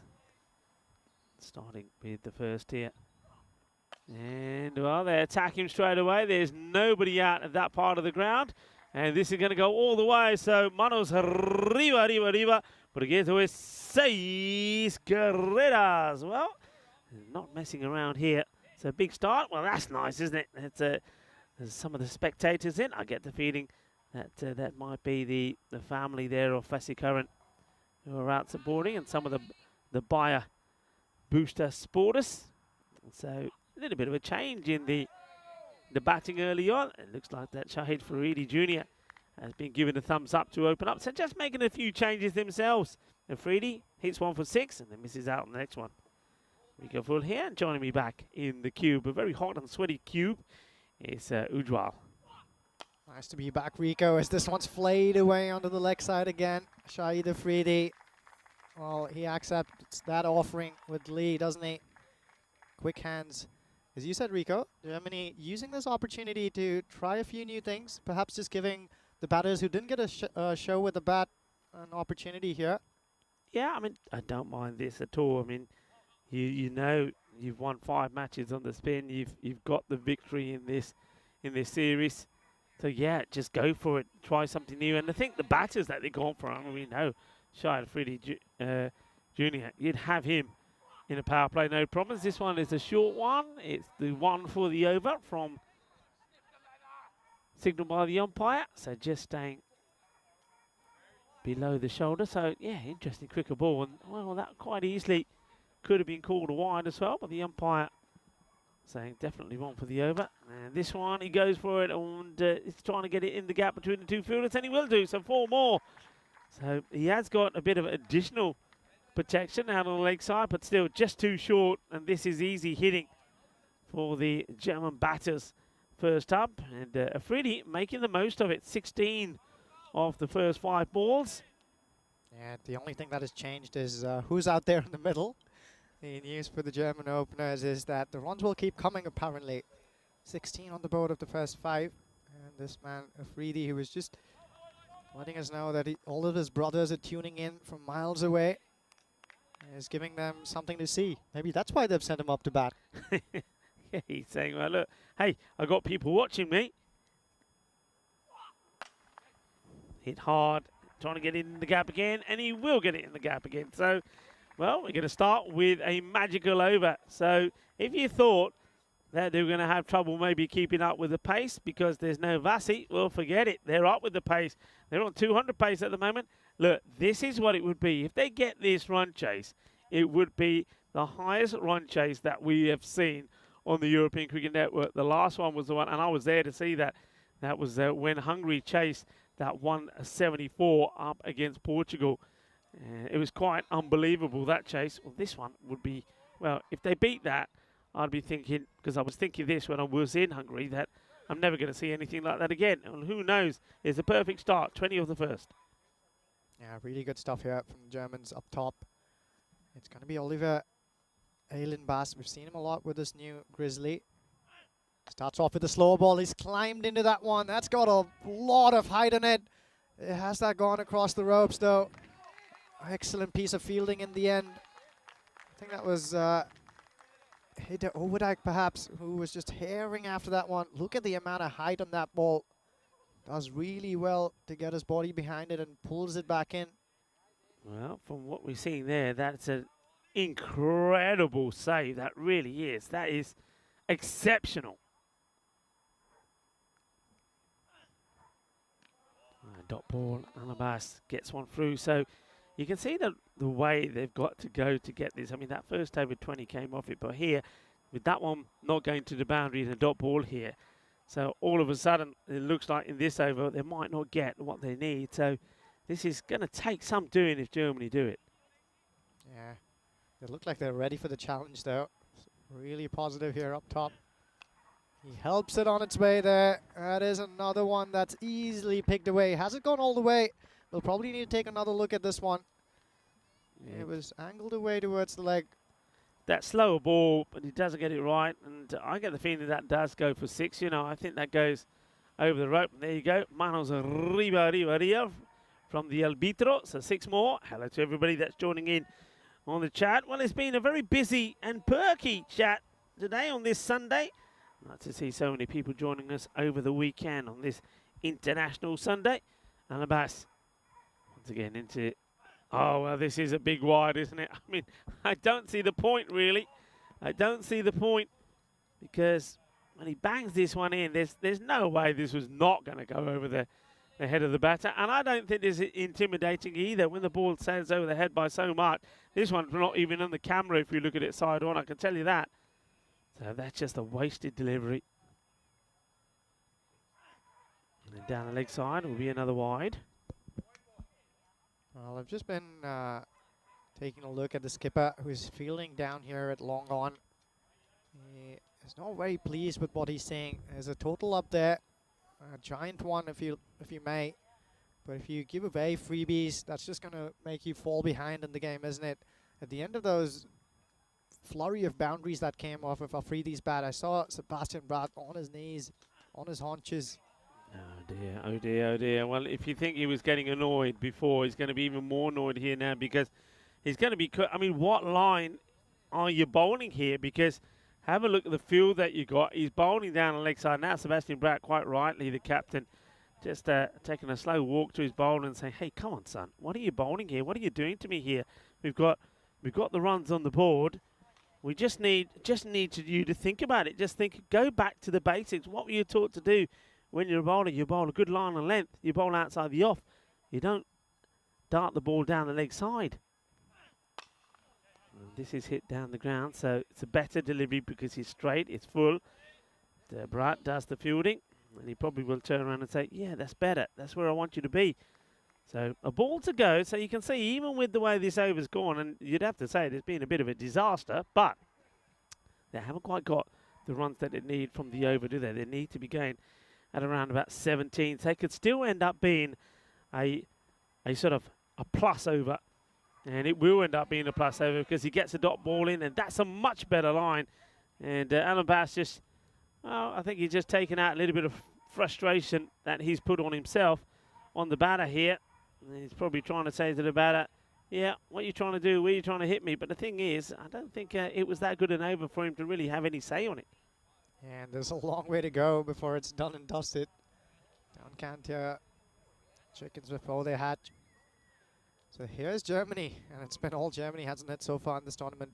It remains to be seen whether they'll make this 6 on the trot. But it's already 5 on the trot, and that's a formidable tail. The man who was exceptional with the bat has now been handed the ball. Hidde Overdijk, what a talent he is. I've seen a lot of new faces who have shone brightly here, Rico.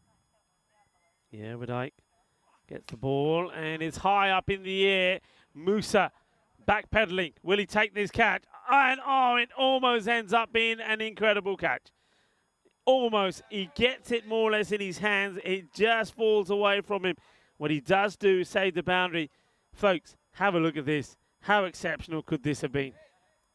Yeah, it does really well to even get both of his hands to that ball, Rico. Excellent attempt there. Just slips out of his fingers at the last. Well, there's no doubt about this one.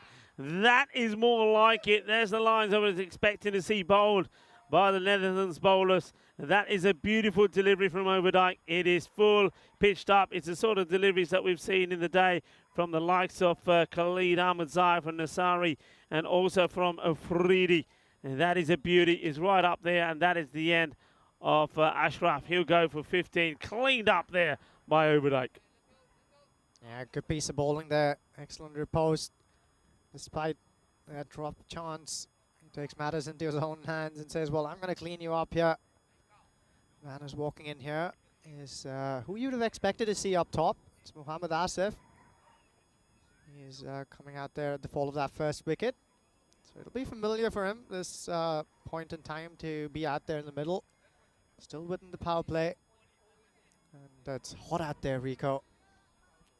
It's very warm out there. I know that you went out there to do some of the intro work for the last 2 matches. And when you get out there, I mean, I know it's warm where we are. There's no breeze here at all, but at least we're protected from now, at this point of the day, from the sun. But when you're out in the middle there, under that sun, yeah, it's quite baking. You can feel the heat coming off the ground. Okay, Mohammed Asif, yeah, hits this one straight down the ground. It's going to be a chase for Sebastian Brandt. He gets there, and he'll keep it just to 1. Yeah, Shahid Afridi there, just trudging along to the other side. I'd have liked to see more intensity in that single. Mohammad Asif was down to the sand in a flash, was looking at his partner, who was still making his ground. Afridi now on strike. Up in the air. Is he going to get lucky? Yeah, he is. Fielder can't really get anywhere. I don't think really he finds this. Yes, he's looking up into the sun. He can't find it, so doesn't get hands to it. Yeah, in the end, far away from it. Mies van Vliet. He's got a role to do with the ball in hand later as well. And I'd be curious to see whether they'll turn to Sikandar Zulfikar earlier on in this one. I think that would be the right call. Clever delivery. It's that slower one, isn't it? It's nicely bowled. So you're starting to see just why Overdyke is somebody that's been well fancied to feature maybe in Qatar, and he's right up there as one of the top players in the Netherlands. We saw him put a great performance in with the bat, and now he's shining with the ball as well, and he finishes well. So that's the end of the over. Only 4 come off it, and the wicket as well. So what looked like it could have been, once again, a good power play, maybe up in the 50s. It's going to be 39 for 1 at the end of 3. Yeah, and on point, I think the skipper turning to Sikandar Zulfikar right away here. 3 overs gone. Germany on 39 for 1. They're certainly behind the asking rate now. And each time a good over is sneaked in, you'll see that that required run rate will just shoot up to astronomical heights.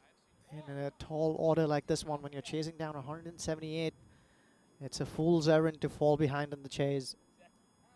But the skipper's turned to Sikandar Zulfikar. I think that's a good call.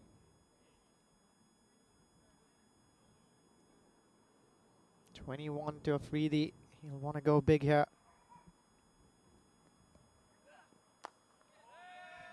It's a good delivery, but still going to take some stopping. And yeah, nicely done there by Sebastian Brandt. It sort of gets the slide in, so make sure there's a body behind it and puts the palm on the way to stop the ball getting past him.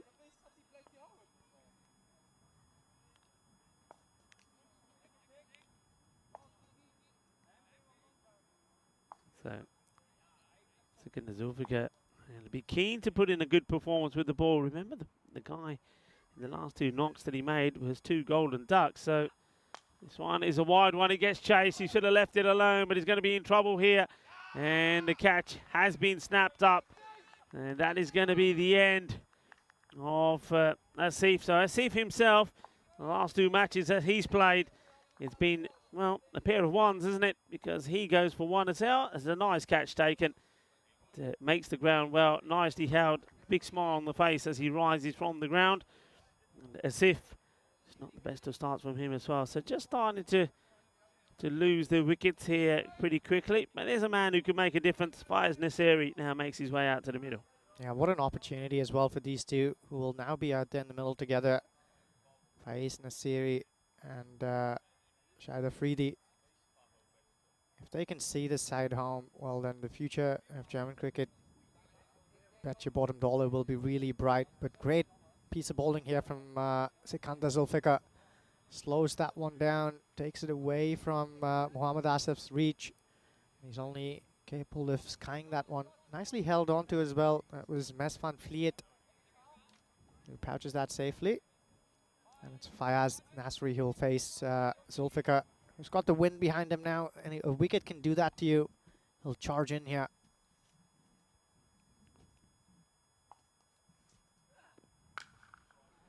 Lovely shot out on the offside, isn't it? It's a little bit short, and he says, okay. And what he does here, he plays the correct shot, and maybe Zulfikar thinking, well, maybe he'll go just across the line and try and smack this down the ground. I can get a miss hit, but no, he plays it standing up, gets right on top of it, times it out through the offside. Beautiful shot, 4 runs. Good start from Nasiri, who really has impressed in this series, isn't he? Yeah, he really has. And what better a ballad of love to write for Marghai than this one. He's been sending out notes to her, professing his love. And well, if you can do it beautifully with the blade in your hand that way, I can be pretty sure that she's mighty impressed from wherever she's watching. Yeah, well, that ball is going to have to be found by one of our crew. It looks like that Jerome Peters is making his way over there without the broom this time, Jerome. It's Very brave, huh? Yeah, very brave. He's going to get stuck in there. Slow ball, and Brad coming across. Oh, I get the feeling we're going to have to look at the, well, it's going to be 4 runs. Yeah, it is 4. Well, this could have been incredible. We know he was out himself to an incredible catch in this part of the ground. Just see him sliding in here. He gets fingertips to it, and you see he almost, though the catch goes down. I mean, how many players would even have got to this? I don't think many. He gets a hand to it, almost takes a catch, but he can't keep the ball in play. Oh, wild. Yeah, he saw Fayaz Nasri lining that one up, tries to take it away from him. That just went really wide. Well done by the keeper there to get a mitt to it. He does really well. And I think for a moment there, the man who's there at sort of, I don't know, a backward point here, he thought it was coming to him. Yeah, but how fast was Brad onto that one? It was like he was running a 100-meter sprint almost. That's a really good ball. That's a bit like the older sort of quick, fast, like leg break. You just see him do something with his fingers here on that ball. He really wraps the fingers around it, gets this ball to sort of cut away from the batter. Well bowled. Good comeback after bowling that dirty wide. Yeah, some of the fans who were tuning into some of the action here, Rico, have been saying that Sikandar Zulfikar should have been on the flight to India. Oh, this one's a cotton ball chance. He hangs on to it. That one jumped up high. That steep bounce that is so characteristic of this Krefeld pitch is his undoing. Did really well, though, to catch that through on his follow-through. Let's take another look at this one. Excellent camera work as well with this angle. Oh, he'll just see that he's out of that frame. I gave it too much kudos too quickly. But brilliantly caught there by Zulfikar. Yeah, really good catch. I mean, he's you can see he's a man on a mission. I said earlier, as a result of those back-to-back Golden Ducks, he's keen to do something well. Nasiri, well, he did play a lovely shot, but he's going to have to go. He goes for just 8 off just 4 deliveries. So, well, it's now turn to see if the captain can make something happen here.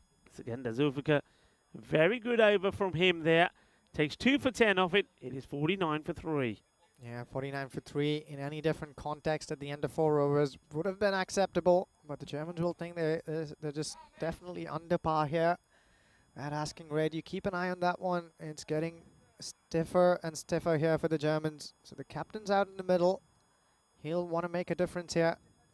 It's going to be a difficult uphill climb, but the Germans do have the batting necessary to do it. It's turning into a beautiful contest, but the Netherlands on top here.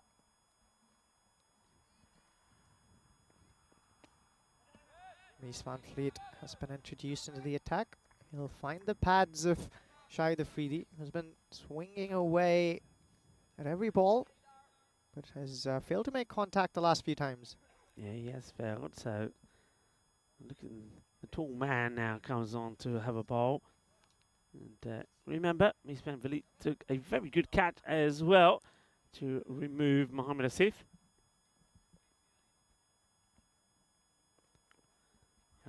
Goes for the short one. It's corner wide by the square.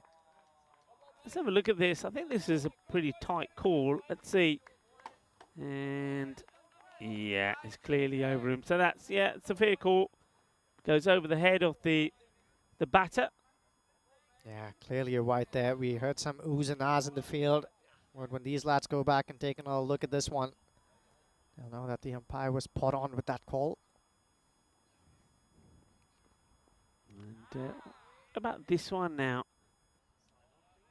So remember, you can't go over the shoulder. I think it's just right. Yeah, that's good delivery. I think the other thing is, especially with players like the ones that we've seen out there from the Netherlands, don't forget, and one thing we haven't probably focused a lot on, that a lot of the cricket that these guys play will be played on turf pitches. So when you get a pitch like this, they'll have to adjust their line a fair bit, because obviously the turf pitch wouldn't be giving them as much bounce on the shorter balls that they're bowling here as this one. So it takes a bit of getting used to. So that's why sometimes I think you can see them bowling a ball which is short. It goes over the head or goes over the shoulder.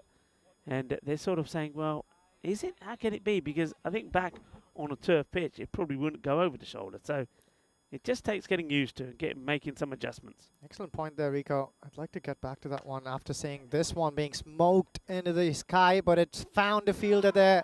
And which one will it be? But Hede Overdijk, he's in the thick of things here for the Netherlands. That is an exceptional catch here. That went really high for a second there. Everyone here thought Rohit Singh had enough on it not to be found the safe hands of Hede Overdijk. But as you were saying, Rico, and that's the one big difference. Most people actually find that the sport that's most similar to cricket is baseball. And that's the most similar association people tend to make. But the big difference between the two is that the pitch doesn't come into the equation.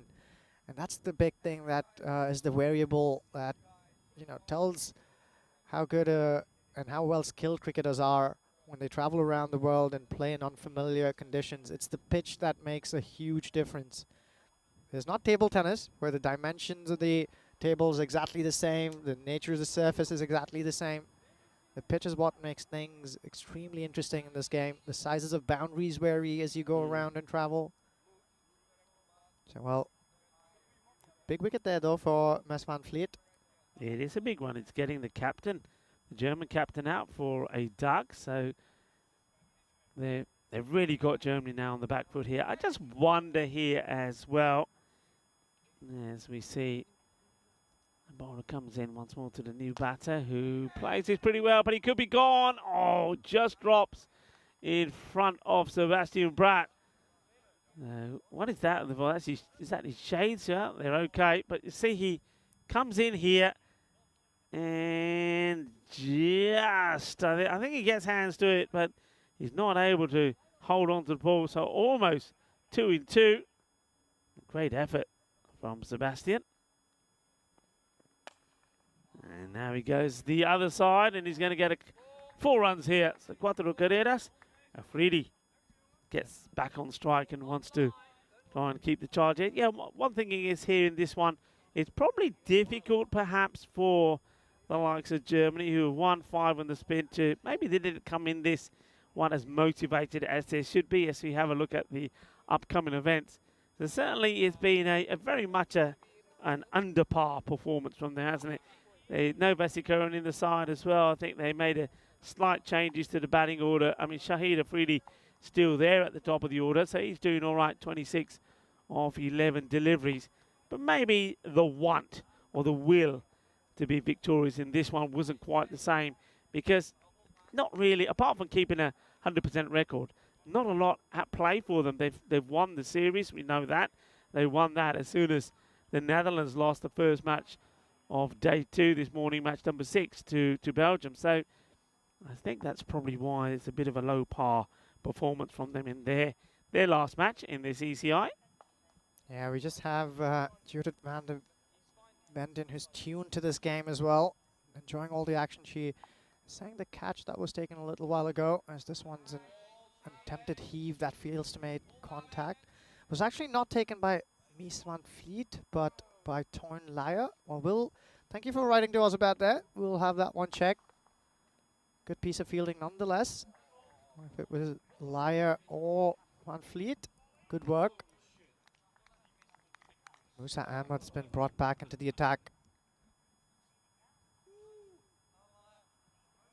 Oliver Ehlenbass here, right in front of us. It's probably hurt his knee, hurt him groan a little bit there.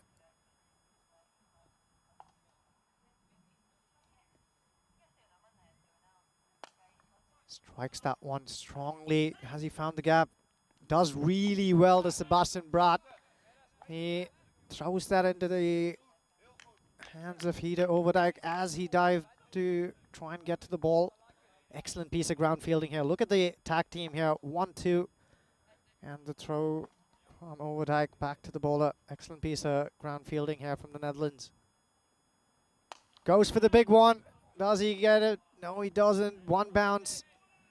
Back to Oldenbass here. He holds a good throw back to the keeper.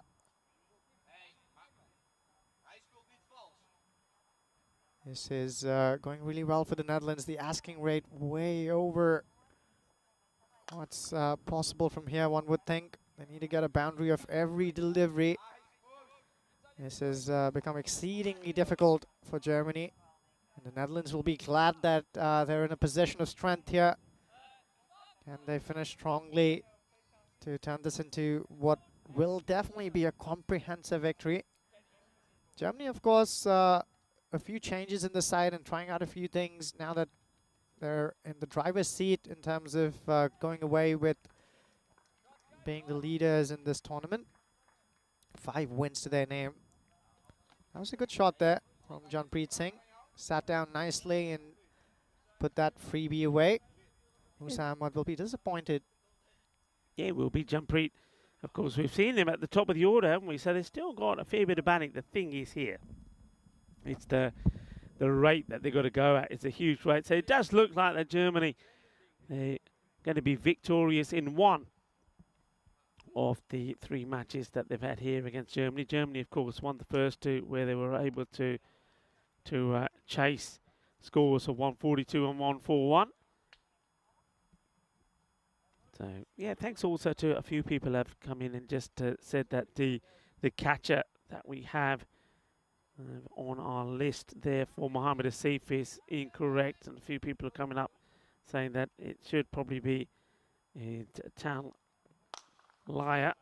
This is correct. And, well, Ujwa, you always got to be watching the action.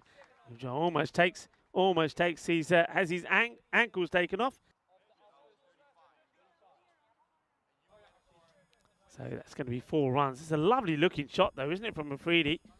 So Afridi still continuing to go. He's 32 of 14 deliveries.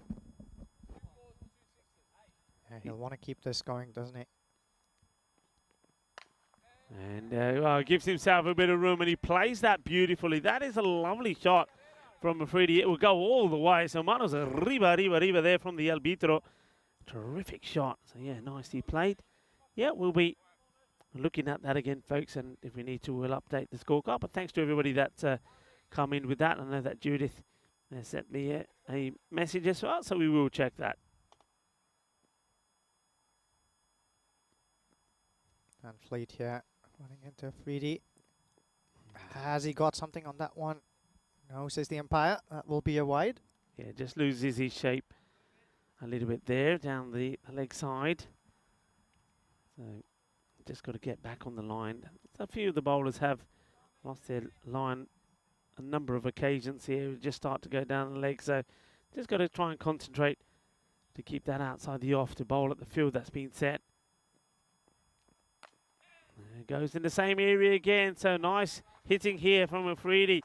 There's another boundary of the over. He goes into 40s here now. So we've seen a 4-6 wide and now another boundary. So he's really going after Mes van Vliet here. Yeah, the problem though, Rico, is that 4s won't do it anymore. They need the big ones here. Well, Germany, or at least 4 out of 6 balls every over. Easier said than done. They'll give it a shot though. They'll try their hearts out.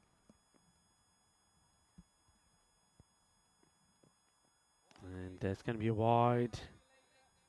So it's another wide. So if it's not a boundary, it's a wide. And that's the other issue. If every legal ball that's being bowled is going to be hit to the boundary, these wide balls really hurt you.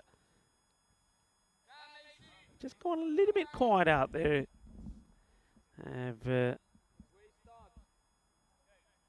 Have the Netherlands. Let's see, Vliet just having a bit of a word there with the umpire about something. Not sure what it was. That's well bowled. It's pitched up. That's better. That's better areas. I mean, with the height that he has, and from the height he's bowling from, get that Yorker in, it becomes a very difficult ball to get away. Well bowled. Yeah, I think he was probably slightly upset with that wide call. I think nothing wrong with it. No, it was a wide. It goes down the leg side. Doesn't touch any of the batter on the way through. And this is going to be unfortunate. Got to feel for the bowler a little bit here. So he does get the ball in the areas that we're talking about in the off-stump corridor, but the batter swings hard. Now, sometimes they say that fortune favours the brave. One man who has been brave so far out there. And that has been Jampreet as well as Shahid Afridi. Jampreet brings up another boundary for him. So he'll make his way into double figures now. So Vliet trying to finish the over well. 27 come of his spell so far. And he goes to the short one. And it's called a wide. So wide ball signalled here. Let's have a look at this again. And the batter goes down. I do believe, though, even if he is in his upright position, that this is going to go over him.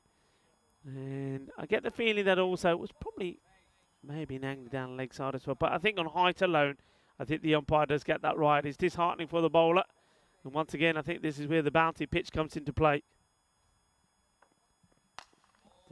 Pitches it up, gets it past the infield, but not past Musa, who got good tidy hands, keeps it to 1. It is the end of the over. It's a rather expensive one. He's had a few issues with that one, hasn't he? It goes for 23. And, well, thing is this. How about if I told you, well, 23 is great, it's a magical over. But even if they go at 23s, they're not going to win the match. That tells you how much is to be done. So the Netherlands, they look on course to bring up and register their second victory.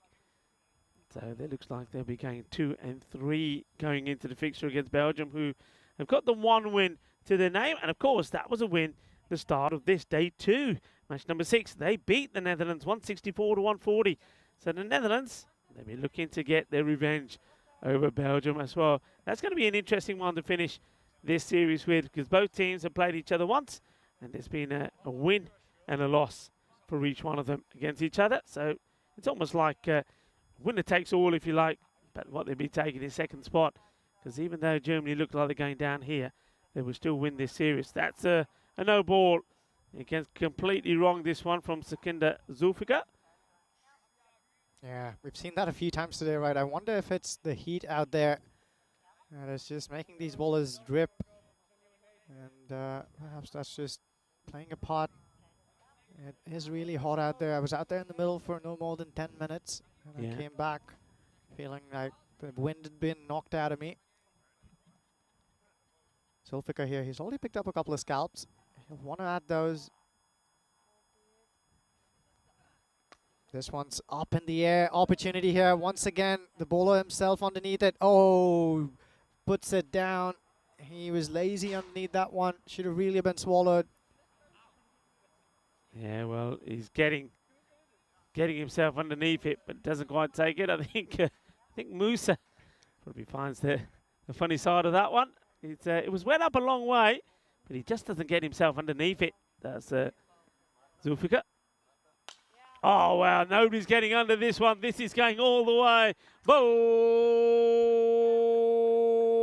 Bole, kinna zona. Shaka lagya. Well, that is sweet out of the middle of that bat. Sweeter than a bowler Rasmalai. I tell you what, a nice cold bowler Rasmalai right now would do me wonders. That's a big hit. Yeah, he's bringing out those big shots as Afridi. He's on a 49 of 18 balls here. And Germany needs more than a few of those from here. That's another well-struck ball. Has that sailed over the ropes? I think it has. Yes, says the umpire. Up go the arms, and a well-deserved half-century. This cricketer can do it with the ball, can also do it with the bat, but maybe there's just too much to do here. Yeah, well, Shahid Afridi Jr., boom, boom, Afridi. He does go boom, boom this time, doesn't he? He's on 55 of 19, brings his 50 up of just 19 deliveries. Well batted, ball badaya. Shahid Afridi ने अपनी half century पूरी कर ली. बहुत अच्छी shot मारी है, जबरदस्त batting. Thing is though, he's got a lot to do, isn't he? He can't do it on his own. And that one clubs him on the pad. It's going to be a chase on here. It could be a boundary. It will be. That'll be 4 leg buys. Once again, wasn't the best of deliveries from Zulfikar. He goes for the slower ball. I like the idea, but the execution once again was wrong. Yeah, a lot left to be asked here off of we're so far from Zulfikar. He's gone for a few here. 2 more balls up his sleeve. Can Shahid Afridi make this the game-changing over?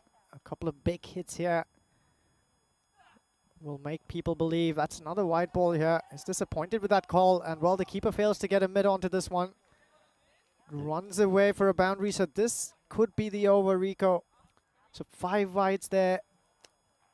Take a look at this one. Yeah, he does catch a bit of the line, just very slightly. And what makes it worse, of course, is the keeper can't stop it either. So it's going to be a minimal. That's going to be 5. And yeah, I think it's tough for a bowler, but the umpires, the instructions are, even if it catches the wide slightly, it's going to be called. So it does catch the line.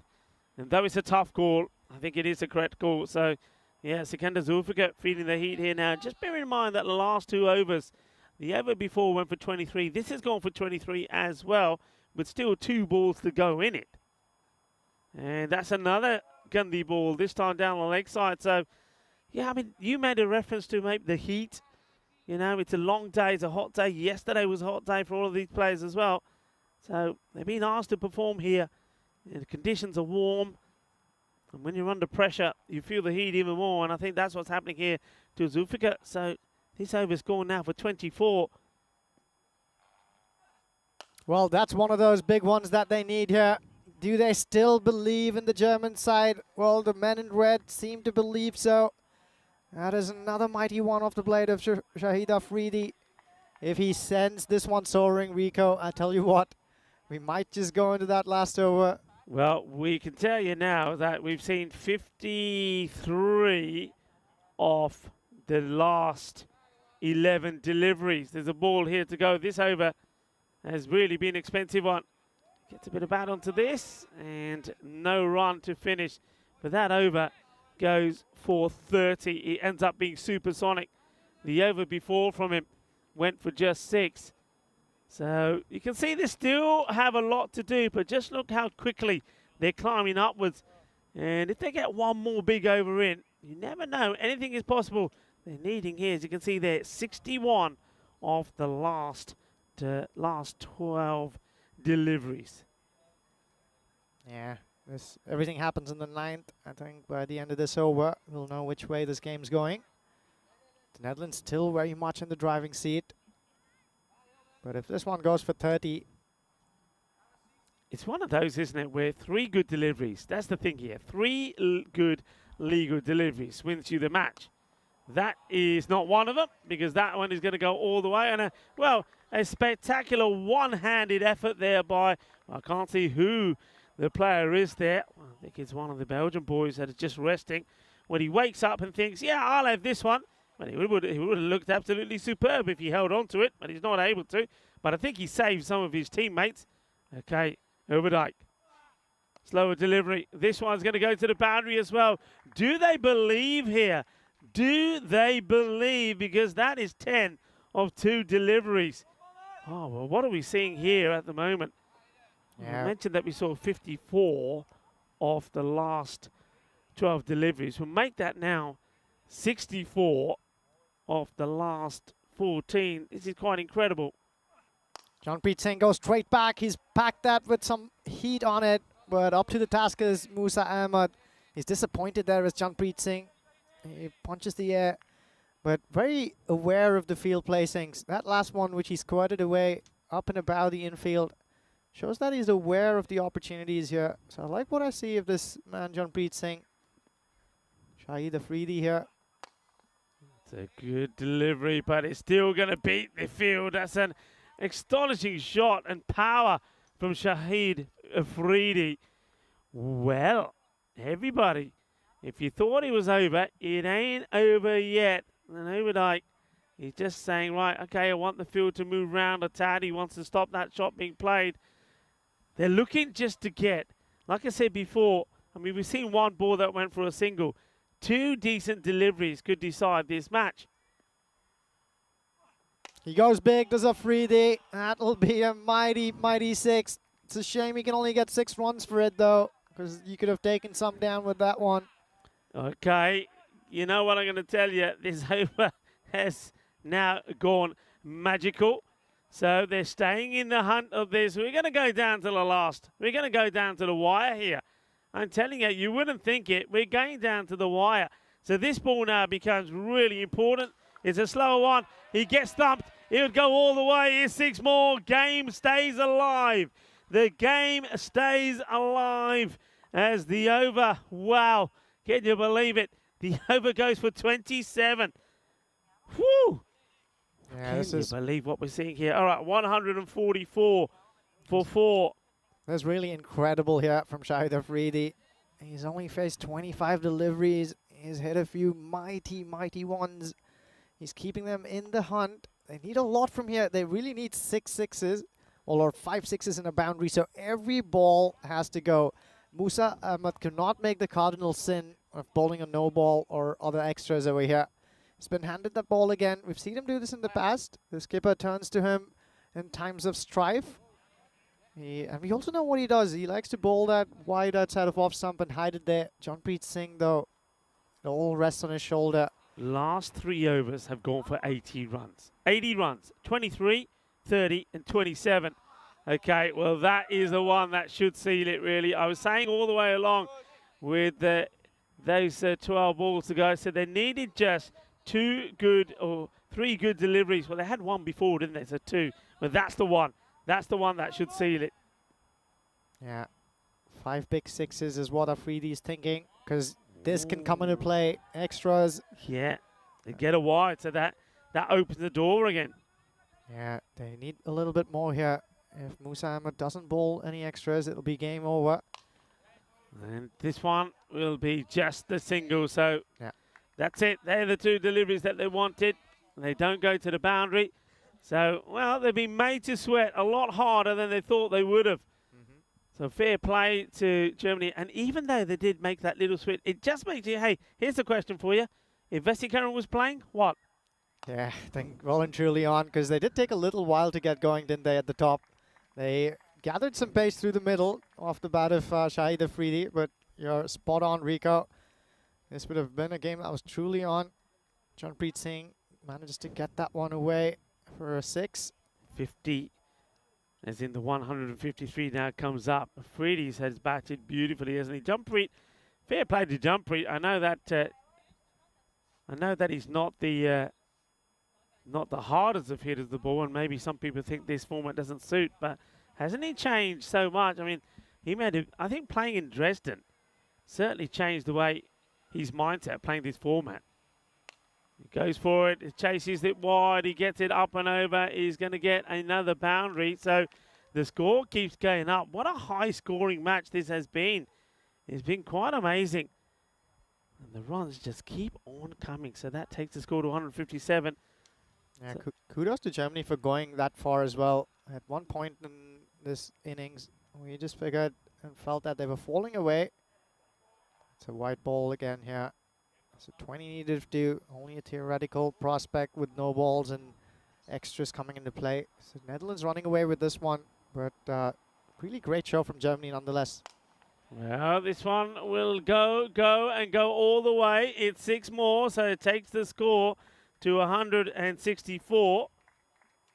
And 304 at this point, 341 runs have been scored in this match. And you can see here, they could, if they get a 6 here, the last ball, they'll finish just short. He goes for it. It's high up in the air. It should be out. It will be out. So that's going to be an end of a good innings from Janpreet Singh. He makes 41. And it's also going to be the end of the innings. And what Well, what a match it's been. We see 341 runs scored in it, and it ends with the German side 164 for 4. They fall just, well, 14 runs short. It's quite an epic game, high-scoring game. Well done to both sets of players, because it's not been easy out there. The heat is on. Trust us on that, folks. I mean, high temperatures, probably about 32 to 34 out there. There's no breeze at all, so it's not going to be easy. And it's not going to be easy here for the Netherlands as well, right? They get that win, they'll feel good about that. They put themselves now in the second spot, and, well, they'll should have a far superior net run rate there to Belgium. But they're now going to play again, and Belgium got an opportunity, if they can, to do the double over the Netherlands. The Netherlands will be hoping to get their revenge for the loss earlier in the day. With that one coming up in, well, I can tell you in about 15 minutes time. But before then, let's take a look at the highlights. Yeah, well, it was really good here from the Netherlands on this occasion. There was a new batting pair at the top. It was Shai Afridi who walked out to bat. Mohammad Asif came in one drop. This was that great attempt from Musa Ahmed. Nearly pulled off blinder there. Excellent piece of bowling from Owadike here. Finds the base of the wickets. Muslim Yarashraf, who walked out to open the batting. Didn't have much to say there. It was Mohammad Asif who came in first drop, but just kite this one. An excellent catch by Town Laya. And this one was cut away beautifully. Fayaz Nasri promised to make an impact in this game. This was another excellent piece of fielding from Sebastian Brat. But Nasri had to go. Didn't time this one, just sat up there for a caught bowled opportunity that was swallowed by Zulfikar. Rohit Singh came in as well, and that was another valiant attempt by Sebastian Brat. He was just exceptional in the field. Once again, you see over there, Shai Afridi kept going at one end. He kept the runs coming, the big hits flowing. And towards the end, you have to feel that this was just too much to do. Junpreet Singh as well had a good showing with the bat in hand. A few big blows, but the asking rate was just scaling astronomical heights. And at one point, you always knew the Netherlands were just going to run away with that in the end. They did just that. I think they were cut too close for comfort, though. There were chants for people saying this was going to be just a comfortable win for the Netherlands. But the German men in red made it a little more interesting. 164 is what they got. The Netherlands were looking at that extras column as well. 21 runs given away, 15 wides. Now that is not something they'll want to repeat. It's a great show with the bat from Shai Afridi at the top. All his brothers are watching. They'll be jumping up in delight. And when you look at the bowling card, 2 wickets here for Sikandar Zulfikar. He bowled an excellent first over, but went for many in the next one. Misman Feet, he showed signs of brilliance, but I think that's the story all along. All these bowlers very capable, but they'll be working on trying to string together 6 excellent balls. Consistency is what's needed. And here's the match summary.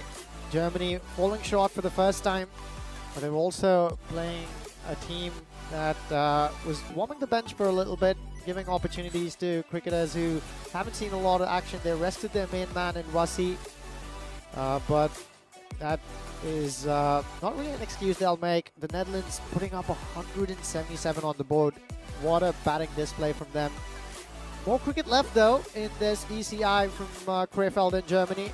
For the very last match, it's going to be Belgium and the Netherlands. So the two guest teams rather will lock their horns one last time. Both teams having a taste of victory today in their last encounter. Belgium proved to be a mighty challenge that the Netherlands could not overcome, but they can go back to it and see how this one goes on this occasion. We'll be right back in just about 12 minutes to bring you live action from there. The news, of course, is that this is going to be a very interesting encounter. Don't go away too far.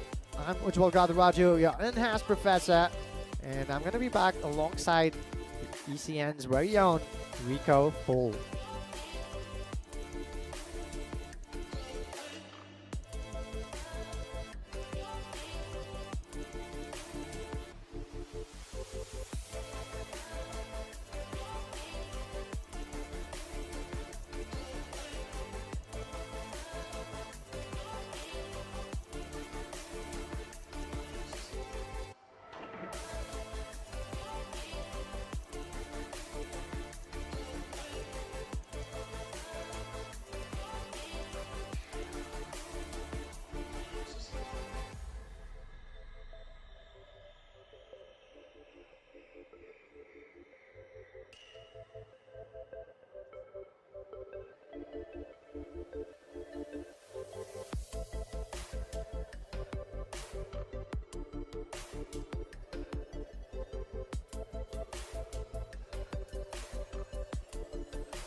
Oh, well, we've seen so much cricketing action from by Erdinger Cricket Ground here in Crayfield, haven't we? 3 teams, been exceptional, all of them, lots of scintillating cricket. It's time for one last contest here. Germany has run away with this, but it's Belgium and the Netherlands who both have a point to prove. They'll want to finish with a win against their names. Both skippers, Sebastian Braat and Ali Raza, are out there with the tournament referee, Charles Croucher. Let's see what happens at the toss. Sid, your call. Tails. Tails is the call. And it's a head. We'll bat first. Belgium win the toss and we'll bat first. All right, we've got the news in here from the middle. The 2 skippers were out there with Charles, as we said. Belgium won the toss and they've elected to bat first. No surprise there. Ali Raza, the skipper, he wants to get out there in the middle, keep on the good form that has been in. He'll need some support from the rest of his mates though. Sherry Butt, he stood up tall. Can he do it again? The Netherlands, well, they want to win desperately too, don't they? Let's see what's going to happen here to bring you all of this fun action. For one last time, the man I've been sharing the now hot cube with for a while, Rico Full. Don't go away. This is going to be scintillating. Take it away, Rico. I will take it away indeed. I think it is going to be scintillating. We've seen the Netherlands come back to winning ways. We saw Belgium win a match earlier as well. So this one as well could go either way. 2 teams that we know are capable of scoring big runs, and I think that's why that Belgium elected to bat first here. Let's see if they can do the same thing that they did at the start of the day here in day 2 in match number 6 when they put 164 on the board. Of course, at the time, that was the highest score that we saw in this series. That has since been changed, courtesy of that last match and the innings there from the likes of the captain, Sebastian Braat, and also Overdirk, as they get to 177. So 177 is the highest score. Belgium, will they go for it? I reckon they will, you know. They've got good players. Sherry Butt is in good form. I think Ali Raza is going to bounce back here as well. And I just get the feeling that maybe we're going to see better from the likes of Khalid Ahmadzai and also from Sabah Zakil.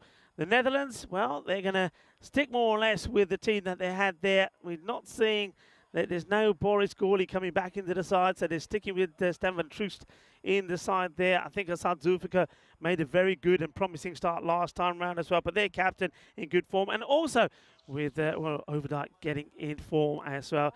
So it's going to be an absolute sizzler out there. I can tell you that now. It is warm. The players are feeling the heat. I'm feeling the heat.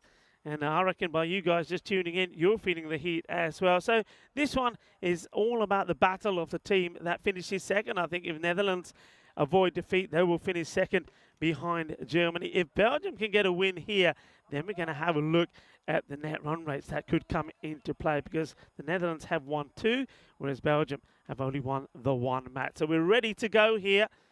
And, well, I reckon we're going to probably sign off with another explosive match. That last one, 341 runs were scored in that last contest. This one is just out of the reach of the fielder. He's trying to get his hand onto that. That's Mas van Williet. So it take a single to get off the mark. Welcome to everybody on the chat. And I know a lot of people have been enjoying the cricket, also enjoying and having Ujwal, the professor, out there talking and doing the introductions and handing back over to me. And of course, the professor will be back here with me pretty soon. This one's nicely played, and it's well fielded by Musa. He's had a pretty good series, but he'd love to end when on a promise with some runs with the bat. Yeah, interesting that no Boris in the side again. I think Boris on 2 occasions that we did see him was the batter who ended up being retired out. There was we had a few question marks about him being retired out in the last match. Now, unless there was more to it that we don't know about, of course, it could have been an injury as well. So we haven't heard any confirmation on that, but I think maybe there was, because we didn't see him in the last match, and he's not listed to be playing in this one either. And swings hard at this one, but it would go to the fielder. You can see instantly here, quick change in the field set from the Netherlands going into this match. They've got 2 men out there on the leg side. The slower delivery there. Took the pace off this. And yeah, that's dipping in. The batter just waits. So Ali Raza and you have Waqas Raja out there. This one, good delivery, gets good height, doesn't he? That's Overdyke. Made a good performance in the last one with the bat and with the ball. So somebody who's coming into his own here. I always like to give you some information on this day in history. I'll give you that after this ball maybe, as it's going to be a non-eventful one. And I can tell you that by winning back in 1988, by winning the US Open, Steffi Graf completed the Grand Slam of tennis. She was the first woman to accomplish the feat since Margaret Court back in 1970. And also, well, I think some of our viewers will know about this one, as that was also the end of the over. And remind you that it's 15 days to go to the start of the Euros of cricket there in Qatar.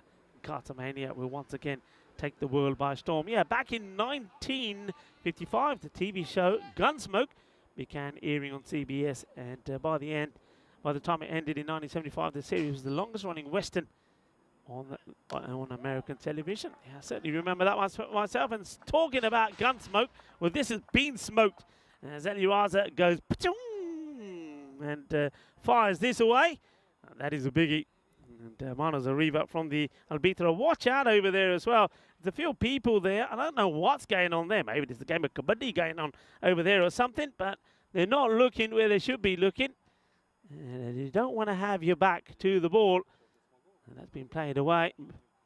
And they've been ushered away. Yeah, dangerous zone. But you can see a lot of people coming into the ground here now. We had a fair number already here. A few marquees were put up for spectators to come and enjoy the cricket and the action here on this Super International Sunday. And they've all enjoyed watching. A lot of them enjoyed watching the local star as well. Vesikaran, this one in the same area, and it's going to be 6 more. As Alan Bass, his first 2 balls have gone for big sixes. He's certainly feeling the heat, is Oliver Alan Bass. And he's not getting the length right. It's not the first time that we're saying this about Alan Bass. He's had issues with his line. It's another one that gets pumped away. And the 2 batters, I think, well, having hit 2 big sixes, he's probably saying, I think I've broken me back, Gov. I think it's broke. The umpire just having a look and may radio through to the match officials to say, okay, let's have another one out there. Umpires for this one, Ayush.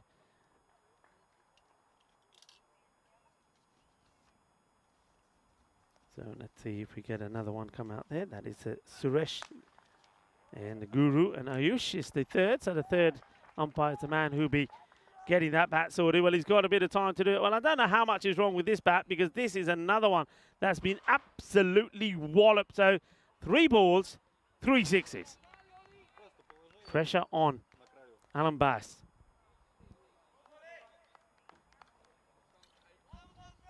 Sebastian Pratt trying to spark his bowler back into action. Better delivery, but this has been hit straight and hard like a bullet. It's going to be 4 more. Ali Raza, I expected him to come back with a bang. How about this for a shot? They don't come better than that. And what about the umpire there? Well, he's hopping around, isn't he? He's got to be sharp and quick on his toes. Beautiful shot. It's fantastically smashed. So the first over was only went for 3 runs from Overdyke. Now this one is going for plenty. 22 off it already. And, well, he gets one through. So he changes it up. He comes round the wicket just to change the angle, and it works for him. So, Alan Bass, it's already gone magical, though. Can he come back and get another dot in? That'll be a good comeback from him, really. Remember, the Netherlands, they will be feeling it. They've just been out there already. So back-to-back matches out there in the heat. And he's going to finish with a dot. You can see that the bowler now explaining to the non-striker why it's not a wide. And let's have a look at this again. And it looks like it's a wide, doesn't it? But remember, you go by when it goes past the popping crease. Here's a look at the standings so you can see what's at stake here for the likes of Belgium. If they can get the win here, then they will get themselves to the same number of points off the Netherlands. And then it all comes down to the net run rate. So they've got to try and win, but also try and win quite comfortably. As I welcome back into the cube, it is, of course, the Professor Ujwal. Thank you, Rico. Good to join you back here. And we were talking about net run rate. So on that cue, for all of you who are joining in and tuning in, do let us know how you can get 100 mathematicians inside a room that can only fit 99. Okay, this one gets played. You told me this yesterday. It's a good one, though. I like it. Just a single as Overdyke comes on to bowl. He's second. He bowled a very good first over. Only went for 3. Yeah, Overdyke's looked really good today, both with the bat in his hand, and in the last game also did the job with the ball. Also saw him outstanding in the field. Well, that's an excellent Yorker if ever there was one. And what makes it even better is, I think it was a slower ball there, Rico. He perhaps rolled his fingers over that ball, deceives Ali Raza, who's looked phenomenal with the bat in hand, plays that one too early, ball arrives a week later. He'll see that his thumbs are uprooted behind him. Yeah, watch this again. A really good delivery. Gets a little bit of an inside edge on this as well, but he gets beaten by the slow delivery. Hard to pick. Very well bowled. We've seen other bowlers attempt this, but they've managed to get it wrong. Sometimes it's gone down the leg side, or it's ended up being full toss, which you've seen that a few times. Full bungers. That one is on the mark, is on the money. So Ali Raza, who is is a top player to try and get out, but he's going to go. And though he scores quickly, he also goes quickly. He goes for 24 of just 9 deliveries. 3 sixes and 1 4 to his name. Yeah, excellent piece. Batting right until that point from the skipper, Ali Raza. And how good has Overdyke been? He deceives him in the base and finds that Yorker that he was looking for. The man who walks out is Muhammad Suleiman. We've seen him open the batting before. He's got a job to do here. Oh, tries to launch into that. Definite sound of wood on that one. Yeah, he gets a bit of the bat. You can see that from the umpire, who's actually walking away already. Surya saying, no, he gets the bat. And a good comment there from Marnus as well, who was saying, you know, just under a year ago, we saw the highest run chase in history on the ECN, which is Badalon Sheehan took part in that, and it was a chase of 162. And he's saying, well, look what's happening here now. And it goes to show just how much the cricket has moved on. And I think you're absolutely right, Marnus. And this one's in the air, it's catchable. This guy, don't drop him, and he's not going to make me wrong either. Sebastian Brandt, he's caught everything that's come his way. It's another good catch from him. It's another wicket that goes, and it's a good one. And that is going to be the wicket of Mohammed Suleiman. He's going to go without scoring. So, well, while we've got Derek here, remember, we're going to be sending him off to Rome pretty soon. We might as well have him on the screen, because that's going to be another duck. Yeah, good piece of bowling here. Once again from Oliver. Now, well, I was going to say Oliver, but it's Overdyke. He rolls his wrists on that ball once again, gets that bite off the pitch. Excellent change in pace. Good variations here from Heed Overdyke. Already the second wicket, 2 for 4 are enviable figures in this format of the game. Yeah, he's bowled well, he's bowled intelligently. It's the slower ball, the quicker delivery. He's got 2 wickets in this one. And can I just say, I could finally feel a little bit of breeze that's coming through, and it is bliss. And because we haven't had any all day, and I tell you what, the players out there will appreciate it. Okay, Sherry Butt, who's been pretty good today as well. He just angles this away. Great pick up from the fielder. Gets it in his palm with his hands, so keeps it just to the 1. Well, at least from a distance, both Town, Lyer, and Mess Van Fleet look very similar. I think Mess Van Fleet clearly the taller gentleman. Don't want to mix both of them up again, but I think that's Mess Van Fleet indeed. Dived away to his right. Overdyke here. Goes over the top on the offside. Chase is on. This might have just slowed up, you know, and I think it ends up being a spectacular stop. That really is well done. And it doesn't give up on it, and I'm liking that. Look at the bowler who stands and applauds, because Chase is hard. Look, he sprints hard on this, and then right at the last moment, gets the hand on it as he dives over the rope. So well done to Oliver Ellenbass. Things may not have been going that well with him with the ball, but he's still giving it 110% in the field. Superb stop. And a superb bit of bowling also from Oda. I think when you think of what we've seen in the day, and it has been a high-scoring day, we'll have a look at that. That tells you a story or two, doesn't it? That could be pretty rude, couldn't it, sometimes, if you're looking at it in a different way. Now, everybody, let's not start thinking that way. But, yeah, Overdyke, those figures, 2 for 6. That's amazing in 2 overs. Amazing stuff here from Overdyke. They've pulled things back here as well after that 22-run over. The Netherlands on the back of that victory over Germany, are really looking good here early on in the piece. That's a white ball here from the skipper, Brat, who brings himself on. Waqas Raja is still there. He is the man who played enable second fiddle next to Ali Raza in the last game. Shrey Butt and Waqas Raja, I think it's these two who will have to stick around together if they are to post a formidable total. Sebastian Brat runs in here. That one's pummeled straight back down the ground. Overdijk, who has just swapped places with a skipper, will just have nothing to do but fetch that ball back and hand it to a skipper. There's no way he was going to get across in time to save that one. Shrey Butt and Waqas Raja, this is the partnership indeed. Raja's first boundary there. Oh, tries to flay that one to the offside. A white ball called. Sebastian Brat is not pleased at all. Let's take another look at that one. Another slow ball. Oh, that's real harsh there. Of course, we have the benefit of these slow motion cameras, but I must say that one, unfortunately for the skipper, has gone a little against him. Well, this has been dragged into the leg side. Oh, good piece of work there from Overdijk. He holds it back as well. What an excellent throw, that one. So despite all the heat, the Netherlands remain sharp in the field. Believe me, it's boiling hot out there. I've been told that the chicken are laying boiled eggs. Here's Raja again. Clips this one beautifully. This is just all timing. That's gone many a mile, but that was completely effortless here from Shrey Butt. Look at his wrists. They do all the hard work there. They need more of that, Belgium. Netherlands are in fine form with the bat in hand, so a big total is what they'll need here, Belgium, if they are to challenge them.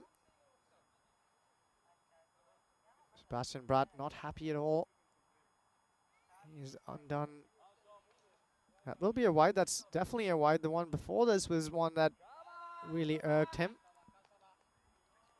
But he gets some encouragement here from Musa Ahmed.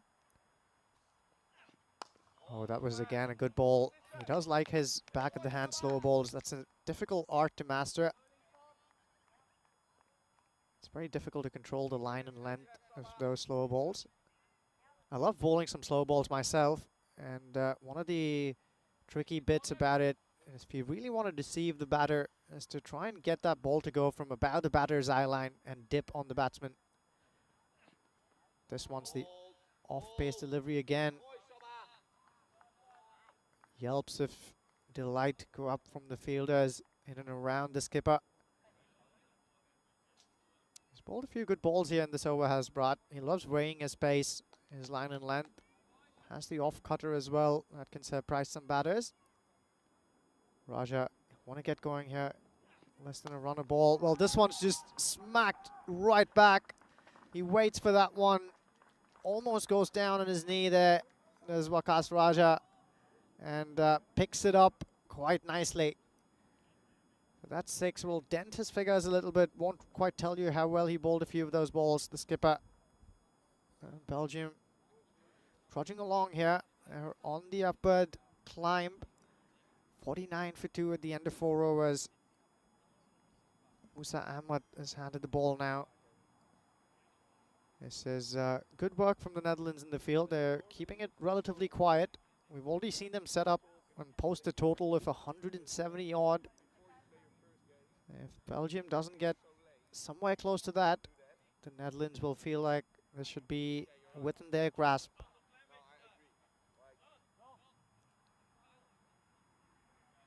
Shrey Butt on strike here. Goes for this one, and when Shrey Butt connects them, they stay connected. That ball has just flown away for a 6. Musa Ahmed under pressure right from the get-go. That was just a little too full, wasn't it? All Shrey Butt had to do was give it the almighty tonk, which he gladly did. Such a strong, strapping lad there. Long levers come into play as well. Musa Ahmed bowls this one slowly to the air, but Sherry Butt has been magnificent on the cut shot all day long. Just waits for that gracefully, meets it right underneath his head, and cuts that along with ferocious power through the offside. So that merry story of one Sherry Butt keeps continuing. And Manas Lubishan here, good old Manas, who's in the chat, has an answer for the question I just asked. How do you fit 100 mathematicians into a room that can take 99? What does Manas say? Well, he says the 99th mathematician gets carted off to a hospital with an injury. It then allows the 100th mathematician to fit in the room. Well, that's a nice and funny answer. Not the one I'm looking for though, Manas, as Sherry clubs this one into the leg side once again. That sailed away up about those tree lines that we can see in the vicinity. So Sherry's merry song continues here. He absolutely received that one out of his sight. Well, Manas, good one there, but I'll tell you the answer I'm looking for. How do you fit, or how do you get in 100 mathematicians inside a room that fits 99? Well, the answer there, Manas and others are listening in, is you carry the one over. If you like your maths, that should put a smile across your face, if not an almighty giggle. Here's Musa again. This one hurries him. I think this angle's working well for him. Musa Ahmed went around the wicket and stifling Sherry Butt for room. If you can bowl it to him from there at a good length and cramp him for room, I think that can keep him quiet. But if he can free his arms, not many people who can hit the ball longer than this man. Waqas Raja on strike. That's wide away from him. He loves doing that, this Musa Ahmed. Likes to keep it wide away from the batters, vary his pace. He's clever with that. But the batters at this stage, I think, are onto him as well. Oh, no appeal there from the bowler. Rightly so, struck outside of off. But quiet dot ball to end this over. Belgium will still be pleased. 18 runs off of it. So this is actually good going here at this stage for Belgium. 13 and a half an over almost is what they're going at. Plenty of cricket coming on here tomorrow as well. And it's going to be Winnie Sandhu who's going to get alongside Corey Rutgers to bring you all the action from the ECS. First up in Rome. It's going to be a handful of exciting clubs who are going to take center stage. Roma CC, Royal Roma, Roma Campanella, and the Asian Latina are all going to be out there and featuring in some exciting games there. Do not miss out on all of that action. Here's Sikandar Zulfikar. Sherry Butt placed this one respectfully into the offside. Good piece of fielding there. Hurries on to him. I'll keep it down to a single though. That was Tanman Troost. We saw him behind the wickets earlier on in one of the fixtures. Also opened the bat in a bright yellow lid. They've got a fair bit of talent in their squad to the Netherlands 11. Waqas Raja here lining him up. He goes for it. This one's headed straight at us. But Musa Ahmed captures that sweetly and safely. I was right behind him. If that had more heat on it, this would have been my opportunity to pouch this. I let one go earlier on. I thought the flap right above us in this cube was about to get in the way, and it just sneaked underneath that and surprised me. This one, well, just a little bit more heat. Now to caught it here, Waqas Raja, and you'd still be out there with 6 more to your name. That's not to be. Didn't time that as well as he would have liked.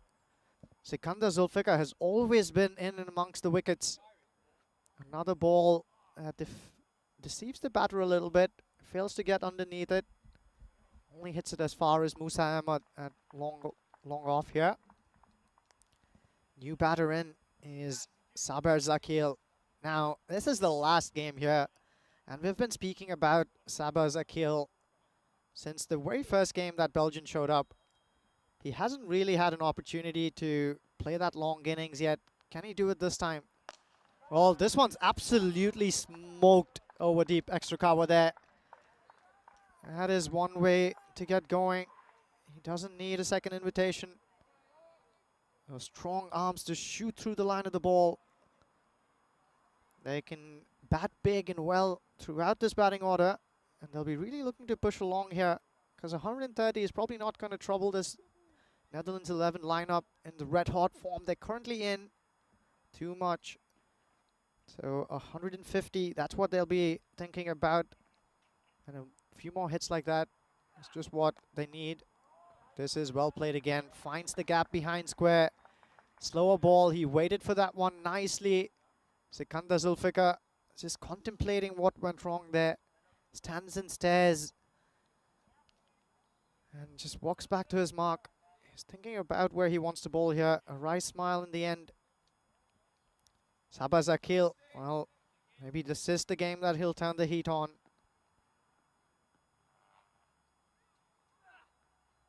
A grunt as he let that one go. I think that was another slower ball. Once again, we see one of the Dutch bowlers turning away from the umpire, not happy with that wide call. But you can see that's well and truly a wide. The batter, of course, taking guard at off stump, but this one's a big wide. Rico, this is riveting action. Zakil is a good foil to Butt, who's been going great guns. Yeah, we see that's once again Sikander Zulfikar has come in and taken a wicket. Once again, more disappointment from the bowler there on these wides. As this one's up in the air. Could he take another? He should do, you know, and he does. Nicely held. And well, that's a good catch to get there. And this time I think we won't get the man wrong. It, of course, is Town Liar, who, well, he takes his line down, doesn't he? He's a bit of a liar. Look at this. Takes the catch. He lies down and give him a little cushion as he puts the hand up in the air and says, yeah, I got it. I got it. It's mine. Well done to Zulfikar. One thing I want to say here, I mean, there's been a lot of inquiries held by bowlers when wides are being called here. I think what I like to see, and I know they will, Netherlands are a big team, they're a good team. They do a lot of work behind the scenes as well as when they're out there in the middle. Just need to go back and visit some of the wide calls and where the bowlers have been querying them. I mean, I think I would say 99% of them have been. There may have been one that it could have been a bit iffy, but these are the sort of calls that the umpires are going to be making in Karma as well. The umpires are going to be consistent all the way through. So I think you need to go back, have a look at them, and just say, look, they are wides. There's no point sort of trying to get into the umpire's mind for whatever reason. It's a wide, you accept it, get on with it. And most of them are pretty big wides. And I don't think really there's a lot that have been questionable. He has no idea that his shades have come off. Where, he says, where? Behind you, behind you. Oliver Allenbass, nice to see he's got a smile on his face. A nice tidy over there, once again, from Sikander Zulfikar. So he's doing his thing. Only goes 12, picks up 2 wickets, and Belgium at the end of 6 are 79 for 4. Yeah, 79 for 4. 4 more overs to go from here. If they had to get to 150, well, they need to really get going from here. Need 81 more in the last 4 if that's to happen. So every over from here, they'll be looking to get there and thereabouts that 20-run mark. Yeah, so a bit of a discussion here with the bowler, with the captain, Sebastian Brad. It is going to be Mesvan Villet. How do you pronounce it? I'm saying Villet. What are you saying? It sounds like you're saying it with an F. Oh, I think that's my German just rubbing off. The W's in German are pronounced with an F, the foul. But so it is indeed, if I'm doing it properly, I guess it's Mesvan Villet indeed. Villet. Okay, Yeah. that's good, because I was sort of sounding a bit of the F coming from you. It's a bit like with the Spanish when we're pronouncing certain things with a Y, with the U becomes a oo. And yeah, I always find that is now, I don't know if you find that the big, because I know you speak a fair number of languages like myself, that becomes the biggest issue for me when I'm pronouncing some names. If nobody tells me the name, so I'm looking the way it's spelled, and sometimes I'm pronouncing it if I'm saying it in English, other times if I'm saying it in Spanish, and other times if I'm saying it with a bit of an Asian I mean, and if it's French, right, you would say Van Villiers. And you wouldn't really say so Villiers, but so V in German is foul. So that's where the F sound comes from. Okay, interesting. Okay, places into the ground. There's a fielder up there. Yeah, what I've noticed from the Netherlands, and certainly, you know when you say that teams, they do their homework and they learn, just look at the field that they've deployed today compared to some of the fields deployed yesterday. They've learned straight away that you need to always have, to most of these batters, you've got to have your your square leg, your mid-wicket, and your long on back, and they've certainly deployed it here. That man now does come in as the batters change over, and the reason for that is, of course, you've got a new batter in. But, well, Khalid Ahmadzai, he might be the new batter. He ain't going to hold back, is he? No, that's definitely not what he's out there to do. Ahmadzai has ideas to go big here, without a shadow of doubt. Speaking of shadows, we don't see a lot of them today, just yet. You see that in the picture there, the umpire's shadow is right there, around 10 o'clock to him. At some point, though, later on in this game, we might see it go right in the eye of the batter. This one's absolutely clubbed, just on cue as well. Ahmadzai, we've seen some big ones off his blade. Add this one to that tally.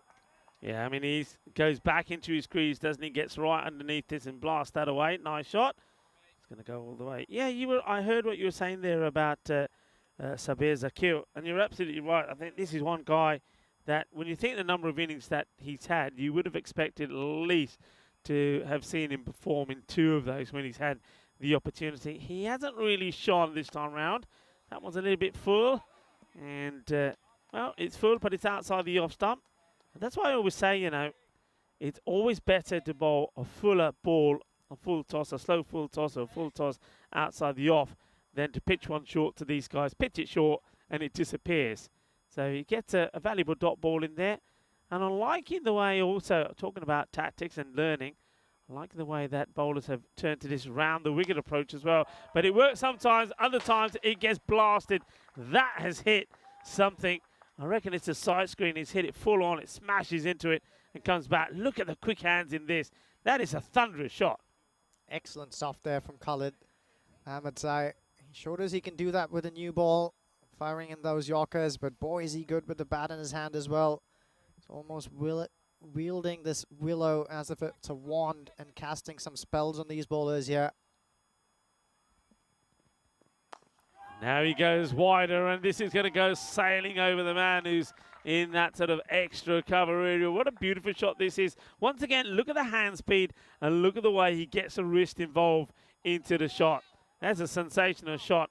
Yeah, a bit of a flourish there of his wrist, like you said, Rico, at the point of making contact. And also see how he bends down to make sure he can get underneath it. Yeah, look at that. You're right. He gets low, gets down on one knee, but it's the wrist work in the end, because he's, I mean, what you didn't see there, and we saw it because we were right in front here, that Musa, because of that last shot, he came a lot straighter. So, okay, what we're seeing here, so we're really seeing a real change here now, because he's coming over the wicket. Leg side, going for the leg side, and well, there might have been the plan, but it doesn't get executed.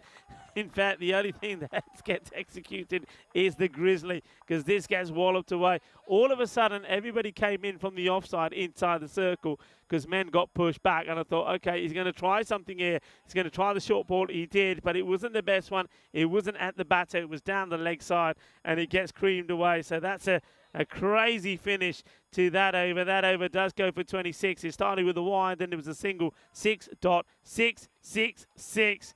Well, this is a Calypso-style cricket we're watching here. It is shaka time. As we just remind you of where we've been. We're finishing here, sadly, today in Crefeld. It's been absolutely amazing. Thank you to everybody involved. Thank you to the DCB for making our German adventure such a sweet one. Started with Dresden, finishing here in Crefeld. But tomorrow, we kick off in Italy, Rome. And then after Italy, of course, it's the European Cricket Championship in Cardamom. And after that, Croatia, Malta, and Spain once again. It's a well hit, but well fielded on the boundary there by Sikandar Zulfikar. Yeah, that one struck Sharif Butt and on his backside, and he let out a loud yelp there. It's going to probably leave a bruise on his back when he wakes up in the morning. He wouldn't mind that, though. He's going great guns here alongside Khalid Ahmadzai, who you feel like just got out there, but he's already gotten 24 to his name, and that's on the back of a few mighty blows in that last over. If you're just tuning in, Musa Ahmad, this is going to be an important over here. 5 more balls. Oh, this one smashed back. Sebastian Bratt behind it, though. Just a single in the end. Such a good fielder, isn't it, Sebastian? I mean, when you watch the fielding of Sebastian Bratt, I mean, Musa was to our left here before he comes on the bowl. Just watching their movement before the ball is bowled, they're almost sort of sort of anticipating where the ball's going to be hit if it's coming their way, and then the way they're watching it. Well, this is a blast. This is only coming one way. And, well, Helena, watch out. That's yours. And Helena, she says, it's mine. Let me get onto it. I want to do a little bit of fielding. Well, there you go, Helena. She's waiting there patiently for one to come her way. She's getting very excited as well. Well, maybe when she's fielded this one, maybe she's put a little bit of lady luck on it for Musa. Let's see. Well, Sherry, but lest you forget that he's capable as well, because it was Khalid Ahmadzai. Well, there he goes again. Does this one have enough on it? Sebastian Bratt, oh, he just helps that one on across the rope. Nearly had that one. And his partner here in crime, Mes van Vleet, was also ready for the parry. They were, oh, so nearly there. He was ready to get that parry from Sebastian as well. You'd expect him to take it, and he knows it. So I just think the two things on his mind here, I think he's thinking, I can take this catch, but will I stay in the field of play? He also knows that Vleet is there. So thinking, he's already thinking, well, maybe he'll take it and pass it on. So many things to sort of get into your head and process that. I think in the end, the one thing he needs to do first, catch it, is what lets him down. Yeah, perfectly said there, Rico. I think he was torn between those two prospects. In the end, that'll be 6 more to Sherry, but the Belgians are moving along here. Oh, goes for that other big one. There's a single here for the Day King. Will they run back for a second? Well, Sherry was slow to take off, so it'll only be a single. That was an interesting delivery from Musa. It was almost like a little bit of a slingy action because he's coming around the wicket. He changes the angle completely. It wasn't a bad delivery. It's not a bad over either, is it? And only goes just for the, I think in the end for 15. Yeah. So not too bad. So where's this score? Where could they end up with here? I suppose if you get a really big finish in the last 2 overs, once again, it could be a 150 score. But you can see that they really did peak early on, didn't they? Especially with that magical over there that Bratt went for 21, and then Musa 18 straight after him. Yeah, they've turned back to Sikander Zulfikar. He's picked up 2 wickets already. Watch out for his variations again. It's Butt here on strike. Excellent Yorker. It's dug out well and excellently fielded as well inside the circle. Only keep it down to a single. Will stand one roost. Yeah, it'd be interesting to see where he features with the bat this time around. I like to see maybe him having a knock with, once again, with Town Klokkenberg at the top of the order. Of course, Musa, I think, could come in at 3. I think have the 2 out-and-out big hitters to start off. Goes for it, up in the air, Musa, speak of the man. And, yeah, that's the way they do it. Easily taken, a very good catch as Khalid Ahmadzai, his little quick-fire cameo innings comes to an end. 25 of 8 deliveries. Well batted for him. But once again, it's what I was talking about. When you're watching, and we've got the privilege, haven't we, of watching the likes of Musa and also Sebastian Bratt here. Their movement when the bowler's coming in, it's almost like they pick where the line is and they start moving before the ball's even played. They're on the move, they're picking it. And that one there from Musa, he knows where that is going to be hit. He knows before it's hit. He's moving beforehand, gets there with perfect time to go, and takes a really good catch. Brilliantly done. Yeah, excellent catch there. And nice and early call as well. This is something that for young ones who are tuning in and trying to learn about the sport, when the ball goes up, plenty of times where multiple fielders can get underneath that. You want to avoid those collisions. Nice and early call. Loud and clear. Told the skipper, Bratt, that it was going to be all his. Got the job done as well. So Zulfikar, as we said, he has a knack of picking up wickets. 3 to his name already. He's running in here to bowl to Niaz. Niaz just clobbers him back though. And just about enough. Oh my God! Can you believe that? You won't be able to spot this one. But Sebastian Bratt, the miracle man on the field, just flung himself way beyond the boundary. And while he was up in the air, he manages to fling that back into play. Incredible stuff there. Saves a certain 6. I, for all money, thought Niaz struck that one well enough to sail over him. Superman Bratt. Yeah, sorry, folks, but that tree had just spoiled you seeing one of the best saves that I've ever seen. He had no right to get there. But once again, it's what I'm talking about with these guys. Bratt and Musa. This one will go for the boundary. It gives me a bit more time to talk about this one. In fact, it goes all the way. It's manos arriba from the arbitro. But that ball was hit so well. It was where we saw an amazing catch early in the day from Sherry Butt. But he is taken off from inside the field of play. He is a good, I don't know, what do you reckon? I reckon about 1.5 meters off the ground. And he flicks the ball back into play. You'll never see it because of that damn tree. But anyway, we got used to seeing the tree there. I suppose we should be kind to the to nature and the environment around us. This one's up in the air. Now it's Musa's turn, and he just can't get hands to it. He gets enough over him. He gets fingertips to it, but he's not able to leap off the ground as much as what we saw Sebastian Bratt. Just have a look at this. It's going over him. He just can't just quite take off, and you see at the end there, unfortunately for him, his foot is catching the rope anyway. So 6 more, and well, Sherry Butt brings up his 50. He brings it in style, 54 of 18 ball. But then felicidades for Sherry Butt, because he gets another half century to his name. He has been good in the day, hasn't he? He's been really good. Zulfikar here will want to finish well though. Sherry Butt goes for it. This will be another biggie. So makes a dent on that good spell from Zulfikar. A couple of big ones towards the end. He's got 3 wickets, but he's also gone for a few. Those wrists come into play again. How good has Sherry Butt been? Square of the wicket on the offside. Goes on to 60 if only 19 balls here. Well, there's so much drama in this game. The skipper, Bratt, is going to bring himself on here to bowl the very last over. But these two, Burnham, Niaz, and Sherry Butt, will look to go up and beyond the 155 mark. They've gotten to 140. Already a challenging total. But the Netherlands 11, do remember, they put on 170 odd against Germany. So they'll consider themselves more than capable of seeing this through. It's Bratt to Niaz. This is going to be 4, nobody's going to stop that. He's hit that so well and so straight. So that's the danger, I suppose. It's one of those, you're going to bowl this delivery. Yeah, it's a good ball, but if the fielders are too wide, they're not going to get there, because this outfield is, well, very, very quick. So 4, cuatro carreras. Yeah, it's been expensive, hasn't he, so far in this spell, has Sebastian Bratt. He's gone for 21 in his first over. He's given himself the last over as well, bowling under pressure. He'll be trying to execute those Yorkers and slow ones. I think those slow ones are key here. And if Burnham Niaz has been watching anything at all, then he'll know that there's a slower ball coming up just around the corner. He's got a few variations as well within that specific type of delivery. Bowls that from behind the hand really well. This one's pummeled straight up and beyond Musa once again. Musa's done a lot of jumping and leaping in the last couple of minutes. This one sails up above his head. 6 more for Belgium. 6 more for Burnham Niaz. What an able second fiddle he's playing to Sherry Butt. Some good hitting. It really is good hitting. As nice as that Niaz is getting involved as well. So you can see the score now. The 150 on the board. That is what they were looking forward to getting to. So they get the 150. Remember last time, 164 to 140 is how it was this morning. It's been hit straight again. And once again, it's not going to be stopped. Sebastian Bratt is going to be disappointed by this, because that, once again, is the second time that the ball has been hit dead straight past him, and he goes to the boundary. It's going to be 4 runs, so I reckon he's putting a field in place for this now. I think he might be going for this like Southern Cross field he has. So Musa, nice and straight, and then either side of him, he's got 2 men. It's looking good here as Niaz goes for it again. This one's up in the air. It's heading our way here, Rico.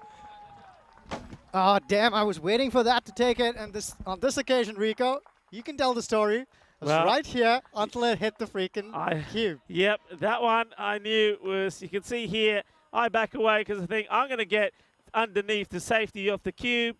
I said, a couple of steps back, and I think that just hits right on the, well, that's a wide ball, isn't it? But it's not the first time that we've seen this one banged in. What does that hit in the end? Just caught the edge of the table? Well, it made an almighty thunk when it made contact. I think it just dropped before the table and hit the extension leads at the bottom. And I heard Musa saying, watch out, watch out. So I knew that we were in fight. Look, I'm telling you this now. And I'll tell you after this delivery. Well, Bratt, it's straight, it's hard, and it's going to be 6. So the hitting here has just been superb. And look how quickly that score is going up. So they've gone past the score that they posted last time around against the Netherlands. Last time it was 164. This is now 167. So I tell you what, Sebastian Bratt is on his way to a half century, but while he's bowling, he wouldn't want that. Niaz, will he do it? Another big shot coming up here. It's high up in the air. Okay, is anybody going to be able to get to this? It's going to drop once. It'll go for another. It's a good pickup. Good throw. It'll be out. So Sebastian Bratt takes out his frustration as he runs the batter out. He won't go for a 50. It'll be on 49. It could have been, but yeah, there'll be smiles on the faces of the Belgian side because once again, they got plenty of runs on the board. And one thing I was going to say to you is when those ones go up in the air, there is no way that you're going to take the catch before the ball drops down because you're going to think about it. By the time you see it, you've got a split second before it hits the deck. Just pick up your laptop and move out the way. That's the thing to do as we see the highlights here. And what a great start. One thing I want to focus on here is the rate that they went. They scored 67 off the first 5. That means in the second 5 overs, they score 101 runs. And the finish, last over going for 28 runs. I think that is massive in this contest. It's the difference between putting the Netherlands under a little bit of pressure and really being in the driving seat. I think at this point in the game, runs on the board, many runs on the board, Belgium's on the driving seat.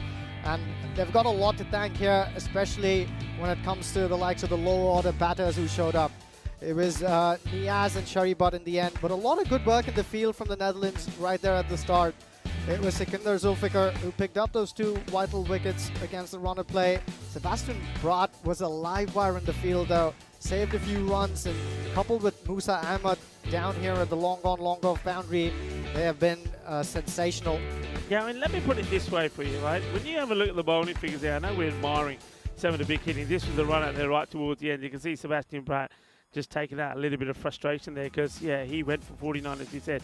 But let's put it this way.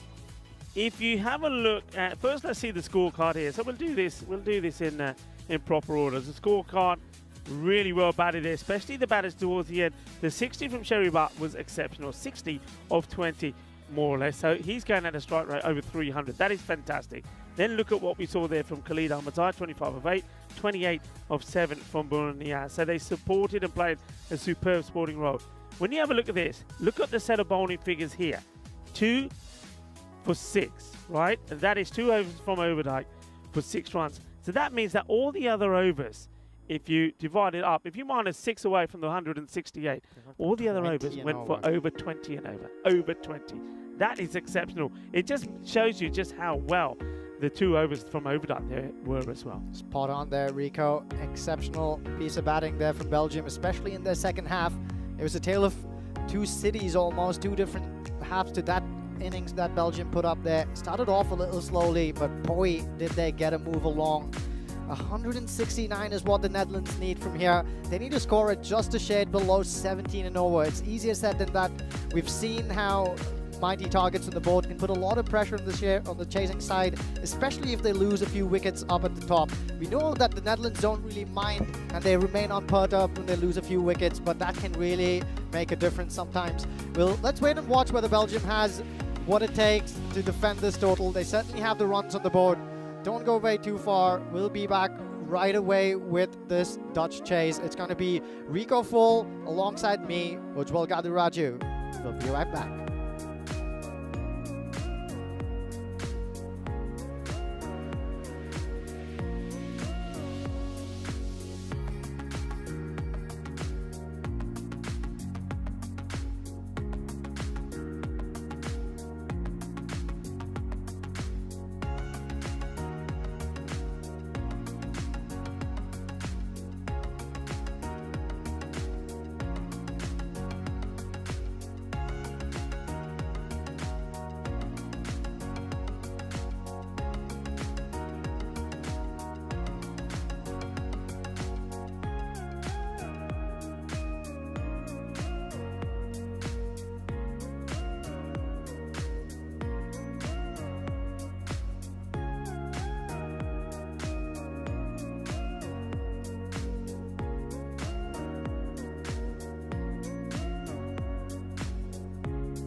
Welcome back here to Krefeld, Germany. It's the last game that is underway here in this ECI Tri-Series between Germany, the Netherlands, and Belgium. We've already seen that Germany has run away with winning this one, but the final contest is the one that is between the Netherlands and Belgium, and this is finger-licking good if you're a KFC fan.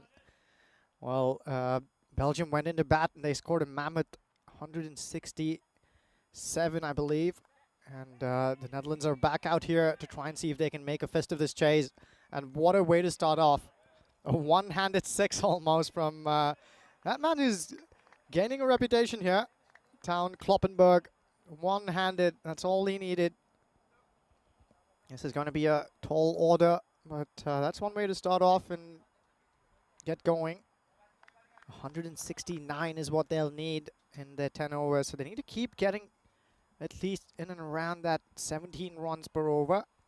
Khaled Ahmadzai, oh, tries to flare that one again into the leg side. Do watch out for a wicked Yorker that this man can pull out from his arsenal. We've seen him bring that out and clean up many a batter in this series already. And Town Kloppenburg is a prime candidate for an LBW as well if he keeps walking across his stumps that way, and if he misses one of those hot ones peppering away towards his feet. Well, this one's an opportunity here, and he will catch this. The Belgians have not dropped many in the field. That one just sat up beautifully for him to get underneath and pout safely. So that 16-year-old going on 17, he'll have to keep heading back towards the dugout and think about what could have been, because he got off a big shot of the first ball, but on that occasion finds the fielder. And joining me back in the comm box and trying to beat this heat alongside me is Rico Full. Good to be back. Yeah, the heat is on. I just want a quick shout out to, of course, their Town Kloppenburg. He's a young lad, and from what I've seen from him, I'm really excited to see this guy in the future. If you think the way that he's played already and the way he's hitting the ball, can you imagine that in the next 18 months, 2 years, when he gets even stronger, you know, he's going to get stronger. I mean, he's going to be hitting the balls big out of the park. So watch out for this young man. And one thing that Tyron was saying to me, and Tyron says he knows that he knows father, Papa Kloppenburg, really well. And he was the first man to score an international century for the Netherlands. So there you go. There's some good history in the family, and I think that young man, he's definitely going to be a star of the future. I can tell you that. And when he gets a bit stronger, he'll be hitting the ball many a mile. It's a nice-looking shot played down the ground, and Overdijk comes in out. And remember, he had a very good innings last time around, 61 of 19 in the player match performance. Got a good partnership of over 100 runs with Sebastian Braat as well. So he's going to be pretty key here. It's Khaled Ahmadzai, though, pretty happy with the start so far here. Right now, time for the man out there, Musa Ahmed. We haven't seen the best of him. We've seen him make a half century, but there's a lot more that he has. Let's see if he's able to perform in the last innings of this series.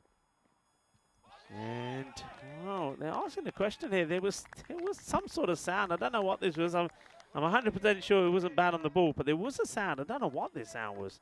Does he get his own helmet with his gloves or his bat and the follow through? There was definitely a sound. Yeah, not the bat though, says the umpire, so he'll still be around there. They need a big one here. They don't want to fall behind in this tall chase early on in the piece. Musa Ahmed, you know, will go for it. Beautiful bowling though, finds that Yorker length. Opportunity. Oh, he was gone for all money if that hit. Let's take another look here, side on. He was out. If this hits, he's gone. Let's have a look at this. He wants to go. He's a little bit late going, and then he gets a charge on. And I think he knows there's a lost cause, so he just gives up there. Unfortunately for him, the ball doesn't hit the stumps directly. Yeah, what a fine first over, though, once again from Khaled Ahmadzai. Only goes for 8. And he's also picked up that wicket of Town Kloppenburg. Nice bit of history there. Thanks for sharing that one, Rico. It's these stories in and around all these exciting cricketers that makes this even more entertaining and palpably fun. Yeah. Yeah, absolutely right. And of course, that's the beauty of having somebody like Tyrone in our setup. Of course, he knows a lot of these cricketers really well with his background of cricket there in the Netherlands. Did a lot of coaching there. He knows a lot of these players. He's seen a lot of these players sort of come up through the ranks. Oh, this one, I think, once again, I think that's lid. Now, again, it's really lazy running. Now, maybe that's because he's been shaken up a little bit here. Musa, he doesn't run quickly at all. Just look at it. That hits him on the grill, right on the grill. So you can't blame him for not running. And then, well, he's going to have to get his skates on and get there. That is smashed right on his grill. I think the umpire just checking that everything's okay. So Musa, where's one on the lid? Yeah, as is Overdijk. I think Overdijk was just looking across at his partner, teammate, asking him if he's okay. Seems to be all right, though. Adnan Razak, well, this man can pack some heat with the ball. Hits it through, and he's going to get 6 runs. I think this is what I've sensed here from Overdijk, the way he was so keen to get to the other end. He knows he's in good form at the moment. He's been hitting the ball well. So you can see he basically says to Musa, hey, we've got to take these on. If I can get on strike while you're getting yourself back in, I'm not going to lose out on these. I think Musa just has a little word with there as well. I said, hey, I understand you're taking it, but bearing in mind I was smashed on the lid, I didn't know where I was for a moment, or where the ball was for that matter. Spot on, Rico. And Manus here contributing with a fun fact as well. If the Netherlands 11 is to win here, this will be one of the largest run chases in ECN history. That is absolutely spot on. Yeah, it would be one of the largest. We know the largest was 174. And, well, one team that almost, well, got within 14 runs of it was Germany when they got to 164, trying to chase down 178 against the Netherlands. That was the match before this. Yeah, another case of a late flurry, right? Just like we observed from the blades of the Belgians here. He loses his shape on this one, but he's going to get lucky. Fortune favours the brave. This goes all the way up. Manos, arriba, arriba, arriba from the Albidro. As this one goes all the way. Yeah, how often have you seen this? An outside edge just flying away, almost as if it was hit of the middle of the bat. What's the umpire signal here? Watch it goes here. Chaka, lagya. Well, it's almost like you need the old pulley system. Yeah, nicely done by our men in black out there. The Suraya and Guru are out there with Ayush's third. Full toss. Don't bowl there because it's going to go all the way. Well, let's see that signal again. Arriba, arriba, arriba. Manos arriba, arriba, arriba. 6 carreras. Kinna sona. Shaka lag gaya, que guay, que grande. Manos arriba, arbitro. Arriba, arriba, arriba. Así, así me gusta. Sí, 6 más. Que guay, que genial, que grande. Eso golpe es muy dulce, más dulce de tarta de chocolate. Adnan Razak, very capable of a good riposte here. We've seen him bowl beautifully earlier on. Let's see if he can pull out the Yorker. Not just yet, he says. Goes for the short one. Overdijk loves it there. He'll help himself to another big A. Yeah, can you see how important and why it was important that he charges down the other end and gets a strike? All right, it was a risky one. It was when, of course, we saw Musa Ahmed thumped on the grill. The reason he wanted to get there, he backs himself to be hitting boundaries, and that's what he's done since then. Look, there was the leg by, and then it's gone 6 wide, 6, 6, 6. So if you like, he's hit 4 6s on the trot from all the legal deliveries that he's had, and the score has rocketed into the 30s. And this one gets through him. So there's a good finish from Razak, but not before he's gone for 25. And at the end of 2 overs, 34 for 1. There was a question in the chat, and Manus was asking about the age of Kroppenberg. And I think we both touched on it since there, Manus. Yeah, I think you're right. He is 16 going on to 17. So he's a young man who, well, he's built like an ox and he hits the ball a long way. And that's what I was saying to the professor here. Can you imagine him in 18 months' time? So he continues to train, he continues to go through this building process. He is going to be something sensational. I think in 18 months' time, this guy is going to be crashing the ball to all parts of the ground. If you're a Game of Thrones fan, he is on his way to becoming Mountain. Oh, bold. That's the Yorker, isn't it? He has that in his kitty. Khalid Ahmadzai. Sometimes bowlers tend to prefer to bring out the Yorker as a surprise delivery. But I think if you do have the skill and you can back yourself with confidence to execute, well, It's a good ball to bowl at any stage of the game. Keep bowling it if you can. So nicely played, but to the fielder. They're taking him on, but if only, if only, if only. If you got this stopped and threw it in straight away, there was an opportunity. So they take the single, and you can see once again why they take the single, because though Musa Ahmed seems to be struggling a little bit. I've noticed that about him today. Even though in the last innings he wasn't really going well, it's something about him just not clicking. But you can see Overdyke at the moment saying, well, you may not be clicking, but I am. Let me at him. Let me at him, he says. Yeah, Overdyke is really turning the heat on here. Smashed straight down the ground. Excellent ground fielding. Really good stop. Really good stop from the fielder. That's hit really nicely. And Sherry Butt gets there and gets there quickly. And look at the way he smothers this. Fantastically well done. Yeah, this man is quite the performer. He's really putting his body on the line for his team as well here. They're off to a great start here, the Netherlands. Yeah, but one good over here can spoil that again, and this man can do it. He's bowled a good line so far.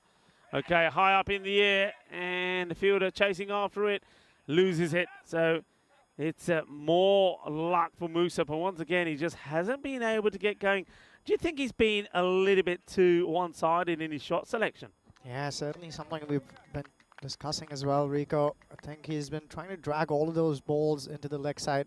And this Belgian squad has also been quite good with learning through this whole tournament. You see that they've begun to stifle him for room, not letting him play and free his arms there onto the leg side. Okay, this Sherry Butt, can he get there? Yes, he can. Outstanding. What a great catch. And we seem to be repeating ourselves with great catches, world-class catches, so on and so forth. Well, I'm telling you, if they are, we have seen sensational catches here today. And this is another one from Sherry Butt. He has a long way to go. Look at the way he gets into position. You're not taking that unless you get your body into the right position.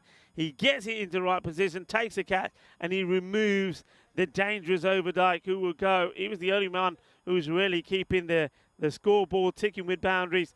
And once again, it is Sherry Butt that takes the catch, and it's Khalid Ahmadzai that gets a wicket. And that's the end of Overdyke. He'll go for 26 of 8 deliveries, 4 sixes before he gets out. Yeah, great little knock there from Overdyke. It's down to the rest of the team to see them through now. And the man who walks out here is Sikandar Zulfikar. He's already gotten a couple of golden ducks here. 2 first ballers in back-to-back games. He'll be really hoping that this won't be 3 in a row, as will the rest of his team. He's a top player, though. And what happens to top players when they're in a bit of bad form? They come back and they come back fighting. And they come back fighting when the team needs you. When the team needs him now, let's see what Sikandar Zulfikar can come back with. Oh, it struck him right in front, or so the bowler thinks. Yeah, it's going down. It's a good delivery to a man who's under a bit of pressure. Look, it's right in the block hole. He's lucky in a way, not with the LBW decision, but he's lucky that ball doesn't cannon onto the stumps from his pads. Great over. Look at that. See, that's what we're talking about. An over of 8 and over of 3. 1 of 2. Very similar to pattern to what we saw from the Belgium. Just have a look at that. Isn't that so similar? Oh, excellent stuff. Very similar as well. Let's see if they're going to come up trumps in this tug of war. What really helped the Netherlands, though, is or the Belgium rather, is a really good flourish towards the end of the innings. The Netherlands don't want to leave it that late. They can't count on that, so they really have to keep going at a good clip here. Musa Ahmed's been struggling so far. Can he come good? Zaki Shah into the attack.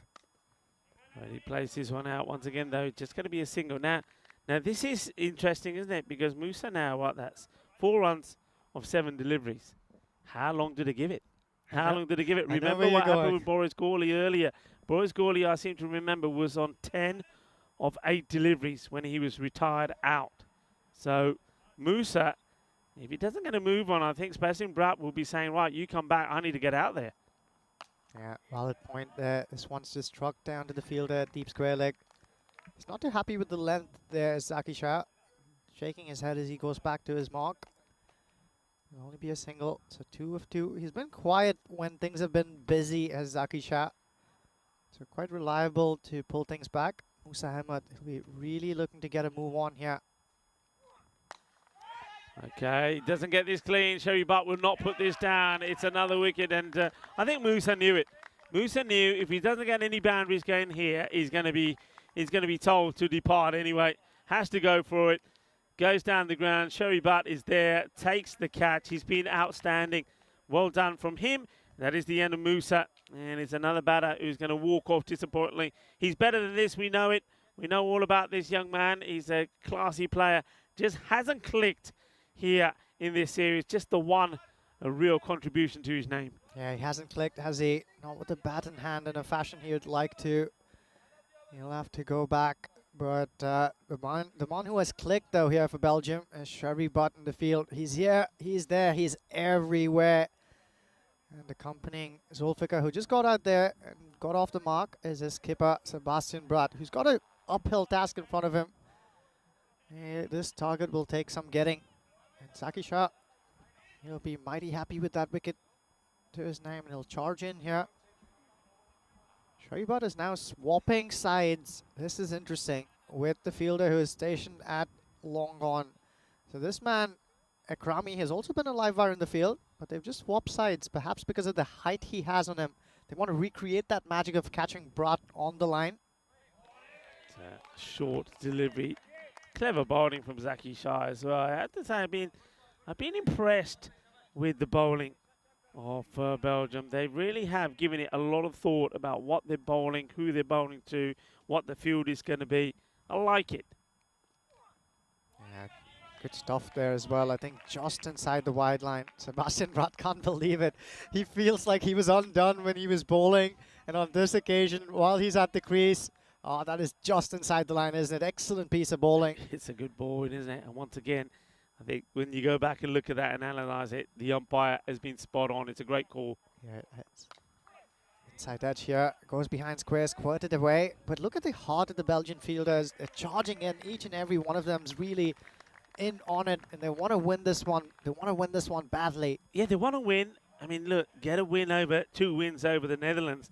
That's something outstanding. And the other thing is, I mean, they've got to win and win well. And then it could take them to second as well. So they know what's at play here. They know what the tables look like. They've probably done some calculations before the start of this innings. And maybe they've worked out what they need to try and restrict the Netherlands to. The Netherlands themselves would also know where they need to get to. So it's evenly poised. So they're on 40 here for 3. There, you can see they are not only 9 behind where Belgium were, but Belgium, they scored over 100 runs in the last 5 overs. I think 101 to be precise. So you can see that if Netherlands are going to win this from here, they've got to go at some rate. Yeah, it's Nias to Bratt now. Skipper launches that one deep over mid-wicket there. 6 more to his name. He was on a swan song the last time he took centre stage.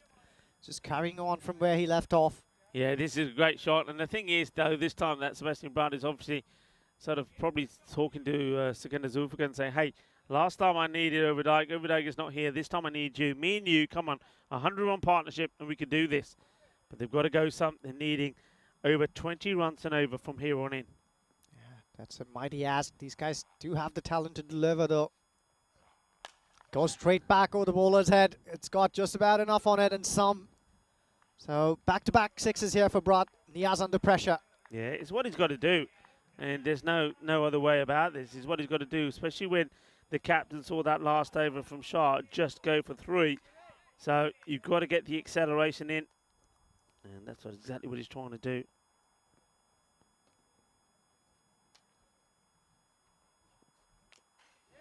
That one probably would have been a wide. He plays it, and he spoils that one. Yeah, but just having a look at the over-by-over scores is quite incredible. Makes incredible reading, and it is following very much the pattern of what we saw from Belgium. Just look, the overs gone 8, 26, 3, 3, and then the last one, or this one so far, is on 12. So they've got to get going again pretty quickly. Once played out, they'll take just a single. So he's now basically saying to Sikander Zulfikar, come on, back me up here. Get me a couple of boundaries. It can't be just me. Get me a couple of boundaries. Yeah, they really need to fire from both ends, don't they? If they have to oversee this large target. 21 and a half, over 21 and a half and over from here. This one's clubbed into the leg side. They found the gap. One bounce just about beats the running sprint that Sherry Butt put in there. It's a slower ball, so there's no pace on it, but just a little bit too short. So I think there might be a plan because you can have a look. He's having a look at Sherry and say, okay, I think he said there, yeah, stay there. We'll give it another go. It's worth a try. It wasn't the cleanest of hits from Secunda, but at least he's broken that run of 2 golden ducks. And now he gets an edge, and this is going to be 4 runs. So it doesn't matter how they come, they've got to come. So this is more like it. So I said they need magical overs from here on in. Well, that's the first of them. Write it down in the book. But the thing is, what's hurt him so far is the 2 overs, over number 3 and 4, which only went, both of them, 3 and 3. Yeah, unbelievable. Take those out of the equation, and then you have a lot more to play with. Yeah, so the score at the end of 5 overs, 61 for 3. They still have to keep going at that magical over pace. This is a reminder of what we're going to see starting on the 25th of September. Group A and B will be played in the first week. Spain versus France is going to be the very first match of the Euros of Cricket, the European Cricket Championship. Of course, we're going to see, well, you can see, we're going to see 10 teams, 10 national teams in that first week. And, of course, Belgium will be there as well. Looking at what we've seen from Belgium, I think the other teams there are certainly going to have a bit of a fight on their hands. Yeah, it's interesting to see, isn't it? The man has been brought into the attack as the left arm spinner, Ekrami. We've seen a bit of him before. He likes to go over the wicket to the right-handers as well. Tries to vary his pace, angle it away from the right-handed batters. Brat launches into him straight back. This is one of the bigger hits we've seen off of Brat's blade. Absolutely brutal with that one.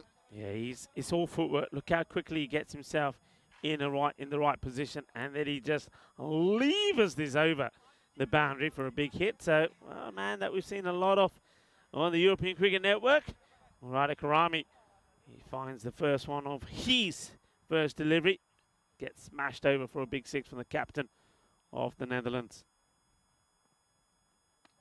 Oh, misses out on this one, Bart, so he gives himself the room, doesn't need to play the shot, but it's a better delivery from Akrami, a little bit quicker as well, and sort of surprises the captain of the Netherlands as it gets through him. Yeah, dot ball's gold dust at this point.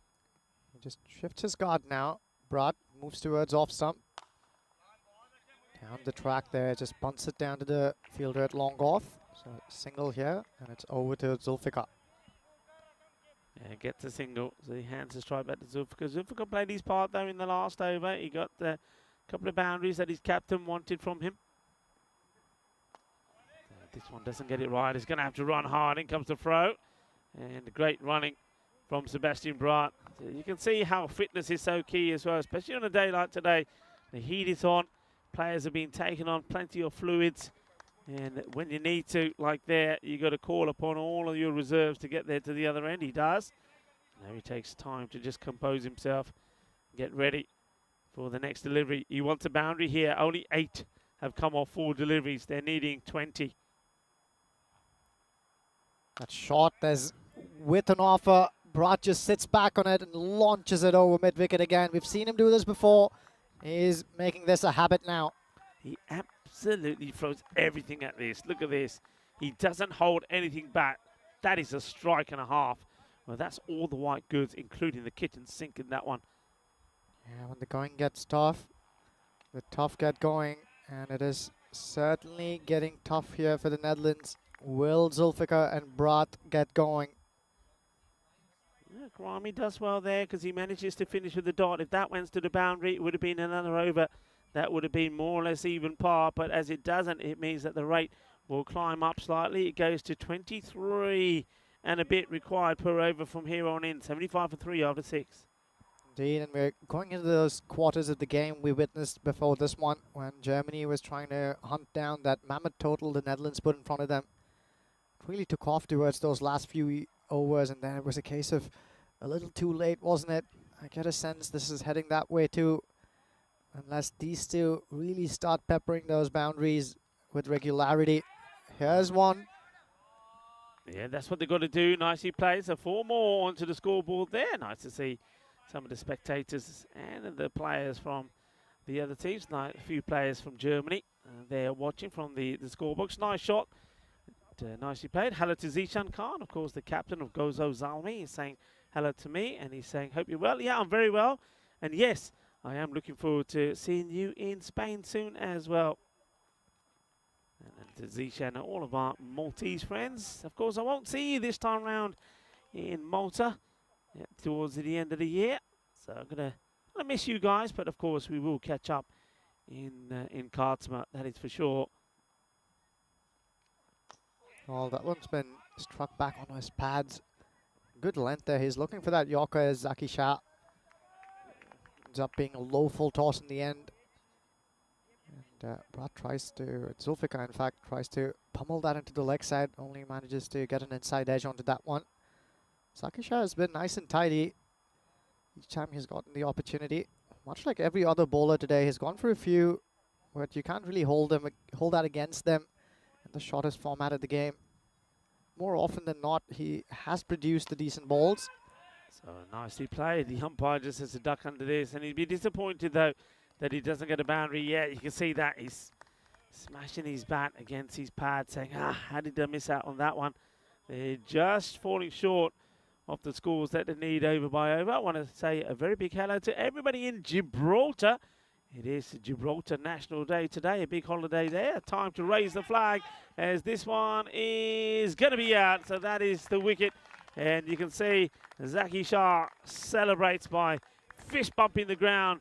As Sekenda Zulfikar, he will go for 15 of 8 deliveries. A nice, comfortable catch there taken in the deep. So another one for the Netherlands bites the dust. Yeah, hello to everybody in Gibraltar. Of course, I spent a fair bit of time there in the night series at the beginning of the year. Saw some very good cricketers there. So to everyone in Gibraltar, hope you're enjoying your National Day there today. Yeah, the man who's out there is that one in that bright yellow lid. One Troost comes out, and Stan We Trust. Say the fans, I really hope these two can see it through, because with every fall of a wicket, do remember that Mina dot ball, that required run rate will just keep skyrocketing in runs. Zaki, well, this one's clubbed into the leg side, but it'll be another opportunity, another one that'll be swallowed by the Belgians in the outfield. Excellent cricket here all around. The bowler is bowling to his field. That's what Zaki Shah has been doing throughout the series. Once again, he knows he wants to angle this one into the batter. Doesn't hit it as cleanly as he would have liked to. Stan Van Troost. And excellent catching has been a characteristic feature of this Belgian side in the field. Another important wicket against the run of play.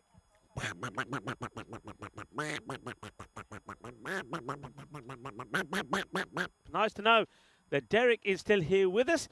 Well, I don't know when Derek is going to be shipped off to Rome. Pretty soon, I would guess. Well, you know what that means. Zaki Shah is on a hat-trick. So, well, we have seen one already, haven't we? We saw one in match number 7 when, of course, it was Fayaz Nasari. Are we going to see another Zaki Shah? Well, we will. It's another hat-trick. Can you believe it? We've seen 2 hat-tricks. Asad Zulfikar, he tries to get funky. It's an awful shot to play, really. You're just going in there. Your team's in dire straits, and you go and play a shot like that. What a magical moment. Well, I tell you what, Belgium with that kid on, they are shining here at the moment, and they're looking like they're going to pull off another victory against the Netherlands. It wasn't a shot to play. He tries to get funky. He's nowhere near it. And, well, there's no sexy cricket about this. It's awful. And it's going to be out. And that is a hat-trick. Well bowled indeed to the bowler. Excellent stuff here indeed. Sorry, Rico. Was just about to say this was exceptional. And you saw all of his teammates enjoy that just as much. Sharif Butt there, I was watching him, ran all the way along despite the heat. Gave him an almighty pick up there right at the end. Well deserved as well. And what I was about to say, Rico, there was look at how many wickets have fallen and where they're at right now. The talking point, of course, for Belgium is if they make this a big margin of victory, assuming they do go on and win, that net run rate will come into play, and they might even end up second. Yeah, well, this is what I was thinking. That's the other reason why I found it really odd. The last 2 wickets that we've seen are good batters. There's no doubt about it. You know, Trust, he's somebody that we've seen bat really well. He scored runs. He gets a first ball. And then we see Asad Zulfikar. That was a shocking shot from him. He goes first ball. Now Oliver Allenbass comes out there and he's thinking, well, what the hell? What's been going on? Sebastian Bright, the captain, he's wondering what's going on. Now he's really standing out there alone. He's trying to get things going. But, of course, it must be difficult for him because in the back of his mind, he's thinking of all those dismissals. He's also thinking of the score now, knowing that he needs 30 per over. Yeah. And, you know, yeah, there's got to be an equation there in his mind as well, a score that they need to try and get to avoid missing out on the second spot. Yeah, Drags this out on the leg side. It's just going to be a 1. Yeah, it was indeed Brat who was facing Niaz earlier on in his first over, and he got a few big shots away, didn't he? Niaz ending up with 21 runs in that over, but not anymore. Brat is back at the non-striker's end, and it'll be Ellen Bass who will take strike for the first time in this innings. Haven't seen a lot of him with the bat in hand. If you know one thing, is that all of these Dutch batters can swing the willow. Yeah, some news that's coming through. Okay, I'm not going to, just some of the vibe coming through is that to keep second spot, that the Netherlands needed 141. Now, this is not by an official source. It's just some information that's coming through to me. So you can see here, they're well short of that, which once again makes a bit of a mockery of some of the shots that we've seen some of the other batters. But I suppose the captain, Sebastian Brandt, is still there, and he's still hitting it big. This is another one that goes all the way. Boom. Shaka Lagya. So while he's there, I suppose, maybe there is a possibility. They're on 90 now, but they're still going to go some just to get to that score. They definitely do. He waited for that nice lead at Brat. Buhan Riaz does like his slower balls. Slows that one down, but Brat up to the task. 2 more balls up his sleeve here. That one's another big one, but is Sherry Butt going to come in the way? I think he will. Catches that one as he runs along. So that will be that here for the skipper, Brat. All important wicket, and you must think that's the last nail in the coffin. Goes for it again. Fails to connect as sweetly as he did the last couple of times. Sherry Butt, how often have you seen him run around there and catch brilliantly? He adds another one to that list. Yeah, it's a disappointment for the captain. I mean, he's played his part very well, hasn't he? As Sebastian Bright, he's tried his best, but it's not to be. But Sherry, once again, I tell you what, you might as well pop out the Sherry. Let's all have a glass or two. If it's chilled, why not? Sherry Butt has been absolutely fantastic, has Sherry. And remember the way he moved himself over there as well, because he just felt that's where the action was going to be, and he was right. He's in the action. He takes the catch. 90 for 7. So it does look like with this victory that Belgium will finish second. I mean, that's what the news is coming through to me. We'll have to wait and see, of course. It's a good Yorker delivery, and it gets dug out by the young Klein. Yeah, good cricket here from Belgium on a hot day, coming back from behind in terms of their position on the standings. Yeah, we're sitting at the bottom. They needed a big win to move up, and they're producing a performance worthy of just that. Netherlands here, oh, they're falling way below that red line. Take a look at this. Only 2 more overs to go. I think only a theoretical possibility of them winning. Highly likely that Belgium will move up to the second spot.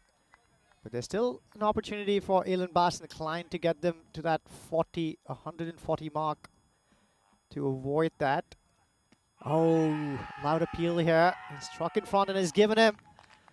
He played across the line there, that Oliver Ellen Bass. He's just standing there to stare at it and wonders, asks the question to the umpire.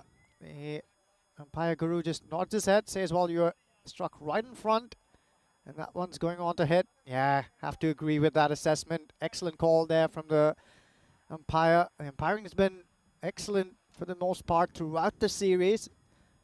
The only calls that maybe arguable were perhaps for some close wides, but probably wouldn't have had much of a say on the course of the games anywho. Yeah, that is plumb for me. is not missing anything, and I think you got to say that the least favourite fruit there for Ellenbass is a plum, because that's not missing anything. The height is not an issue. It's full, it's straight. It hits him pretty low down. It's on the way to hit the stump. So, yeah, it's out. So, well, Adnan Razak gets another, and he's going to get another here. This is out as well. That's plum. Adios. Go. He's got to go.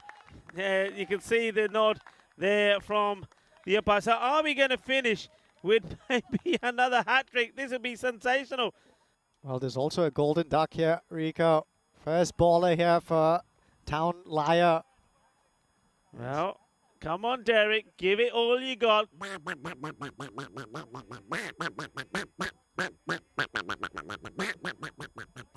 So we have already seen 2 hat-tricks today. Both of them have been sensational. Both of them have come from the Belgium side. Are we going to see another? Well, both haven't come. One was from Germany, wasn't it? There was Fayaz Nassari. So, well, we're getting the hat-tricks quicker than we can update them. So here's another hat-trick opportunity for Adnan Razak.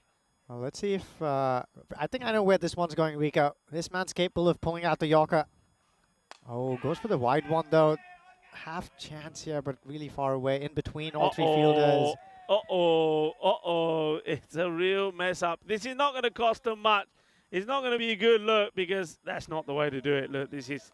He gets done by the bounce, and then he tries to stop it kung fu style. He can't. It's going to be 4 runs. So, well, we'll get a 4, but he's still under pressure. There's still 3 balls to come from Razak. They are 9 down. Any wicket would do it. Goes for it again. There's the opportunity, and it's just over his head. It's going to be 6. Razak is giving the fielder the daggers to say, "What are you doing to me? What are you doing to my bowling figures?" And he doesn't get off the he doesn't really get off the air, and he probably had a little bit more room to work with there. So that will go for 6. 100 on the board. And, well, we say it all happens in the 9th. Yeah, just getting some medical attention as well, I think, over here. He's probably split a webbing. I think there's an injury here to the fielder. So he does get a little bit of finger onto this. So the 12th man will come on. Let's hope that's not too nasty. That was, I think that's Murid Agrami. I can tell because he's got the multicoloured shoes on, one red, one blue. He's going to go and get some treatment there. As well, the sub comes on. Safat might even be in with a chance of a catch. No, this time it goes the other side. And it's going to be 4. So, well, Adnan Razak is now, he's throwing his toys out of his pram. The match is done and dusted, but he doesn't like the response he's getting from the fielders. So this is another one that goes to the boundary. I like that, though. I like that. Playing with their heart on their sleeves, the Belgians. This game is well and truly headed their way, but they still want to play it and give up nothing easily. Here's Vliet. Oh, he cleans him up, and that will be that. Belgium will well and truly move up to 2nd place if what we've been told is accurate. Excellent show there. Razak with the ball in hand. Misses out on a hat-trick, but he gets 3 in that over. Excellent Yorker. And handshakes all around, but you must say this was a well and truly well-deserved victory here for Belgium. They piled on the runs towards the end with the bat in hand, and with the ball, they kept picking up wickets, and the Dutch were always behind. Yeah, well, that is a marvellous performance from Belgium. I don't think that the Netherlands never got into this. I mean, we saw Overdijk put 26 on the board. He batted pretty well. We saw Sebastian Brad get into the 30s. But the disappointment is that none of the other batters were able to get going at all. It's going to be real disappointment. Of course, we'll have to wait and see the actual final updated standings, the official standings. But the word is that with that victory and the margin of victory there from Belgium over the Netherlands, that they will take the 2nd spot, because they would have won the same number of matches against the team that they played, Netherlands. But on net run rate is always going to be a key. But what a performance here from Belgium today. They came into this match, remember, with a win against the Netherlands first thing in the morning. They then lost to Germany. And then we saw Netherlands, they beat the Germans. But when it came to that rematch of match number 6 today, match number 9, once again, it's Belgium that get a 160 score. And once again, they cannot be beaten by the Netherlands. The Netherlands bowled out for 104 with an over to go. That is a great performance from Belgium. I love the way the Belgians have come back into this. Ujwal, they were downbeat yesterday. They were beaten badly by the likes of Germany and the Netherlands.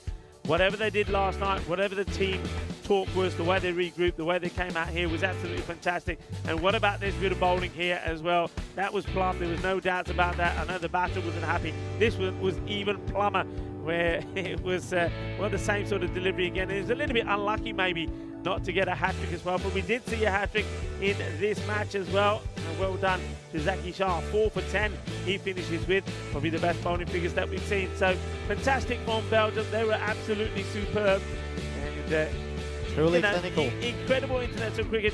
And I'm going to leave you to finish off with the rest of the scorecards here, Ujwal, as I'm going to get ready to have a chat with the captain, the winning team captain, Rohit Singh from Germany, and also, well, let the viewers know who the MVP is going to be.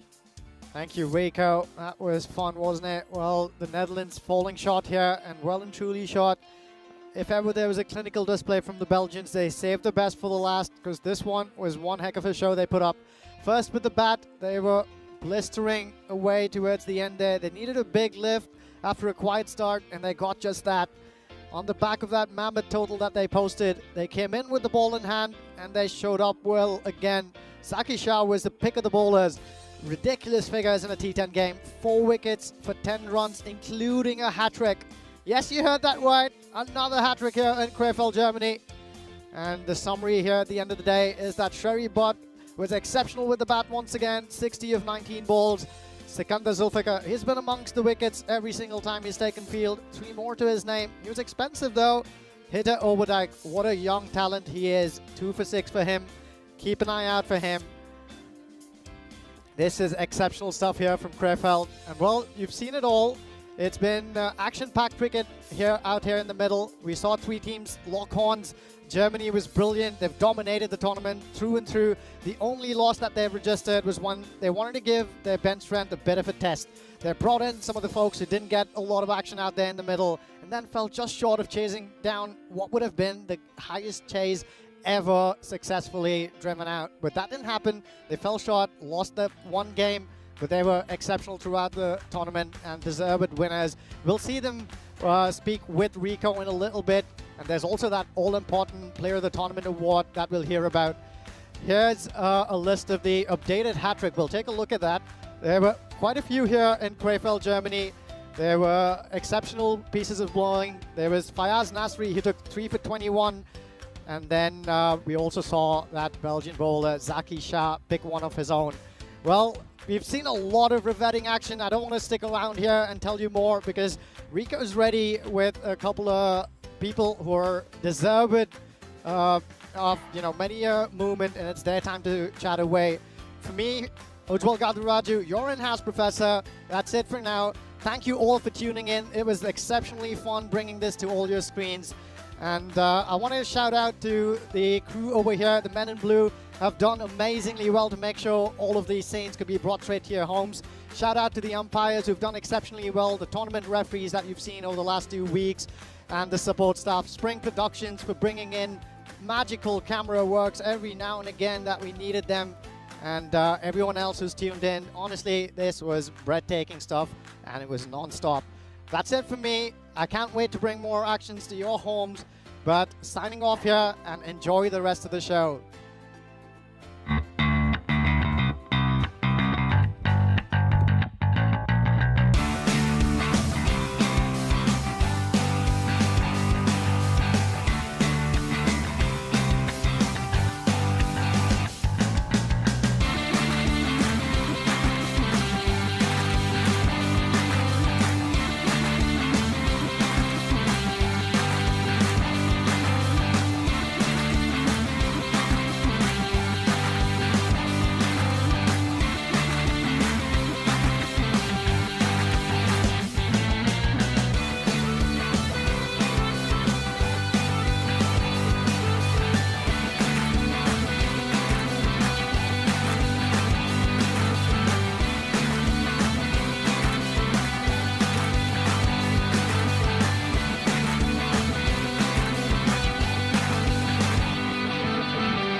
here, and I've got the pleasure now to talk to the winning team captain and also the MVP. First of all, I'm going to move on to an MVP. What about this guy? He was absolutely sensational in the European Cricket Series earlier. Of course, he would have been disappointed because the Bio Boosters weren't able to win the final. They lost out to the Düsseldorf Black Cats, but Vesikaran was sensational in that series, scored 474 runs, and yet here he continued in the good form when he played for Germany, scoring 291 runs in the 5 innings that he had. He was by far the highest run scorer, and he is our MVP, and a great pleasure to have him here with me. Arithrian Vesikaran, congratulations to you. Thank you very much. Thank you. First things first, this is the wonderful MVP trophy that we have for you. Thank you very much to Locker Lifestyles, our partner. I want to present this to you first. Congratulations. Thank you very much.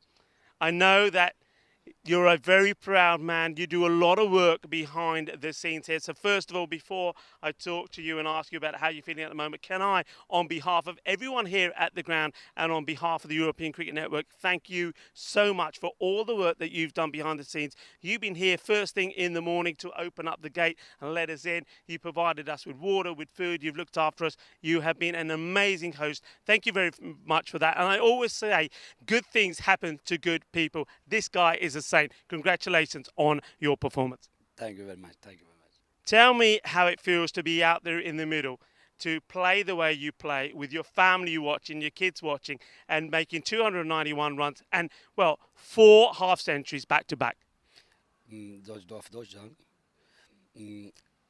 2 Wochen, was ich bis jetzt gemacht habe, das hat mir geholfen, weiter hier zu kämpfen, dass ich 2 Wochen gespielt habe. Das war erstmal im Semifinale habe ich verloren. Trotzdem, das hat mir geholfen, hier weiterzumachen. Wir müssen kämpfen.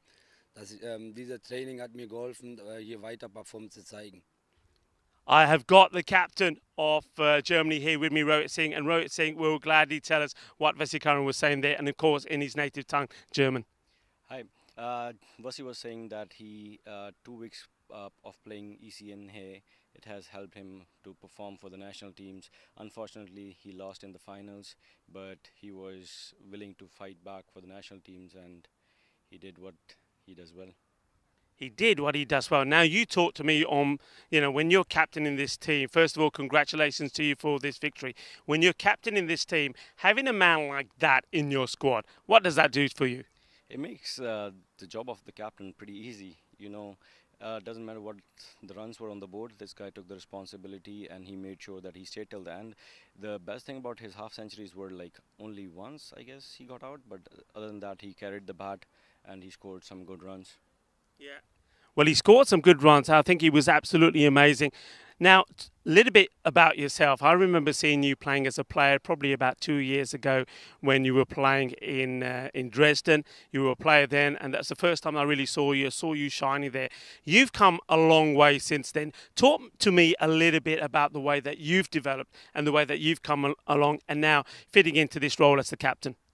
I think even back in 2021 when you saw me in Dresden, I was captaining the side, and I always like having the responsibility on me because it brings the best out of me, because when I'm playing as a player then I just think about myself, but when I'm captaining the team, so the whole responsibility of the team is on me. So like the one game against the Netherlands, and where I was keep telling Wasi that we both have to finish the game, and that's has helped me a lot. The pressure always helps me.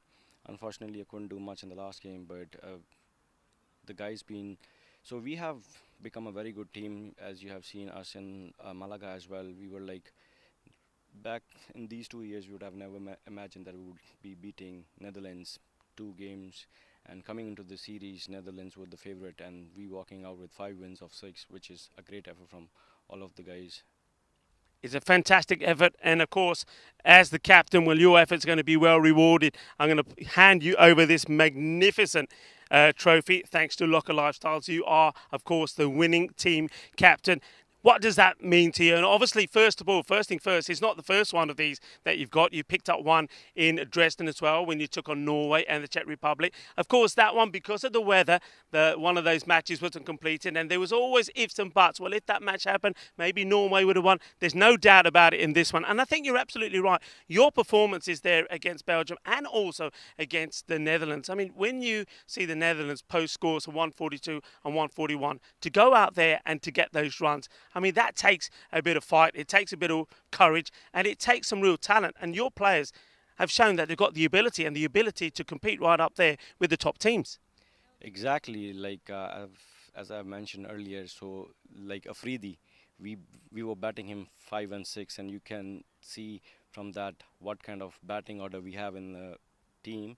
And this game he came to open when Wasi was not there, so he took the responsibility and scored some good runs. So we have a pretty strong team now. So even in the batting, like 177 against Netherlands, I think we were 5 over 60 and still managed to score 100 runs against a top team, and it speaks volume about the team and the players we have got now. Yeah, it's been absolutely sensational. It's been a pleasure for us to watch. They've been entertaining matches. I thought we knew they were going to be when you've got Netherlands playing here, Belgium as well, and also Germany, teams that score big runs. We've seen some sensational fielding, some super catching, great batting and great bowling as well. And I think in the end, we've seen that the right team, and it is the hosts again, German, that were victorious here again. Vasi Karan, you were sensational, the MVP, quite rightly so, 291 runs in just 5 knocks. Sensational from you, was great in the field as well. And then, of course, the winning team captain. And I think just credit to you as well. I mean, we talked about your wins and their superb wins. But even in that last match, when the Netherlands put 177 on the board, you just fell short by just 14 runs. It goes to show the character of the side. One question that a lot of people will be wanting you to ask is, say, well, after the ECI that you played in Dresden and this one, team is looking good. You must fancy your chances going into the European Cricket Championships in Karama. I think that's a big statement to make. I don't look much into the future because cricket is a funny game, but I would say the guys are very confident, and especially scoring good runs against Netherlands and Belgium, because these two teams are pretty strong teams in the T10 format, and we have seen over the last few years what they could do. And I think coming like face to face and defeating them, I would not say easily, but confidently, it shows that the guys have pulled up the socks and they're ready for the competition. Well said. I've got to say, in the 2 years or so that I've been watching cricket here in Germany, it's the best and most impressive performances that I've seen from a German team. So congratulations to you. And that is our winners, of course, Germany winning the ECI here. Remember, folks, we're going to leave you with the highlights of the day here now coming up. But remember, it is not over. Tomorrow, Vinny Sandhu, you've all been asking where Vinny is. Well, Vinny Sandhu will be in Rome with Corey Ruckus to start you through the European Cricket Series there in Rome. So tune in tomorrow for the start of yet another European Cricket Series, this time kicking off in Rome.